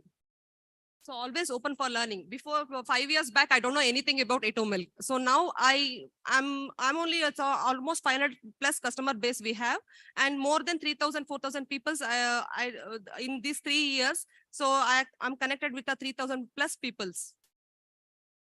Don't think cows are our profitable source. Do heartfully. So always we are thinking I'm maintaining the Goshala, so I'm doing the cow is helping for us, not we are making that. Knowledge is very much important. Milk and maintain the good quality milk and milk products. So before we didn't invest anything. So actually, madam said, so there is no collateral free loans, but anyway, MSME loan, we took collateral free loan that is called CGTMS. MSME only, CGTMS, they will cover up to 50 lakhs. You can take the loan from there. You need to contact CDOC, Center for Entrepreneurship Development of Karnataka. From there, you should upload the your file first, then they will send to the bank directly. So after that, you can release, they will release the fund. So that is a completely collateral free, up to 50 lakhs you can take there. Yeah. Now that of course, a lot of other schemes are also there, like one district, one product schemes are there. And apart from that, there are schemes under Government of India, MSME schemes are there. Of course, depends upon your, whether you want to take or not. Every financing has its own risk also. See, nobody gives money just like that. Yeah. There has to be some expectation, some return, etc. Sir, actually, I didn't give anything. So I'm attending some courses in milk and milk product trainings and other trainings, the 7 days Kaushalya Abhiruddhi. So entrepreneurs training also in the government schemes, lot of schemes are there. So 6 days, 3 days, 5 days like that. So they give a packages. So that training they must do. Yeah. So they will actually, they seeing the people and just running through. So they will call back, madam, again loan is increased. If you want to take any other plant or you can take. The availability, the entrepreneurs are not, I don't know. So I didn't give anything, sir, because it's a Mandia. I'm attending there. So joint director and everyone is very friendly. So they will give a support a lot. So CDOC, you should contact CDOC first, not to the directly to the bank. So CDOC people only upload your project report and data and everything. So from there, they will send to the bank. So then only they will release. Otherwise, the directly bank cannot do this. CGTMS, you should know that actually CDOC only, they give the financial plannings and benefit. What are all the government schemes and subsidies available, they will give. So bank people also coming there and they will teach you. So teach us what is the benefits and subsidy and for loan system. It's a Mudra loan up to 10 lakh we can take. But MSME in CDOC PMEGP loan, before it's 25 lakhs, now it's increased for 50 lakhs. Yeah. One question, a small question which I would like to ask is, you are not giving any animal feed to your cows? Sorry, sir? Animal feed. Animal feed which are available in the market. You don't give? No, sir. Actually, we are planning for Uttara Naturals oil unit, no? So that the cake will come, no? So that for that we should add some ingredients to that, and we have a plan. So in future. No, in animal feed, generally what happens is animal feed consisting of de-oiled cake, De-oil. not oil cake. Okay. Say, for example, from copra, you take oil. Yes. You take, you get, what is that? That cake. That oil Extracted, cake, yeah. oil cake. From oil cake again, see, oil cake has got about 8 or about 5 to 7% oil. Yes. That oil also can be removed because animals cannot digest oil as such. Yes. So whatever oil you are feeding through this oil cake to the animal, that oil gets wasted. No, sir. Actually, we are mixing that one. So the after wood pressing oil, so a little bit content of oil is there. Will be there. Yeah. Yeah. So we mix in the jola, so the corn, so roggy straws and everything. It's a mixture of not only we will give, not that one. You make your own formula. Yes. Okay. Fine. So like that only we will give. Okay. Mineral mixture also must, and sunna, what you call that. So that also. But ready-made animal feeds are available in the market. Yeah, that one also we will give. Different sir. brands are there. Yeah, I can KMF not also make- they I give can't take names. animal feeds and mineral mixtures Right, and right. Infa Gold and so some. Yeah, basically, animals need protein. Yeah. They don't digest fat. Yes. So Okay, it's a anybody? little bit quantity only we will give. Sorry. Little bit quantity. So we are all the mixture. So 30% of green fodder, 30% of dry fodder. Yes, so yes, you remaining can like make that. your own cooperation, of With the suggestion of NDRI Ah, Sidramaya sir, okay. only we will give that. Anybody, any question or suggestion? Yeah, But- please. Good afternoon, madam. Yes, sir. I am very pleased to see your adventure. Are I always? But do you think that A1 milk is a bombardment all over the India last 60 years? So how the generation will be aware for this A2 milk? So we are started creating awareness to people, sir. Because before 5 years back, I don't know about A1 and A2 milk difference. So after that, when we got to know, so actually my son is here, he is not a hearing loss kid. So after that only we started research why it has happened. So we both are healthy, but he is not able to hear. So that's the reason we are thinking so much. And that time we took a strong decision. Thus our lifestyle and our food system was completely changed. That time my husband is working with IBM. It's a night shift, almost US project. So completely 9 years he working with a US project and night shift completely. So he also facing some health issues and my son also facing the issues. That time we realized the importance of our traditional food. So after first we started for our personal only. So later some people are asking about this. Then only we got to know. So it have a market. So people are searching for this, but it's not available in the market. So then we started awareness like that, sir. Completely people are now to the wrong side using A1 milk. Yes, sir. And they are not aware. So for this, would you like to have a help of Jain Society and the Krishna societies? Sir, we are educate the people like it's an organic fest we are attending and social media marketing. Through that, you can check our website and completely the details we are provided there. So in website and my FB page. So nice blessing for your progress. Sorry? Have a nice day. Blessings from a Jain Guru. I came here to study what is going on about the food. I didn't get you, sir. मैं जैन गुरु हूँ और मैं पहली बार ऐसे seminar में attend करने आया हूँ कि how people are aware now. Okay. I am happy to hear. Actually, we have some plans to give some seminars like that. So from the beginning, so in the schools, colleges. Now, when we started after the Uttara Naturals Oil Unit, no, so we have some plans and we are going through with that, sir. So we need 10 people like Ramdev Baba, and they should be working for the society, not for their industry. Yes. Thank you.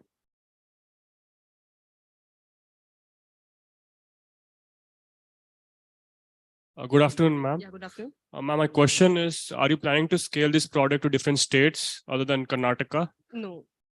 So because A1 milk is different and A2 milk is different, A1 cows are giving very less milk. So 3 to 5 liters per day, it's the maximum. So we should maintain the quality. We are not concentrating the quantity. So it's very much important to maintain the quality. So we are not planned. So I- we'll still 300 to 500 liter up to we can take. So more than that, it's very difficult.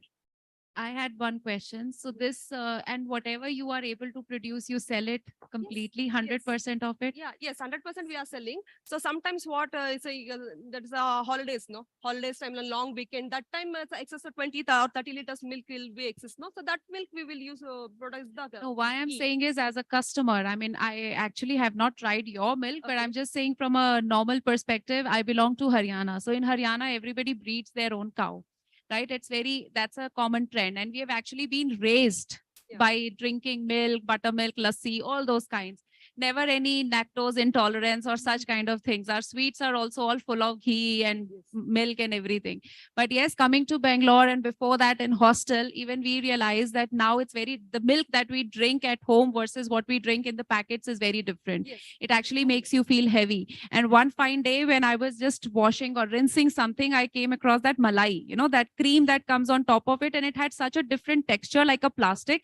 And it actually was an eye opener for me that this is not the right thing. So we also took a small cow. Obviously in my home, I don't have the provision to milk it and everything. So we gave it to one of our house help. She takes care. And every day we get the fresh milk from them. And we use it to make the same butter and this everything. So had I known about this venture, it would have been much easier.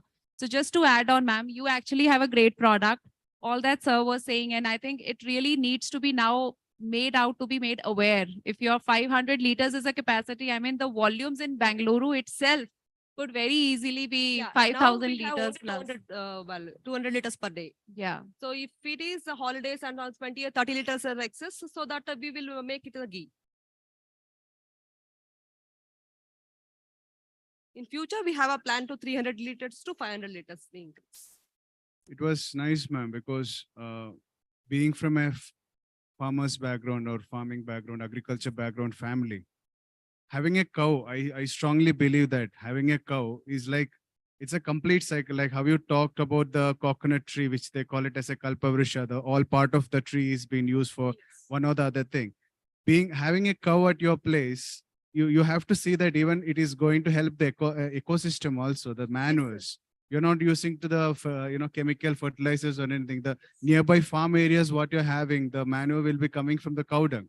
Yes, sir. It's So, a completely 0% Yes, wastage. and much more that you're taking care of the animals. Like it's like a complete. A lot of things are there in this goshalas and farmlands, and many other sectors are also been getting benefited out of it. So Yes, sir. Because so in Gomutra, no, so the call it as a arka.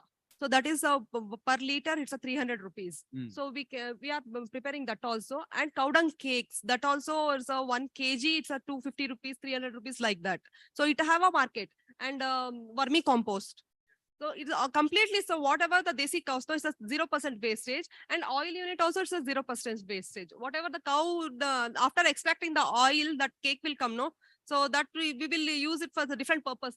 Some fertilizer purpose also they are using, and then fodder some feeds also they are using. Exactly, correct, ma'am. Because it's a very good thing. No, a lot of things have been benefited out of it. So wishing you all the best, and as all the speakers and the people here ask the question. So more awareness, yes, such platforms we will use it for giving more awareness about the A2 milk.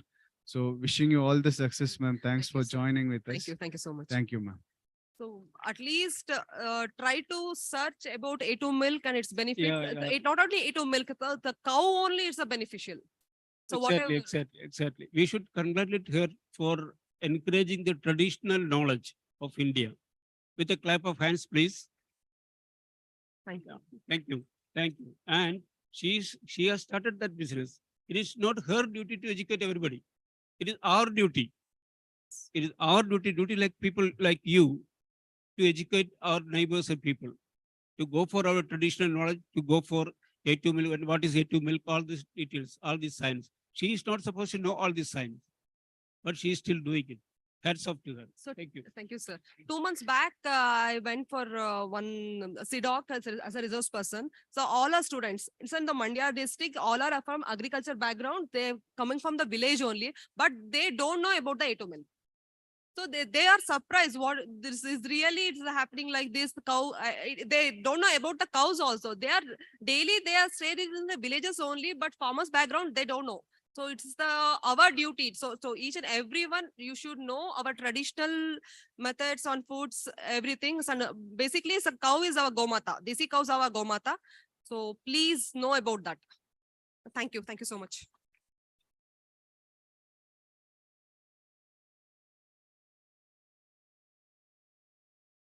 Thank you so much, ma'am. That was really so much motivational, and I hope all of us are like inspired from your story. I now request Dr. Madhavan sir to hand over a token of appreciation to ma'am.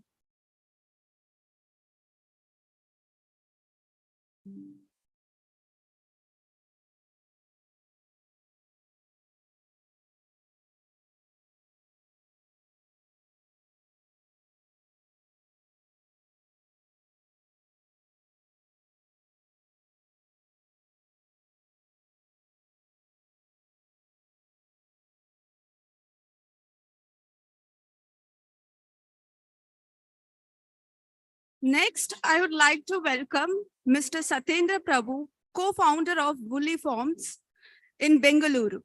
Mr. Prabhu completed his bachelor's degree in business administration, management and operations from St. Aloysius College, Mangalore. With over a decade of experience in various industries,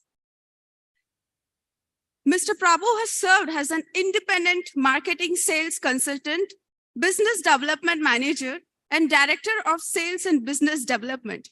In the year 2019, he co-founded Woolly Clustered Urban Farms, which aims to build small communities that produce specific herbs or fruits with excess shared within or among communities. Mr. Prabhu has also worked in high-volume contact center setups overseas and in Singapore as a senior business development manager at Graphene Services. Let's give a warm welcome to Satyendra Prabhu, sir. I would kindly request sir to share a successful story with us. Hey, everyone. So I've been here from morning and this has really been enlightening and I'm just enjoying every bit of it because first of all, it's been a really long time that I've been in any kind of college, school, college, any of those things. And it was brilliant. Another thing and the kind of knowledge that you guys are already been here, we were not in that situation when we even started. So we would go down from one university to another to actually understand whether they had a subject matter expert to actually help us out with our ideation. So coming back, so we are Woolly Farm. So the ideation started back in 2016 and we wanted to go ahead and start something with agriculture again. And but the pain point for us was not about bringing fresh produce in terms of what customers are lacking, but the pain point really was how we would go ahead and change the way that people grew the vegetables and consume the vegetables. It was never on the lines where, we would go ahead and enable a farmer to do it, but rather change the way that we would look at how production of produce happens and how the distribution as well as the consumption happens. So the inception of Woolly Farm happened when I was telling you, we went in to different facilities to actually check if anybody was there. And back in the day, hydroponics was not really well known. So we ended up actually talking about it and doing this. Just a minute. So we landed in IIM and IMB happily said yes, of course, because nobody's actually come in here and spoken about this and we wanted to go ahead and incubate it. So as the first set of thing, we got incubated in IIM. It was purely an ideation stage. We did not have any kind of execution thing. So that actually helps. So IIM came in with a 5 lakh check and they became one of our partners to for the entire eternity. So whatever number of years that we are actually here. So IIM is a part of our cap table. So coming back to our entire conversation of who Woolly Farms is, what it does. So it's basically, I do not know whether we have a logo here. should we go with the presentation or start with the presentation maybe? Either ways, Woolly Farms is on a logo of a woolly mammoth. A woolly mammoth, if you know, is extinct. This is back in 80 lakh years ago when woolly mammoth was actually roaming around in the southern Asian region. What we had in mind is we said, okay, so woolly mammoth is extinct. So the way we actually are doing operation is, nobody does that this way, because we were engaging communities and actually bringing them together. The other aspect is wherever woolly mammoth existed, the civilization existed. So basically they would use that as a source of meat. They would use that as a source of labor if they were able to tame them back then. But those were the ideologies back in the day for the woolly as a, woolly as a logo. But what we actually do is we bring in people together. Again, we are farmers, but we bring in people together who have an idea and who have that either a green thumb or who either want something to do with farming, and we actually push them into farming. So we bring them, we tell them, why don't you start with the empty spaces that they have? So people have gone ahead and started on their balconies. People have started on their rooftops, and they are the ones who started this entire woolly farms for us. So it was purely a community-centric activity that we wanted to do as a case study to see whether, it's viable. And Woolly Farms, it's been about 6 years now and we're still going on. So coming back to the presentation, maybe a video before that.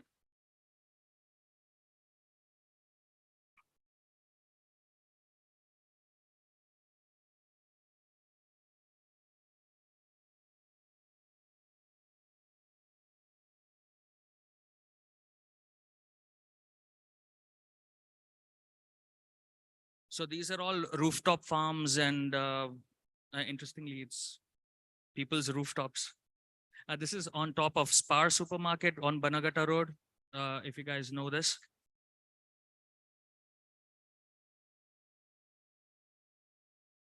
This is in one of the vacant lands where you saw cherry tomatoes going on right inside a Hennur.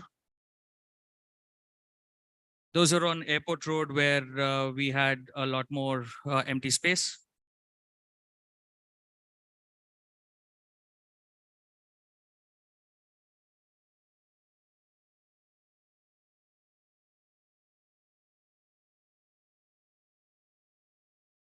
The first set of lady that we hired, and she's the one who was packing.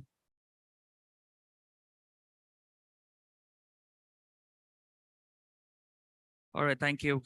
You can put in the presentation now.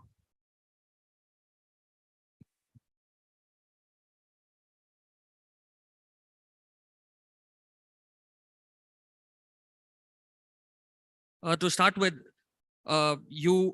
people who want to go ahead and do a startup and people who actually want to do that, I would suggest that you visit every possible institute, every possible institution who's going to go ahead and talk to you about it, and check how many grants or whatever you have possible. For us, it was KBITS, Karnataka Biotechnology, which is an incubation center, which granted us with 10 lakhs in a later stage of time. So as I said, Woolly Farms was our consumer-centric this thing. So consumers themselves actually went ahead and farmed. So we're the ones who are farming with them. We are setting up SOPs, we're setting up the farms, we're setting up how exactly, and we also bring in supply and demand. So how much ever time they had. So otherwise we were the ones who were running it, but how much ever time they had, they would go ahead and spend time in the farm, and they would go ahead and every Sunday come together and distribute produce as a barter system. So barter system is way back in the day. Nobody does that now, but they were doing that back in the day in HSR layout. So we were based out of Sector 1. We would have Sector 2, Sector 1 coming together and then do these activities. We'd run a small little campaign and everybody would come in together. So again, a rooftop, we're growing kale. If you guys know what is kale, kale is another set of produce, which is very good for smoothies, very good for otherwise microgreens.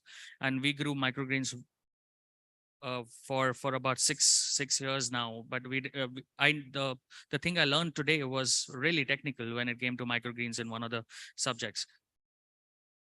So as a company, we are a social enterprise. We work for profit. But we work on social causes, and we work in a way that we engage community.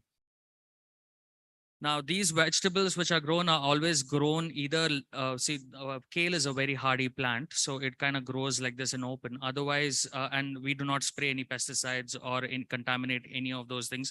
We use clean water mostly. And this is all grown hydroponically on a rooftop.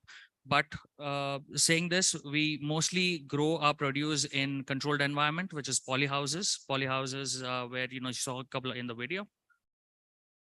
So we have this thing that good food should not be luxury, because again, understand that organic food is going to be expensive, understanding that, the operation, the cost of it would be expensive.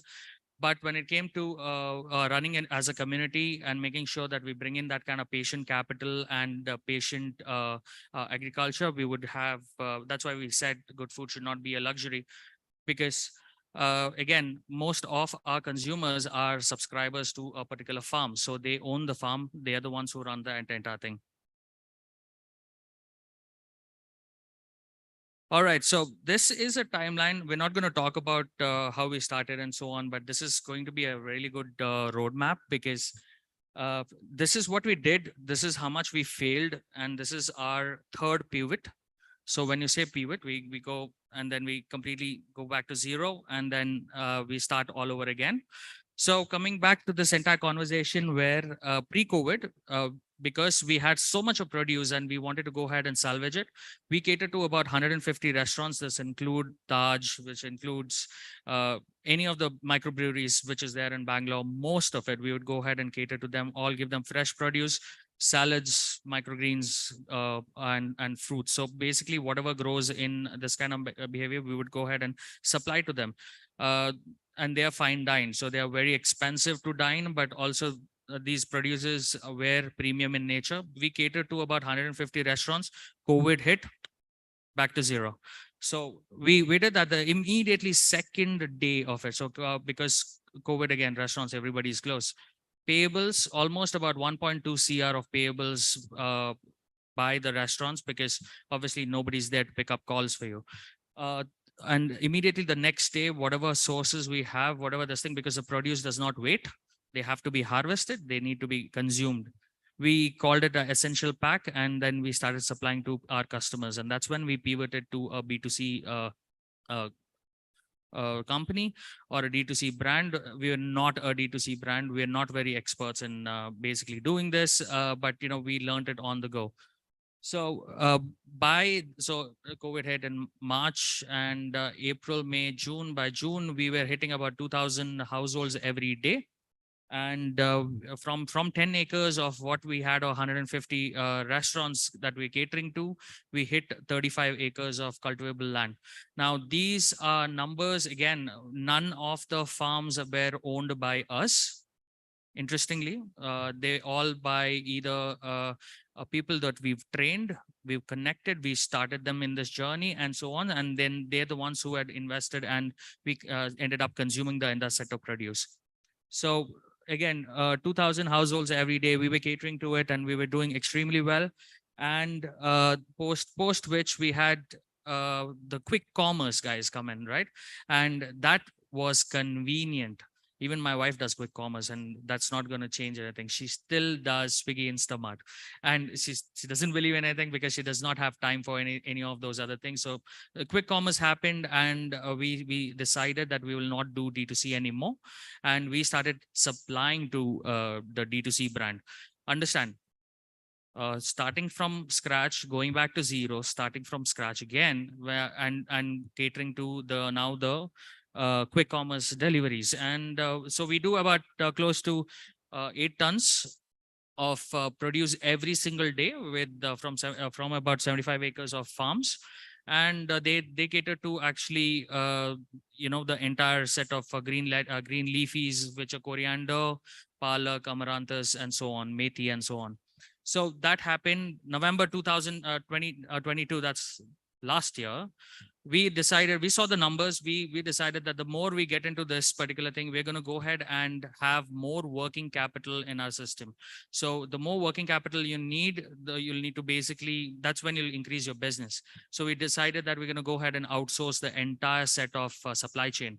Now, what that means is basically you set up an SOP and everything which is required to make sure that these producers are packed and sent across to the end consumer. Now, end customer, we decided we're going to go ahead and do the B2B, which basically became Swiggy Instamart, Zepto, Super Daily. I don't know. There are other few customers that we cater to. So what we went ahead and did is making sure we set up an SOP and we handed it over to the closest friend we have, one of the guys who was also growing for us. So he said, okay, he's going to start a supply chain. So we handed it over to somebody called Greenleaf, which is run by another connector colleague of ours, and the entire we outsourced the entire supply chain. Now, saying this, now again, understand the very importance of you to actually have more institutional connection, which is colleges or institutions, universities or anything. In the same way, you should have maybe about other line of work that you go ahead and do, have more connection in real estate. For us, it was very important because we're actually making sure that these farms are inside the city.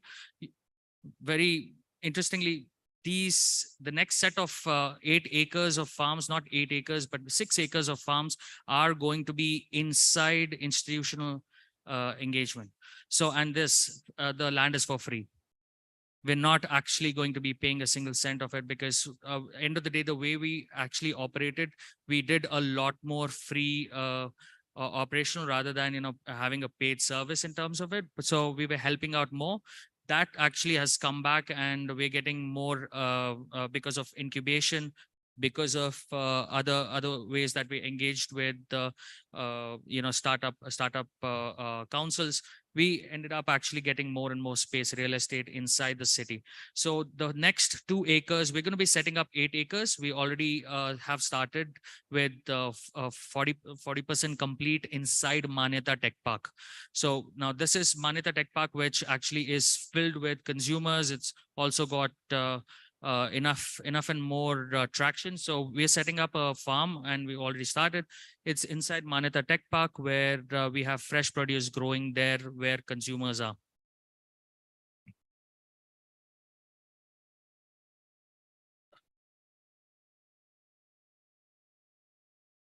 All right, so this is an early stage which we had. If you look at it, the right on the top, we had somebody who had a piece of land. He went and converted into a palak farm, the kale farm I was talking about, and the other exotic herbs.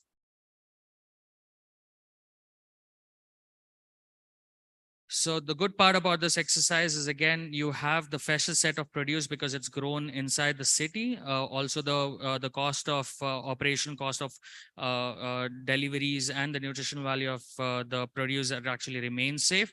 It does not have any cold storage requirement, and as soon as you order, the produce is actually on your doorstep. So a single platform with the kind of farms that we're going in, we have a 8-acre visible farm inside the city. And we have a project of about 300 acres around the city that we're going to have in a rural setup. So multiple different partners I was talking about that we will need to go ahead and you'll need to engage. We supply our fresh produce to Amazon, more Swiggy, and many more. So a school of thought.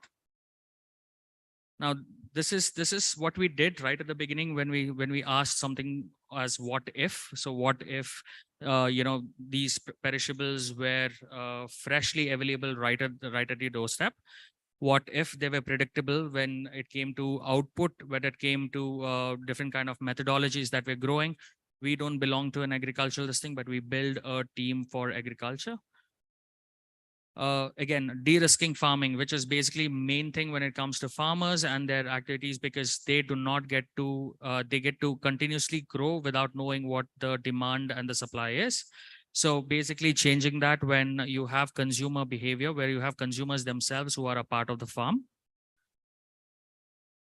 So locally, again, saving precious time. And local production and consumption, of course. And yeah, changing the way that we said. So we said when these farmers or when these farms are actually more closer, they are more viable, you would have more social impact, as well as you would obviously have a lot of wealth. But that's just saying. Thank you though. Thank you so much for your time. Okay, you have any questions? I think I was pretty straightforward. Oh, you do. Thank you, sir. Yeah. Any questions, please? Yeah, thank you, sir, for nice presentation Thanks. and good work. Sir, what sort of fertilizers you use, sir? So same hydroponic fertilizers. So they are basic NPKs and they have micro and macro nutrition. So it's a bunch, sort of a tablet or liquid form. Yes, they are basically chemicals. So do- you would have NPK, so in different kind of forms. So it's a sort of a natural, or it is a based No, on it's not. coal tar products? It's not natural. It is actual chemicals which are available in the market. But these are same thing as fertilizers. We use fertilizer, which is water. Yeah, soluble I agree fertilizer. with you. The products are available in the market. No, but no, there I is- was saying water soluble fertilizers. Yeah, yeah. which is- But yes. there is a say distinction between the two, the natural and artificial. Yeah, these are not natural. Okay, thank you. Yeah. Yeah, one simple point we asked Mr. Satyendra. Yes, sir. What is your vision for the next 10 years? Your vision. Okay, so we are not on the lines of pro hydroponics or organic or any of those things. We do not actually depend or tell ourselves as hydroponic farms, because we do not believe that these are the only way to actually go ahead and have a sustainability aspect. The only reason we have embraced hydroponics at this point of time is because we know it is predictable, because we know exactly what the output comes in. We exactly know where it can be grown. And since most of the utility of these farms are inside the city, we know we cannot use sustainable soil for this entire aspect. So that's the reason we're using that. The first, so the next, we exactly know what is 18-month runway. So rather than 10 years, because the way the amount of pivoting we've done, right? It's great to actually tell a story, but when it comes to execution and when you see the actual this thing, okay, be open to pivoting, be open to change. Please do not please understand that you can come up with a particular thought that this is what I want to do, but be open that in 6 months you will definitely scrap an idea and you will say, maybe this is not right for me. Maybe this is something else that we'll need to go ahead and do in the business. I'm talking about in business, not closing down a business. Now your presence is only in metros. Yes, our presence right now is only in Bangalore. So to start with, we set up a few farms who run on the same system, but who do not fall on the same supply chain, which is our supply chain, which supplies here, is in Kerala. So that's how we connected. We have a couple of them in Calicut and a couple of them in Trivandrum, who actually do it. But the next 18 months, we will be setting up 8-acre farm inside the city. And these are going to be visible farms where consumers can come in and then spend time over there and also see how to grow, and then put things ahead. You can go ahead and set up farms elsewhere as well. But we have a clear runway of 300 acres of farms in and around Bangalore city as a total in the next 18 to 20 months. But apart from that thing, I find we have a lot of scope in the tier 3 cities as well. So absolutely. So absolutely. The reason why we are not in a tier 2 or a tier 3 city at this point of time is because the produce, the way that we are actually growing right now presently, is expensive. And that is actually, I mean, that's a simple understanding. It is turning out to be expensive because the kind of infrastructure cost that comes in. Infra is very, very expensive, right? And to do that, to change that, that's our next phase of pivoting, because we have a foundation coming in where we're going to have more patient capital or capital for infrastructure coming in, which will enable us to put in more farms and more sustainable farms. It does not matter. It can be an open farm. It can be a goshala. It can be anything that we can go ahead and see, because we see sustainable development. We can go ahead and fund a particular project and bring in that kind of change, because we believe that more community engagement happens, Yeah, the more yes. traction towards climate change, the more traction towards healthier living happens. That is exactly my point of contribution, is that the community engagement. Absolutely. That is an area wherein we have a lot of scope. Absolutely, sir. So as a citizen, only as a citizen, I'm very glad if this percolates down the level from metros to other cities, townships as Correct. well.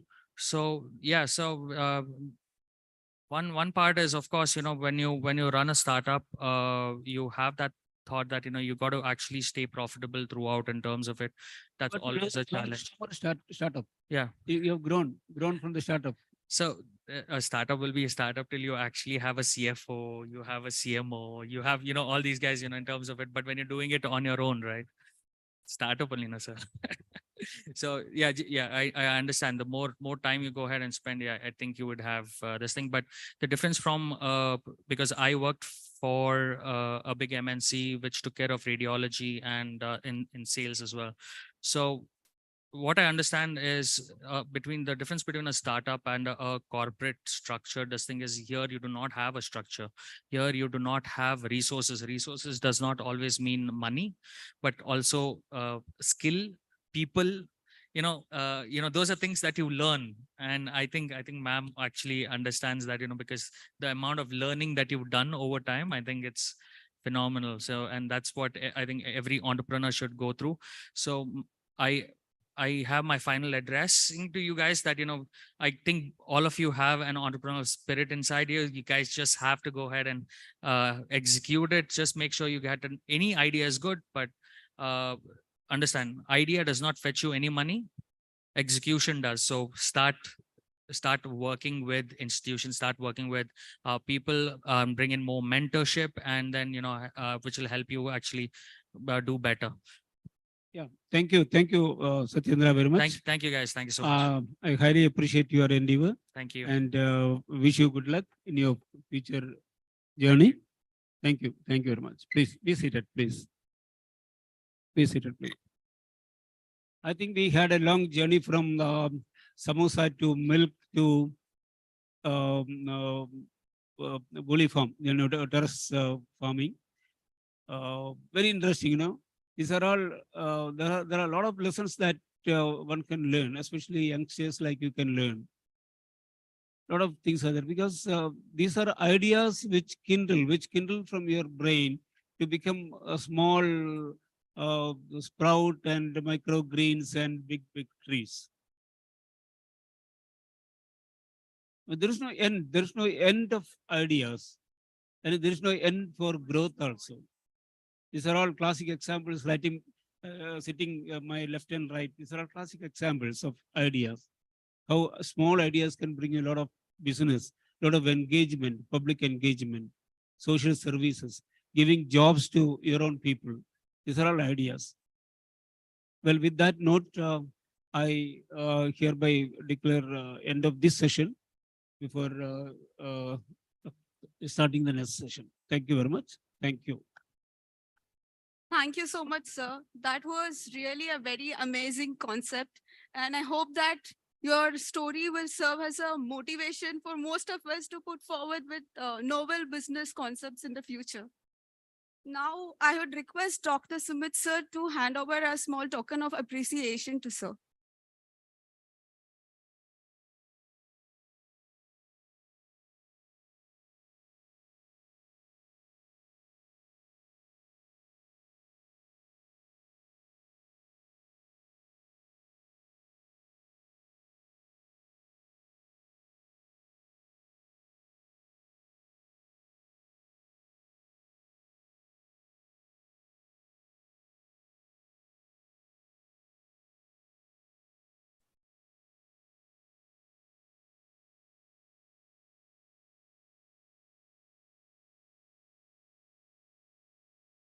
Now we will move forward towards a very special session of today's event, a special workshop conducted by Dr. Sridevi Gote, an assistant professor at the Center of Ayurveda, Biology and Holistic Nutrition, who is a highly accomplished expert in Ayurveda. She specializes in personalized nutrition, Ayurvedic culinary science, and product development. Her extensive knowledge also covers food chemistry, natural antioxidants, and novel food processes. Today, she will be conducting an interesting workshop on Ayurveda culinary science, harmonizing food and life. In this workshop, we will explore Ayurvedic principles and culinary science. The workshop featured a discussion on the difference between Ayurvedic dietetics and culinary practices and modern science. It includes a demonstration and a video demo along with the testing session.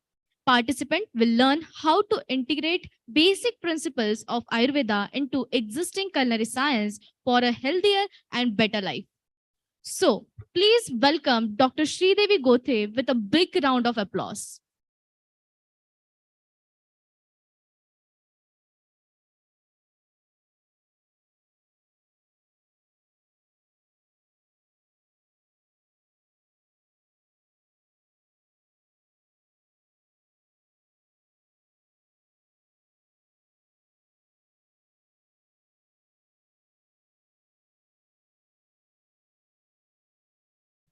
I might talk more about Ayurveda. So please bear me. If you don't understand anything, please free to ask questions in between if I am talking more about Ayurveda and the terminologies of Ayurveda, which are very technical to the Ayurvedic people. So I thank the organization for giving me this opportunity to present here. I come from the background of Ayurveda, but I am working with this transdisciplinary university. That's my institute. And our funders are the Rural India Supporting Trust. I thank them for supporting us to do all this workshop to conduct and also to reach out the people with our knowledge background. With that, I'll start this workshop. This is more about blending Ayurveda into the existing culinary science. The way we work with this, the way how we look at this Ayurveda culinary science is not only about converting the recipes into edible form or a kitchen recipe, but also we have like a textual references of recipes which we want to convert as a kitchen recipe, that we call it as a text to table recipe. Then we think about, we try to analysis the techniques that can be explored or technologies that can be blend with that and try to develop a product out of it. So with this, in this session, I'll be showing you some product that have been coming from the traditional knowledge background and some of the recipes that can be showcased in a menu of a hotel, or and the recipe that can be used as a day-to-day life. So can I get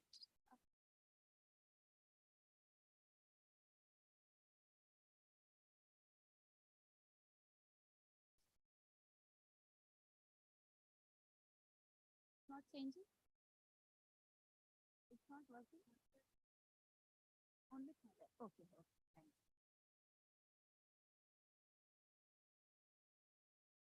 So in Ayurveda, we always talk about the body, food, and the environment. We all know there are the 5 elements where the entire universe is made up of these 5 elements. And those 5 elements will form the 3 dosha, which is a very nowadays, now everybody is talking about this 3 dosha concept, understanding of this 3 dosha concept, which helps in understanding the phenotypic character of a person. So that will define, these phenotypic characters will define the dhatus, that is anatomy, and the agni, that is metabolism, srotas, that is the systemic functioning of the body. And the same dosha karma, that is same elements of Vata, Pitta, Kapha will also be present in food, which will help in increment or decrement of these particular elements in the body. So those are called as dosha karmata in the food, and rasa, guna, virya, vipakas are the physiological properties of the food. So when we talk about the food and body, we always think about macro and micronutrient. But the traditional knowledge go beyond this food chemistry. They think about more about the physiological characters of this food. That is what to eat and how to cook, how to eat, when to eat, with what to eat. The food pairing concept, and also how to cook, different cooking methodologies are involved here. With this background only, we will define the health. If you see what is a healthy person according to Ayurveda is Samadosha, Samagni, Samadhatu, Malakriya. That is about anatomy, physiology, and also about the excretory system. Not only that, they also include Prasanna, Indriya, Atma, Manas. That is mind, soul, and sensory organs should be in balanced state to be called as a healthy person. So this samyata, samatva of the body comes from the harmonization or the equilibrium between the body and environment. That's why we are saying this session as the harmonization between food and life. How you can balance the body with food, because the samyata or the equilibrium of the body will be under continuous changes that are happening in the body. That is in the environment that we call as dynamic changes, dynamic equilibrium that body is trying to maintain because of the changes in the day to day, that is diurnal changes and seasonal changes, and also changes due to the age, the body changes. To cope up with all this, the major factor that is helping the body is our food. So foods, not every food can be consumed every day. That is what the difference that Ayurveda makes for any ingredient. No ingredient can be consumed every day according to Ayurveda. There are only few ingredients. Those are called as Nitya Rasayana, which can be consumed every day, or Nitya Sevaniya Dravyas. And there are Rasayanas, which plays a very big role. Nowadays, people are looking more about Rasayana. Those are rejuvenating foods or ingredients, or maybe medicinal plants, which can be used as an antioxidant or antimicrobial, or as an memory enhancers, brain tonic, and cardiotonic. Many other properties comes from this Rasayana. This Rasayana foods helps in maintaining metabolic health, systemic health, and also tissue nourishment. So these two concepts I want to bring along with the food principles, that is Nitya Sevaniya. Why? Because we always blame the food ingredients. It's our always, the human mentality is like that. If something happens, it happened due to rice because of high carbohydrate. If something happens, that happened due to the fat. I'm consuming more fatty foods. But we never think about that, why it is happening.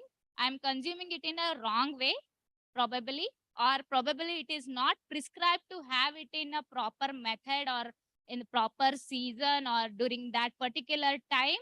But we are not thinking about it. We are just blaming the ingredient as such. This ingredient is wrong for consumption.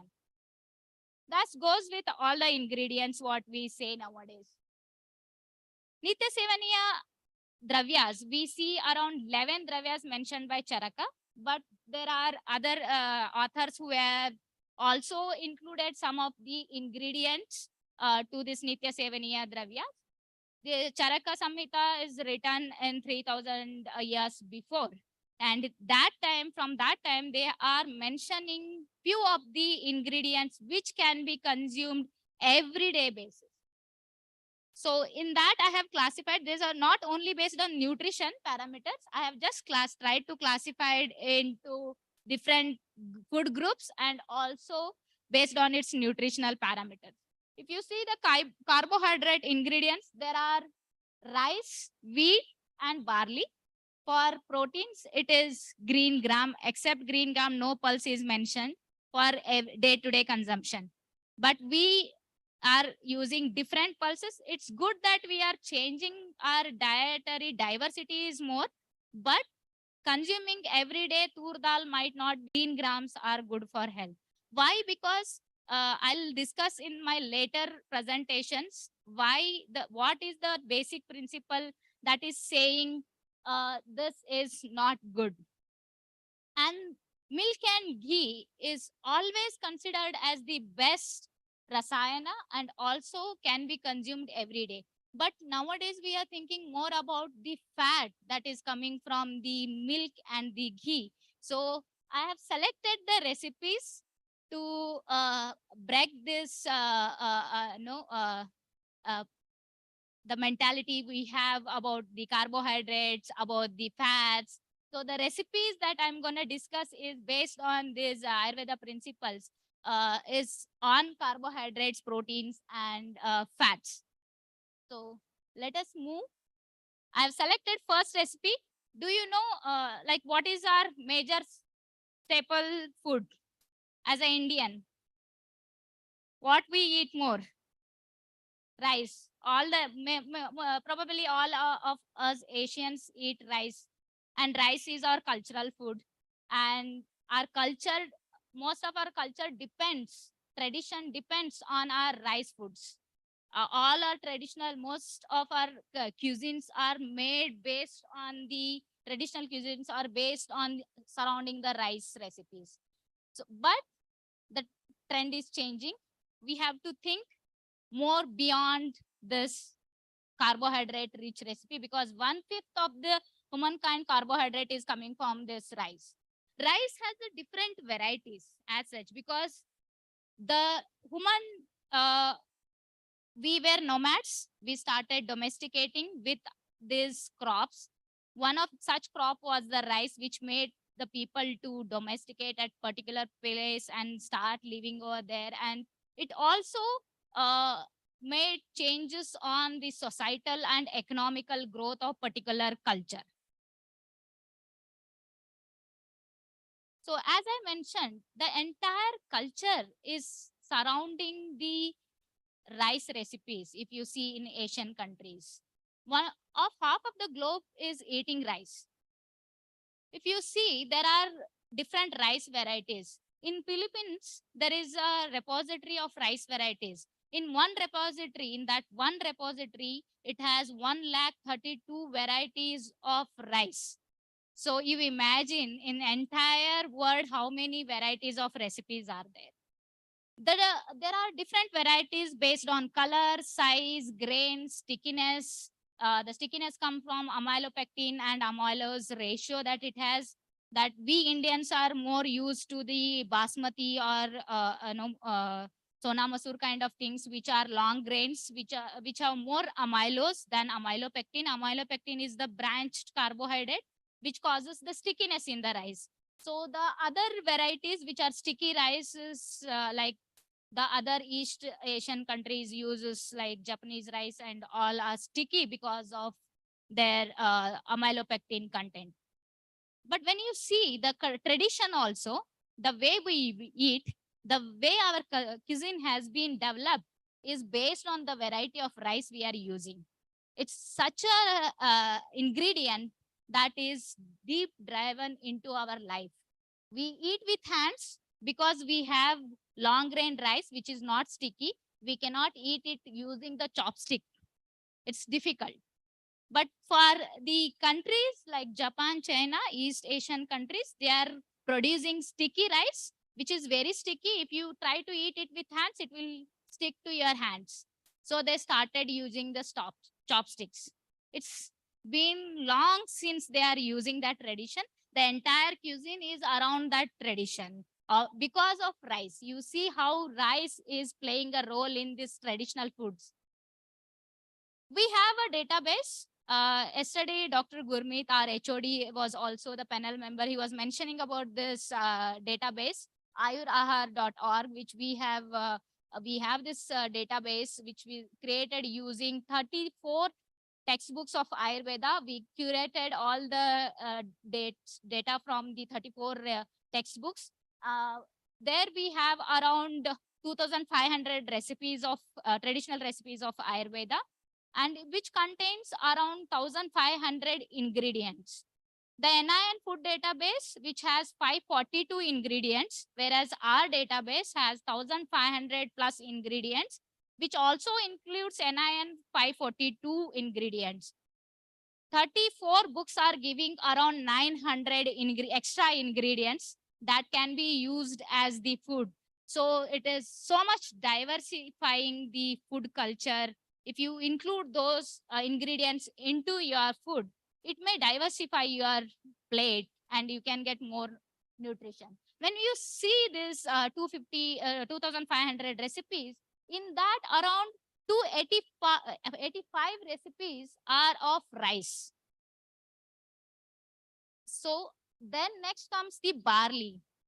Wheat is somewhere 95. With this analysis, I found that rice is most commonly used ingredient for recipes during from long ages. But the major thing is, another thing we are seeing here is the wheat, which we are using more nowadays, but it is having less recipes. Barley is having more, but somewhere during this changes in the lifestyle, somewhere we missed out the barley, so we have less recipes. What Ayurveda says is, if you are not able to use rice because of some conditions, some health issues, the next recipe, next ingredient you can use is the barley, not wheat. So that's why you find more recipes of barley rather than wheat in Ayurveda classics. So now also we see the gluten intolerance. All these things are playing role to use wheat, which might be existing that time also. That's why they are just avoiding the wheat and trying to use barley more. So then if you see, the Ayurveda always talks about the life. It's life science. Ayu is life. So it talks about the life. What is our body made up of? Our body is made up of proteins. Those are the building blocks who are like industries in our body. Those are the small scale industries who are working to produce all kind of energy requirement, or anything that is required in the body will be produced by a protein. So that protein molecules, around 1 lakh protein molecules are there. They are like a motors. They'll be working continuously. If you don't grease it, every motor requires a greasing. Is it not? If you don't grease it, there will be wear and tear. Same with the body. Those proteins are continuously working. If you don't grease it, using this substance called unctuous substance that we call snigdhatha. Snigdhatha is opposite to dryness, not exactly oiliness. I can say, because rice is having snigdhatha. Snigdhatha is unctuousness, that is kind of oiliness, which is not exactly oiliness, which is a physiological property of ingredients mentioned in Ayurveda, which can help in being healthy or maintaining the body equilibrium. So that property is important for an ingredient to select it as a daily ingredient. Then is the light substance. I have highlighted that particular property. Light, what is meant by light and heavy diet? We always talk about light and heavy diet. So light diet, according to me, is like, if anything that causes the stress to the body, what it will lead to? Anything, any food is a foreign particle to body. It is not native of the body. It is a foreign particle. Once you eat, what body will do? Come again? I didn't hear. Metabolism? You meant metabolism? Yeah. With that, what will happen to the body? Yes.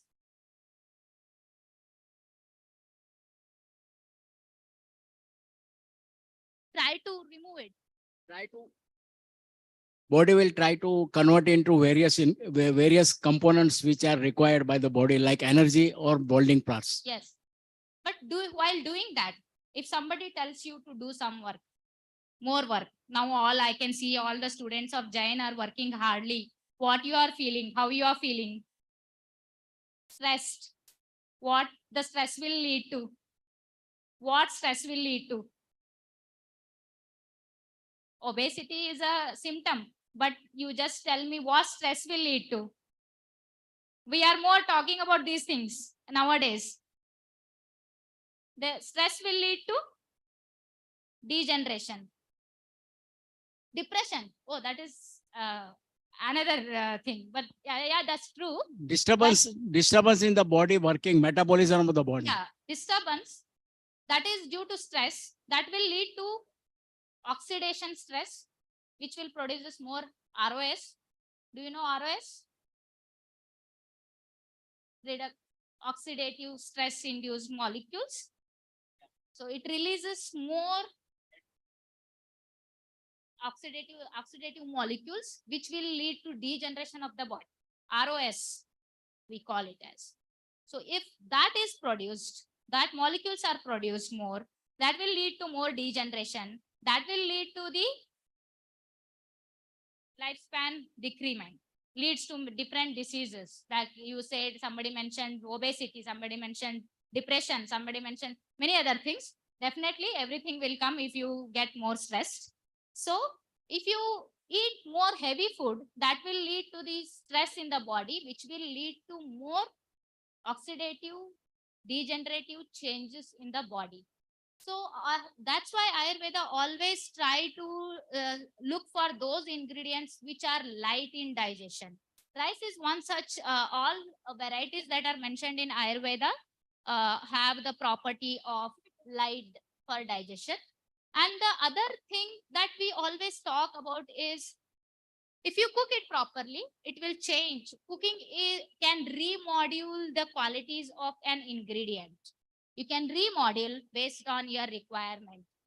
So here I have mentioned some of the cooking methodologies that are mentioned in Ayurveda that can convert a recipe into lighter to heavier. If you cook more with water, that's boiling, that makes the rice very light for digestion. Same rice, if you burn it, that like make a dough and tandoor kind of thing, then it will be heavy for digestion. So for example, I'll give the another easy example is meat. If you cook meat with water, like in biryani, the meat feels like little lighter for digestion. If you eat the tandoor variety of rice, that is on smoked variety of rice, it will be heavy for digestion. Thank you. So there is this Patya Kalpana, which is around rice, that I'll skip. So whenever we are speaking any recipe, any ingredient, anything that you have to consume should be consumed according to the season. As I mentioned, body is continuously under changing environment, change in the day, that's diurnal changes, and also change that are happening in due to age factors. So if you see, you have to try to understand here is, I am speaking more about Ayurveda technical terms that are Vata, Pitta, Kapha doshas. The body is also made up of these doshas. There is a body typing we do for people according to Ayurveda. If you understand your body typing, accordingly you can plan for the season, for your body constitution, and also for your day-to-day changes. I'll go through this seasons changes, because season is common for everybody, all type of body typing. So if you see in summer, it will be like Vata will be increasing, and in rainy season, Vata will be more. And during the Sharad or during the autumn season, there will be more of Pitta. And at the last, in spring season, there is more of Kapha accumulation. Accordingly, we plan for the food. I'll show you how we can plan. See, with the same rice, for different seasons, you can cook with different things, different ingredients, different cooking method, different water proportion. If you add 1:4 parts, it will become heavy for digestion. If you add 1:6 parts, it will be easy for digestion. Based on that also, you can remodel your rice recipe itself. You can cook khichdi, you can cook ganji, you can cook biryani out of same rice, which can be used in different seasons. I can simply give you example. In winter, you prepare biryani. In summer, you just have the ganji prepared out of rice. In rainy season, you can have the normal rice and sambar. This is the simple way of putting the rice according to the season. And there are methods like cooking methods. If you want to have more fried, roasted things, have it in winter. If you want to have it something rice variety in summer, please make sure that it is boiled, cooked properly with more of water so that it can be rehydrating and also it can be easy for digestion. It's based on Prakriti. To understand this, you need to understand your body typing. So I think it will be more technical. So I'll just skip this, but I'll give you a glimpse that, for example, a Pitta Prakriti person will be having more acidity, burning sensation. If you eat something spicy, you immediately start getting irritation in your stomach and burning sensation. So for that person, we have the spices which will not cause the irritation to the stomach. Like you can use cardamom, you can use jeera. But in case of a person, he eats all kind of, for a Kapha Prakriti person, they can eat all kind of spices. They never feel acidic or burning stomach or anything related to gastric trouble kind of symptoms. So for them also, we can remodule the same rice recipe. We can use different spices for different Prakriti, cook in different way. For a Vata person, they will be very thin. They will be very dry, having very dry skin. Then we suggest them to have it more with ghee. So I'll just skip. This is the mocktail that we have served. I think you are all enjoying. I don't know how much you are liking it. We call it as a rice water mocktail, but it comes from, do you believe it is coming from 3,000-year-old textbook? This recipe that you are having now is from Charaka Samhita, which is, I have given there is a reference from the chapter where it has been come. And what are the ingredients? The ingredients are very simple. It's cooked rice water. See, if you go to any 5-star, 3-star hotels, you will be ordering this fruit cocktails, which will be having different juices of fruits, and which will be having the layers of different fruits, juices, along with that some crunchiness in that. There is a balance of sourness and sweetness, and they'll try to blend this sourness and sweetness. But here, if you see the recipe, this recipe, Ayurveda always suggests, don't go for a recipe where there is this sourness and sweetness are together and not complementary to each other. For example, milk and any fruit juice which is sour will not go in hand in hand. But every day we will be drinking that strawberry milkshake. According to Ayurveda, it's not a food pairing, proper food pairing. It was that you are combining the milk with sour things, which spoils the milk. So try to avoid such things. Here, the rice water is also sweet, which gives the very pleasant and very mild taste, sweetness. First layer, top layer. I'll just play the video of how to cook it. Can I play that?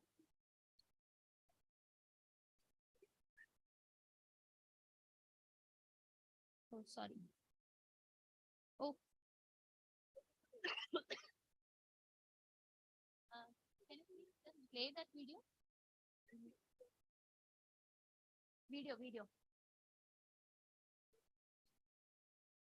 With this, I am not able to. Oh, no, it's going to next slide.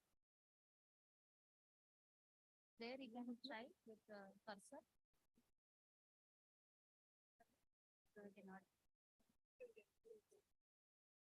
So sorry. This will there's some technical issue. So this will give you a top layer of pinkish lotus petal, which is having no flavor. It's a very clear, and then you get a layer of rice water, cooked red rice water, which will give you a very mild flavor of sweetness.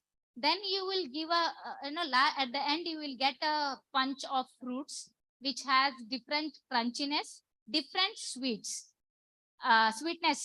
ranges, ranging from grapes, which is little bit of sweet, and then you have plum, which is more sweeter, and then you have dates, which is sweetest in the series. Then when you start eating, no, you get all these flavors, starting from the petal, then you drink water, then you get the fruits. It gives a very aesthetic, pleasant way of presenting a mocktail. And we don't know with this recipe, when we started reading this recipe, we tried to understand this recipe. You can, when you can present it, you can place it in your menu as like sugar-free, delightful mocktail, which is having less sugars, only natural fruit sugars are there. Can you just play? You can just see here, I have given the recipe that we have cooked it in our, we thought of doing demo here, but which was not possible. But at least I thought of showing you how we cook the recipe. From that sloka, nobody can understand how it has been cooked. They will give you only the recipe and they'll say that cook it with all these recipes. How to cook, with what to cook, what is the proportion, what is the type of temperature that is required, what is the type of vessels you require. Nothing they'll mention. We have to reimagine it. Then we reconstruct accordingly. Then we try to fit in the contemporary recipe where we can place it. What recipe it can be, it can be placed as in our menu. If I just give it as some rice water, nobody will drink it. If I place it in the series of mocktail, fruit cocktail, then probably people will start enjoying it. It's a very mild flavored juice, and which is good for summer. So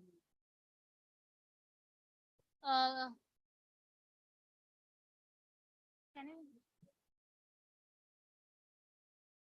with this recipe, once we prepare the recipe, then we start thinking where we can place it. What is the serving size? If I want to give this recipe to a hotel person or a startup company or a startup hotel where I can want to place this recipe, then I have to think what is the serving size, how he can place it, whether it should be a juice or a mocktail, or where when it has to be consumed. Because I am talking about the traditional Ayurveda recipe, then I should tell which person can consume it, when what season it should be consumed, along with what. If you see the nutritional values, this is not changing, it's not working. Okay. If you see the nutritional values here, you can see the carbohydrates is around 29, and the energy that we are getting from here is around it's full energy that is required for the entire day, 500 kilocalorie. That is enough for a meal. So if you are drinking 200 ml, sorry, if you drink little quantity of 50 ml or 100 ml won't be sufficient. If you place it as a 200 ml drink, then it will give you energy of 500, and that can be coupled with some of the small pakoda or some papad, and can be consumed it as a small meal for a day like summer, heavy day where you don't want to consume like the heavy diets with roti and all. You just have to want to drink something and munch something along with that. In that case, it can be placed as a meal. And here we do some of the analysis, Ayurveda based analysis, which is like how many, we always say that any recipe you place on your plate as a meal should be of 6 ingredients. 5 quality, 6 ingredients. This, as I mentioned, there are 6 rasas. You can see the graph. There are 3 tastes which are missing in particular recipe. So to complement that I said, you can use a papad, You can munch a pakoda along with that to fulfill that pungent, salty, and sourness. So you can blend it with that, make a complete meal for the day. Then with this, I'll finish this rice recipe. So I will take to the next recipe. Before going to the next recipe, I'll just talk about, now I said like the human, our journey of history of human tradition started with rice. We have so many rice recipes. And now, but present scenario, because of change in lifestyle, change in the diseases that we are getting, or more susceptibility of the diseases that we are facing now. Now we are changing our diets. Now we are very scared about carbohydrates. Is it not? So what is the next staple food that you want to replace these cereals with, this rice with? What is the next staple food that is mostly taking the place of rice nowadays? Millets. And this is the year of millet, International Year of Millet. So it should be, this is the forum that I should talk about millet and millet recipes, that what is the thinking of Ayurveda traditional recipes for millet. So millet, thinking about millets in Ayurveda is different. What we are thinking today is different because of the change in lifestyle, change in the pattern of diseases that we are susceptible. We are turning towards the millet. Those are also nutrition rich, but there is also anti-nutritional factors in it. So all scientists are worried about anti-nutritional factors which are associated with millets, like oxalates and other things. And with these millets, when we see what are the millets generally you people are consuming now? Anybody? Ragi? Other than that? Pearl millet? Barnyard? Fox millet? Bajra? Anything? Anything else? Which is very common. Anybody from North Karnataka?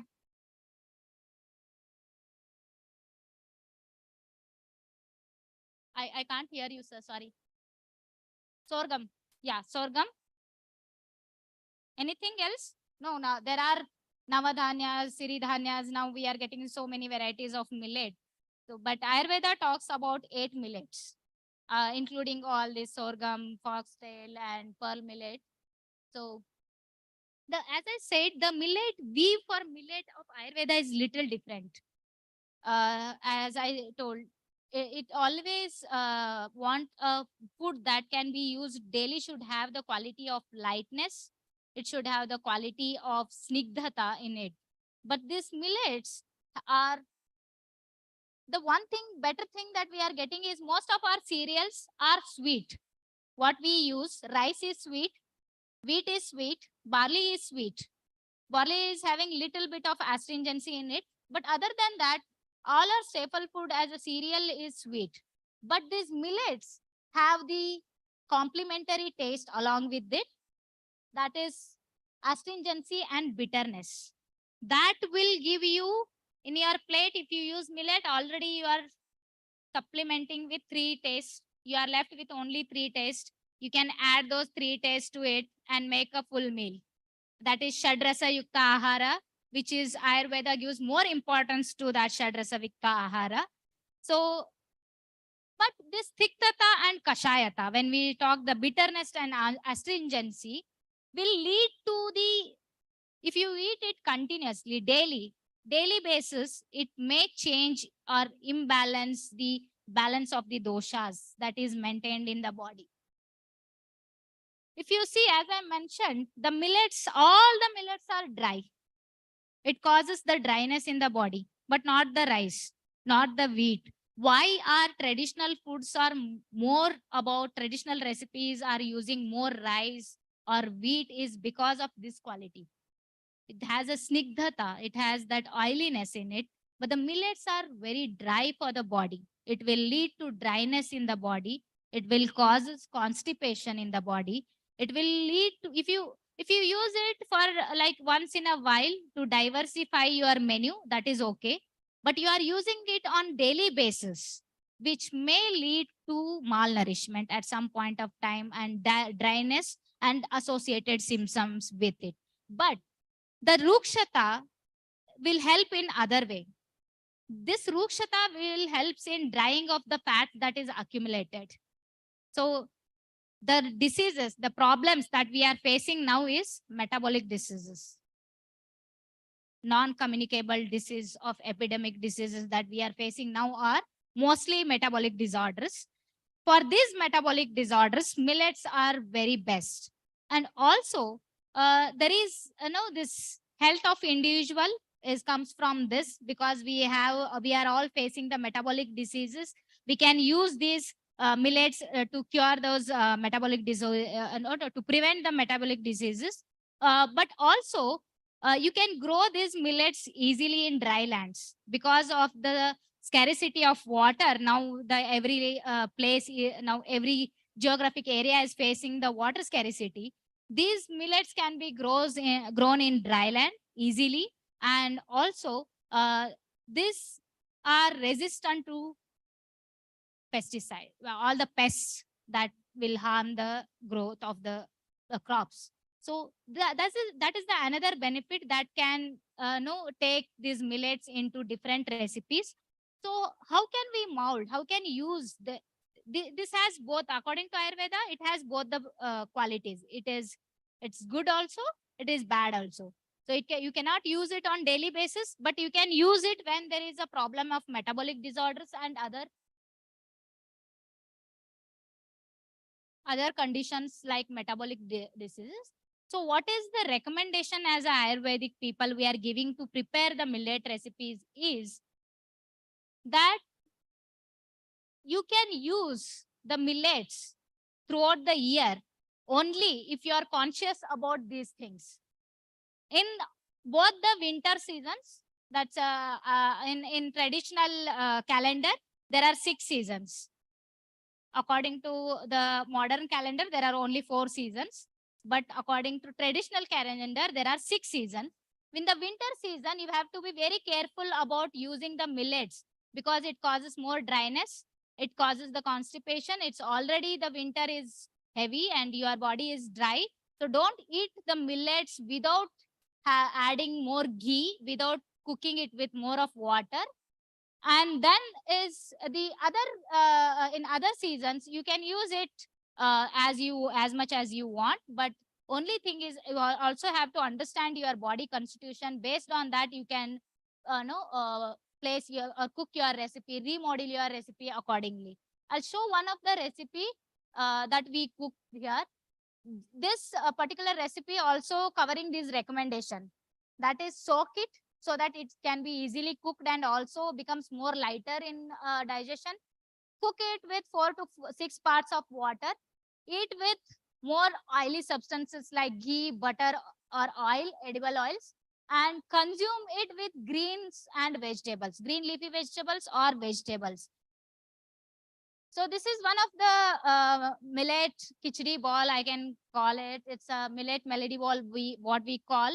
It's a blend of 2 millets along with the rarest vegetables which are bitter in. You don't believe in this khichdi. I have used neem leaf, and I have used one of the leaf called Aragvada, Acacia fistula, the botanical name, which is again little bitter in nature.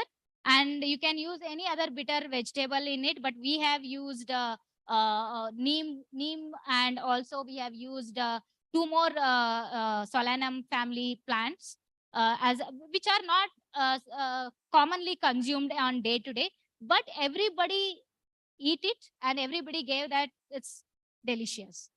Bitterness can be molded to your diet. It is not always bitterness will be bad for your recipe, but you can mold it in such a way that it will taste delicious. So can you play the video? So this is also a recipe from Charaka Samhita, again 3000-year-old recipe. It's a there is a spice mix which we call Veshavara, which has simple spices, not very complicated garam masala kind of thing. It has only turmeric, jeera, hing, and cumin, coriander and cumin seeds powder. It's very simple, very delightful recipe. If you eat it, you will never feel that you have eaten the neem in it. You never understand. You never feel like you are getting the flavor of neem leaf in it. So we have used around 4-5 different leafy vegetables in it. There are only 2 vegetables which you found it in market. Which one of the leafy vegetable in a local area, it is called as chakota. Another is called as Solanum nigrum, is called as I don't remember. In Kannada they'll call some name. But chakota is the one which is locally available. Other than that, the other ingredients are never been used in food as such. But we are blending those in such a way that you can diversify your leafy vegetables also. We want these ingredients to be understood by the people so that they can diversify their plates. They can use diversified vegetables instead of sticking every day to the same leafy vegetable, methi, palak, and hardly people will use 4-5 leafy vegetables in their year in a year. So I just want to increase that leafy vegetable diversity in the plate. So it's a very simple recipe. It takes hardly like 10-15 minutes to cook. Very simple seasoning and cooking. That you saw, like just cook it in the cooker and then give a simple seasoning. Very delicious recipe. Next, before going now I have talked about carbohydrates. Now I have talked the recipe which is about the recipe which is less or having low carbohydrate meal. Now I will speak about the recipe which comes from the background of Rasayana concept, which are the rejuvenating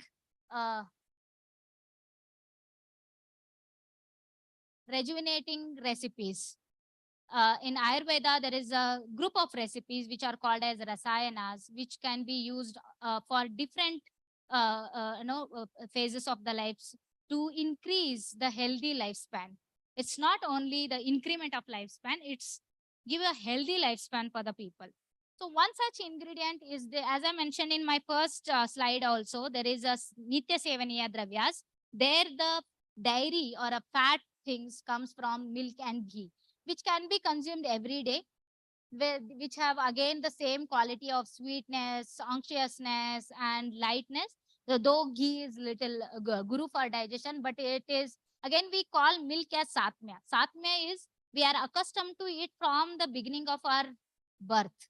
From our life beginning, we are accustomed to the milk, so that it's easy to remold it as a recipe and use it. Why? Because there is a mentioning of this ghee and milk together in Sushruta Samhita as a rasayana, Nitya Sevaniya rasayana, that can be consumed every day. So seeing that, I always started prescribing it to my patients. I think you are getting that recipe. I'll give you that particular recipe. So that recipe, when I saw that in Sushruta Samhita in my textbooks, and then I started prescribing to my patients also, then I found it very difficult for the people to consume it. You see, there is a milk and you put 2 spoons of and a half cup of milk, you put 2 spoons of ghee. Suddenly, one thing is people feel awkward to have it because of ghee is floating. Visually, it is not appealing. Second thing is most like around 50% of the people don't like the ghee flavor itself. So, but it's having a very good benefits. If I give it, I suggest it for dry cough. Usually after a chronic productive cough series, for a dry cough, I suggest my patients to consume milk and ghee as a supportive with the medicines. When they start taking, within 4-5 days, they'll get rid of dry cough. But the thing is, they don't want to have it. In 1 or 2 days, they start feeling like it's very, not good to have. It's not delicious. Smell is awkward. We cannot have it. So I just thought of, I was always thinking, how can I convert it into a recipe? And then instead of trying, well, while I was trying for a recipe, I found it, can I convert it into a product? But it was by accidentally, I have made it into a product. Initially, I was trying it to convert it into a recipe for a kitchen, but accidentally it became a product. We are trying to get a product out of it. If you see Ayurveda, we have more than 2000 ghee recipes for different diseases. We have mentioned for brain health, gut health, you mention any kind of disease, there will one medicinal ghee that we will be prescribing for the treatment. So we started thinking the dosage is 12 grams for a person to consume every day. 12 grams of ghee is very difficult. Nowadays, nobody will be able to consume it. So we have done a clinical study on this brain health with Brahmi Grita. Brahmi is very famous herbal medicated ghee nowadays. Brahmi is Bacopa monera plant, which is a botanical name of it, and which people are using it for diverse brain health, brain tonic property. We use it for a clinical study, which is not published. We have to publish it. In that clinical study, we found that Brahmi is enhancing the memory. When we see the visual reproduction, you see the Brahmi Grita, post Brahmi Grita treatment, BG, that is IR is a immediate recall of memory, that stimulates the short-term memory, and the delayed recall is the long-term memory.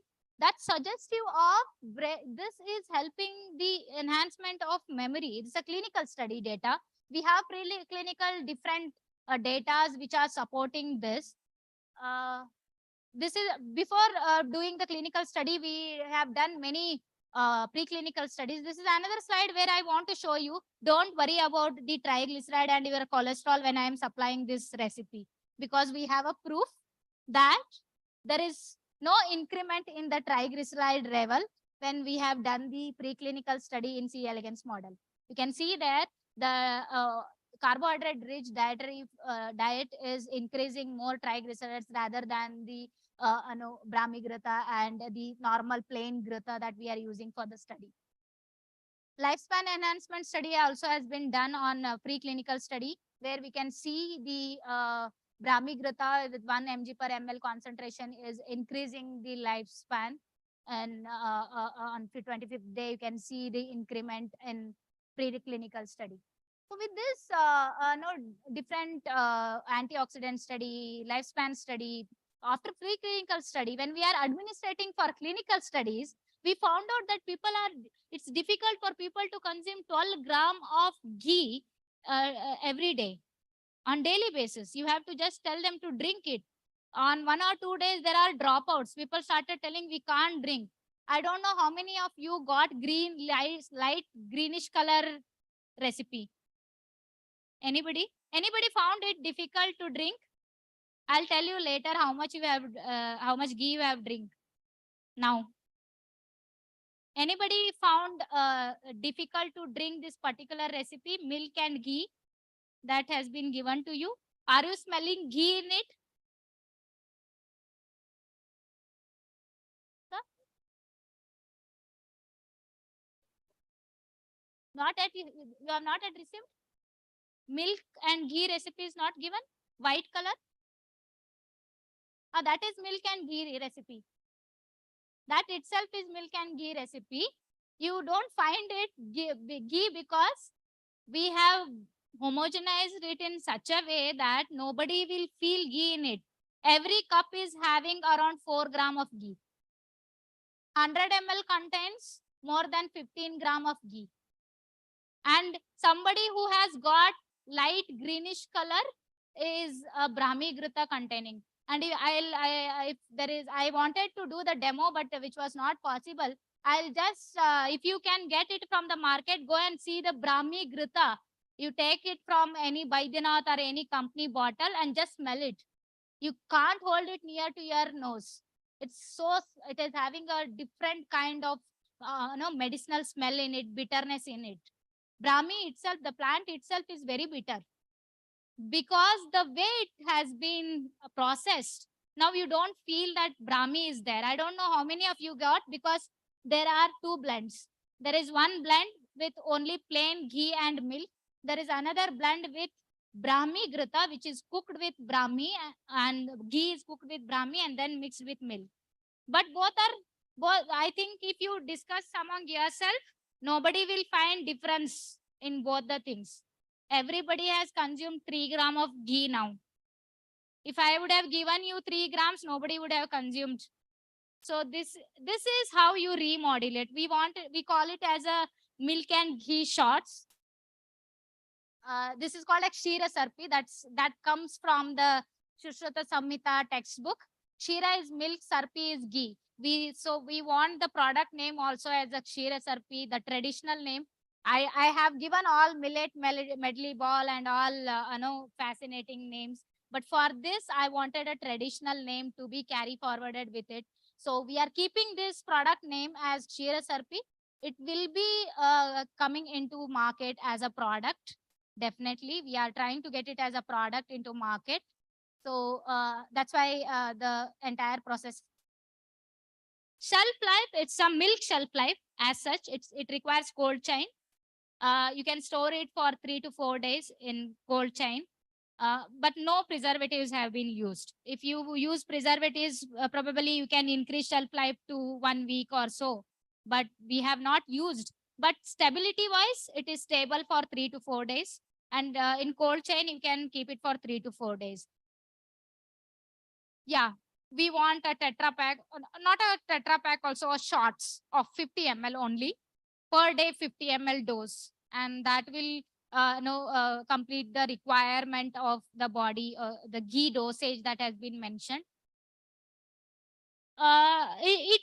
With this processing, the particular processing is in the liquid condition. It will like get a creamy texture if you keep it in a freezer, not become completely solidified. We are trying different, different range also, from milk shots to maybe spread like mayonnaise, maybe a spread, maybe a more solid version of it like a ice cream or some kind of things. So there are range of products. As I said, it was an accidental recipe for it was accidental product. But with this, we want to build the different series of products. So I just wanted to take this unpublished recipe here for this platform, because I am completely from a traditional Ayurveda background person. So you can take the traditional knowledge to a menu, a hotel menu or a star hotel menu. And also you can take it to the daily life, the plates of the people, to diversify or make them more healthier. And also you can think about the recipes or products that can go into market. So you can build on all the way. It's not that traditional foods are restricting, because it's a talk where in this, and I am seeing that more talks are about entrepreneurship and startup and all those things. There is no restriction in traditional knowledge. You can utilize it for anything that you want to. So for millet also, we are doing protein meat analogs using millets. Yeah, yes, I done. Okay. So millets also, we are getting different good texture of protein meat analogs from like chicken meat to you can go up to sea food meat. So we are trying different varieties using millets. So it is again coming from the knowledge of traditional. Our institute itself is our institute name itself is we have transdisciplinary university, where we are trying to blend all kind of traditional knowledge, modern knowledge, and try to blend everything and get into the recipes or maybe products, or maybe that is for the present day life, how we can change the lifestyle. So with that, I finish. This is the recipe that all you have consumed.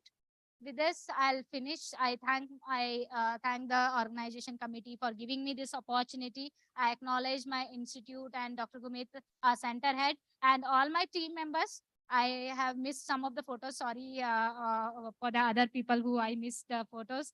But all the names are there. Especially, I want to thank Dr. Shilpa and my students who came here, who worked for day and night to prepare the recipes and bring it here. Thank you for giving us opportunity to know to showcase our recipes and have an interaction with the people. Thank you all. Thank you for listening to us. And thank you very much. Thank you.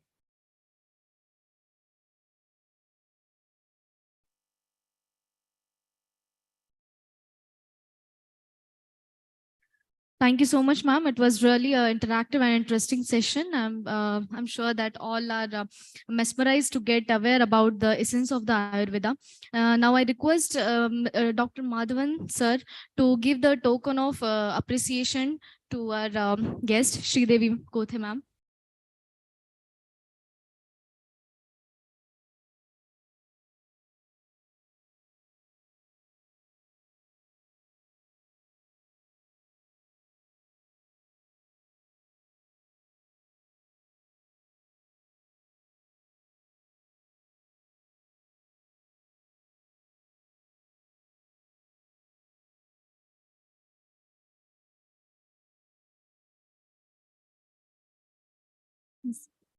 Thank you, sir. Thank you, ma'am. Now I request Dr. Amar Shankar, sir, to conclude the session.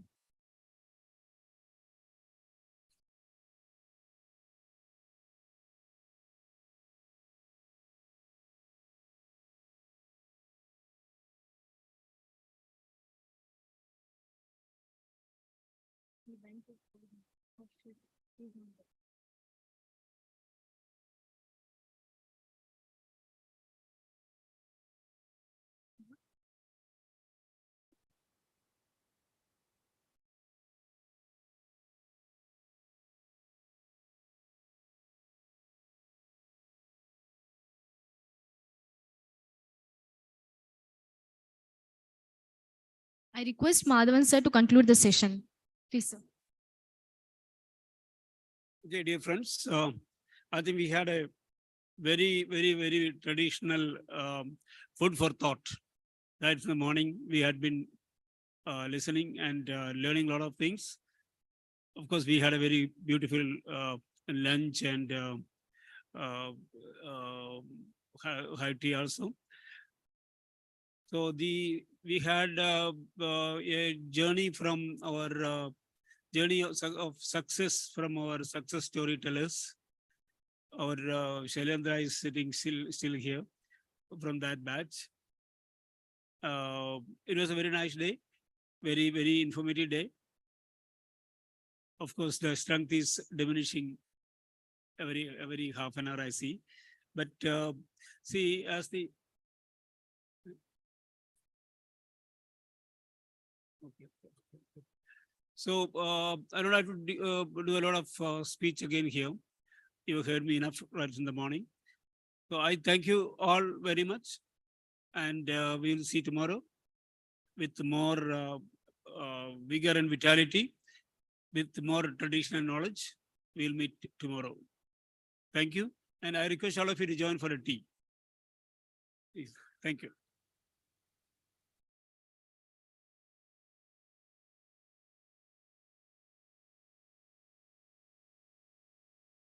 I kindly request Dr. Amar Shankar, sir, to summarize the session.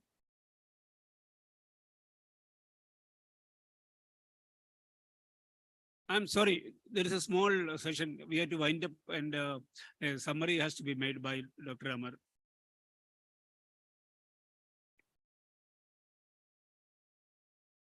Good evening, one and all. So it was a good day. In fact, we have discussions about the startups. We had discussions about the exports. So how we have started, you all remember the success stories we have heard today, the failure stories we have heard today, the struggling stories we have heard today, the opportunities, what can be there also we have heard today from the entrepreneurs themselves. So we started with our guests, and the first talk happened from our Dr. KP Sudhir, who have enlightened us with the opportunities and schemes which is available from the various government agencies. And he have told about the, the startup opportunity which is readily available from May 1st. And it's a quick reminder for all the students who are watching us and who are sitting here that there is a scheme what Dr. KP Sudhir have told today morning. Then we had a good insight onto the millet and the initiatives from the government of India and the ICR organization IIMR. Dr. Krishna Sri Shai have explained us about the various millet production statistics, the consumptions and the productions, why we are promoting it and everything. This has been done in the next talk what we have heard. Later, we have much more honor to hear from Mr. Vinod Vidyarthi. So he have told about APEDA, the process, what is the steps to be followed. And that's again a motivation and a good class for the people who are planning for the exports. Then we have heard from our oral presentations where they have spoken about the sugarcane products. Then they have told about the foxtail millet and the jackfruit seeds products, growing media for the microgreen. One presentation was there, and traditional food and how to coping up with the strategies among the women who are having the menopause issues. So this also one presentations we have heard today. Afternoon session, we had all the energetic entrepreneurs with us who have talked about, in fact, we have forgotten about, I should not have, sorry. We have heard with Dr. Amit Roy also, who is joined all the way from Mohali in virtual mode. That is from NFBI, he have joined scientists. He took us to the traditional food from the northeastern states with lots of photos and explanation on various products and milk-based products. And also he have gone into a very depth of the genomic studies, what they are happening in these kind of traditional foods, which was very new for many of the people who have gathered here. And he also have pointed out on the various microbial strains also. That's a quick revision from my side. Then afternoon, Shweta Gowda ma'am as well as Satindra Prabhu, so they have spoken about the agriculture areas where they can have the startup opportunities. And obviously that is close to any Indian. If you ask, agriculture is close to our heart. And later Nidhi have told about the success stories, and that was a motivation again. And she also told about the failures, what they have faced. So that will make a person to understand as a new person who is stepping into the entrepreneurship, what all are the things to be taken care. And the last we have heard, one of the best one, that is Sridevi ma'am have explained about the Ayurvedic culinary sciences. And we have tasted the recipe, what ma'am have been prepared for us, and what is the science behind it, how to take it, what is there in that one and everything. So altogether, the startup and export theme of day 2 was, I feel it have reached its initiative and the outcomes are there, and we have got a lot of insight. With that, I'm summing up the sessions, whatever have happened today. Thank you.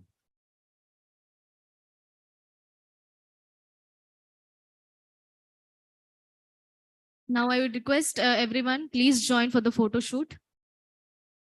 With this, we will conclude today's session with this note, and please join for the refreshment arrangement, which is done by our hospital team. Please join for the photo shoot.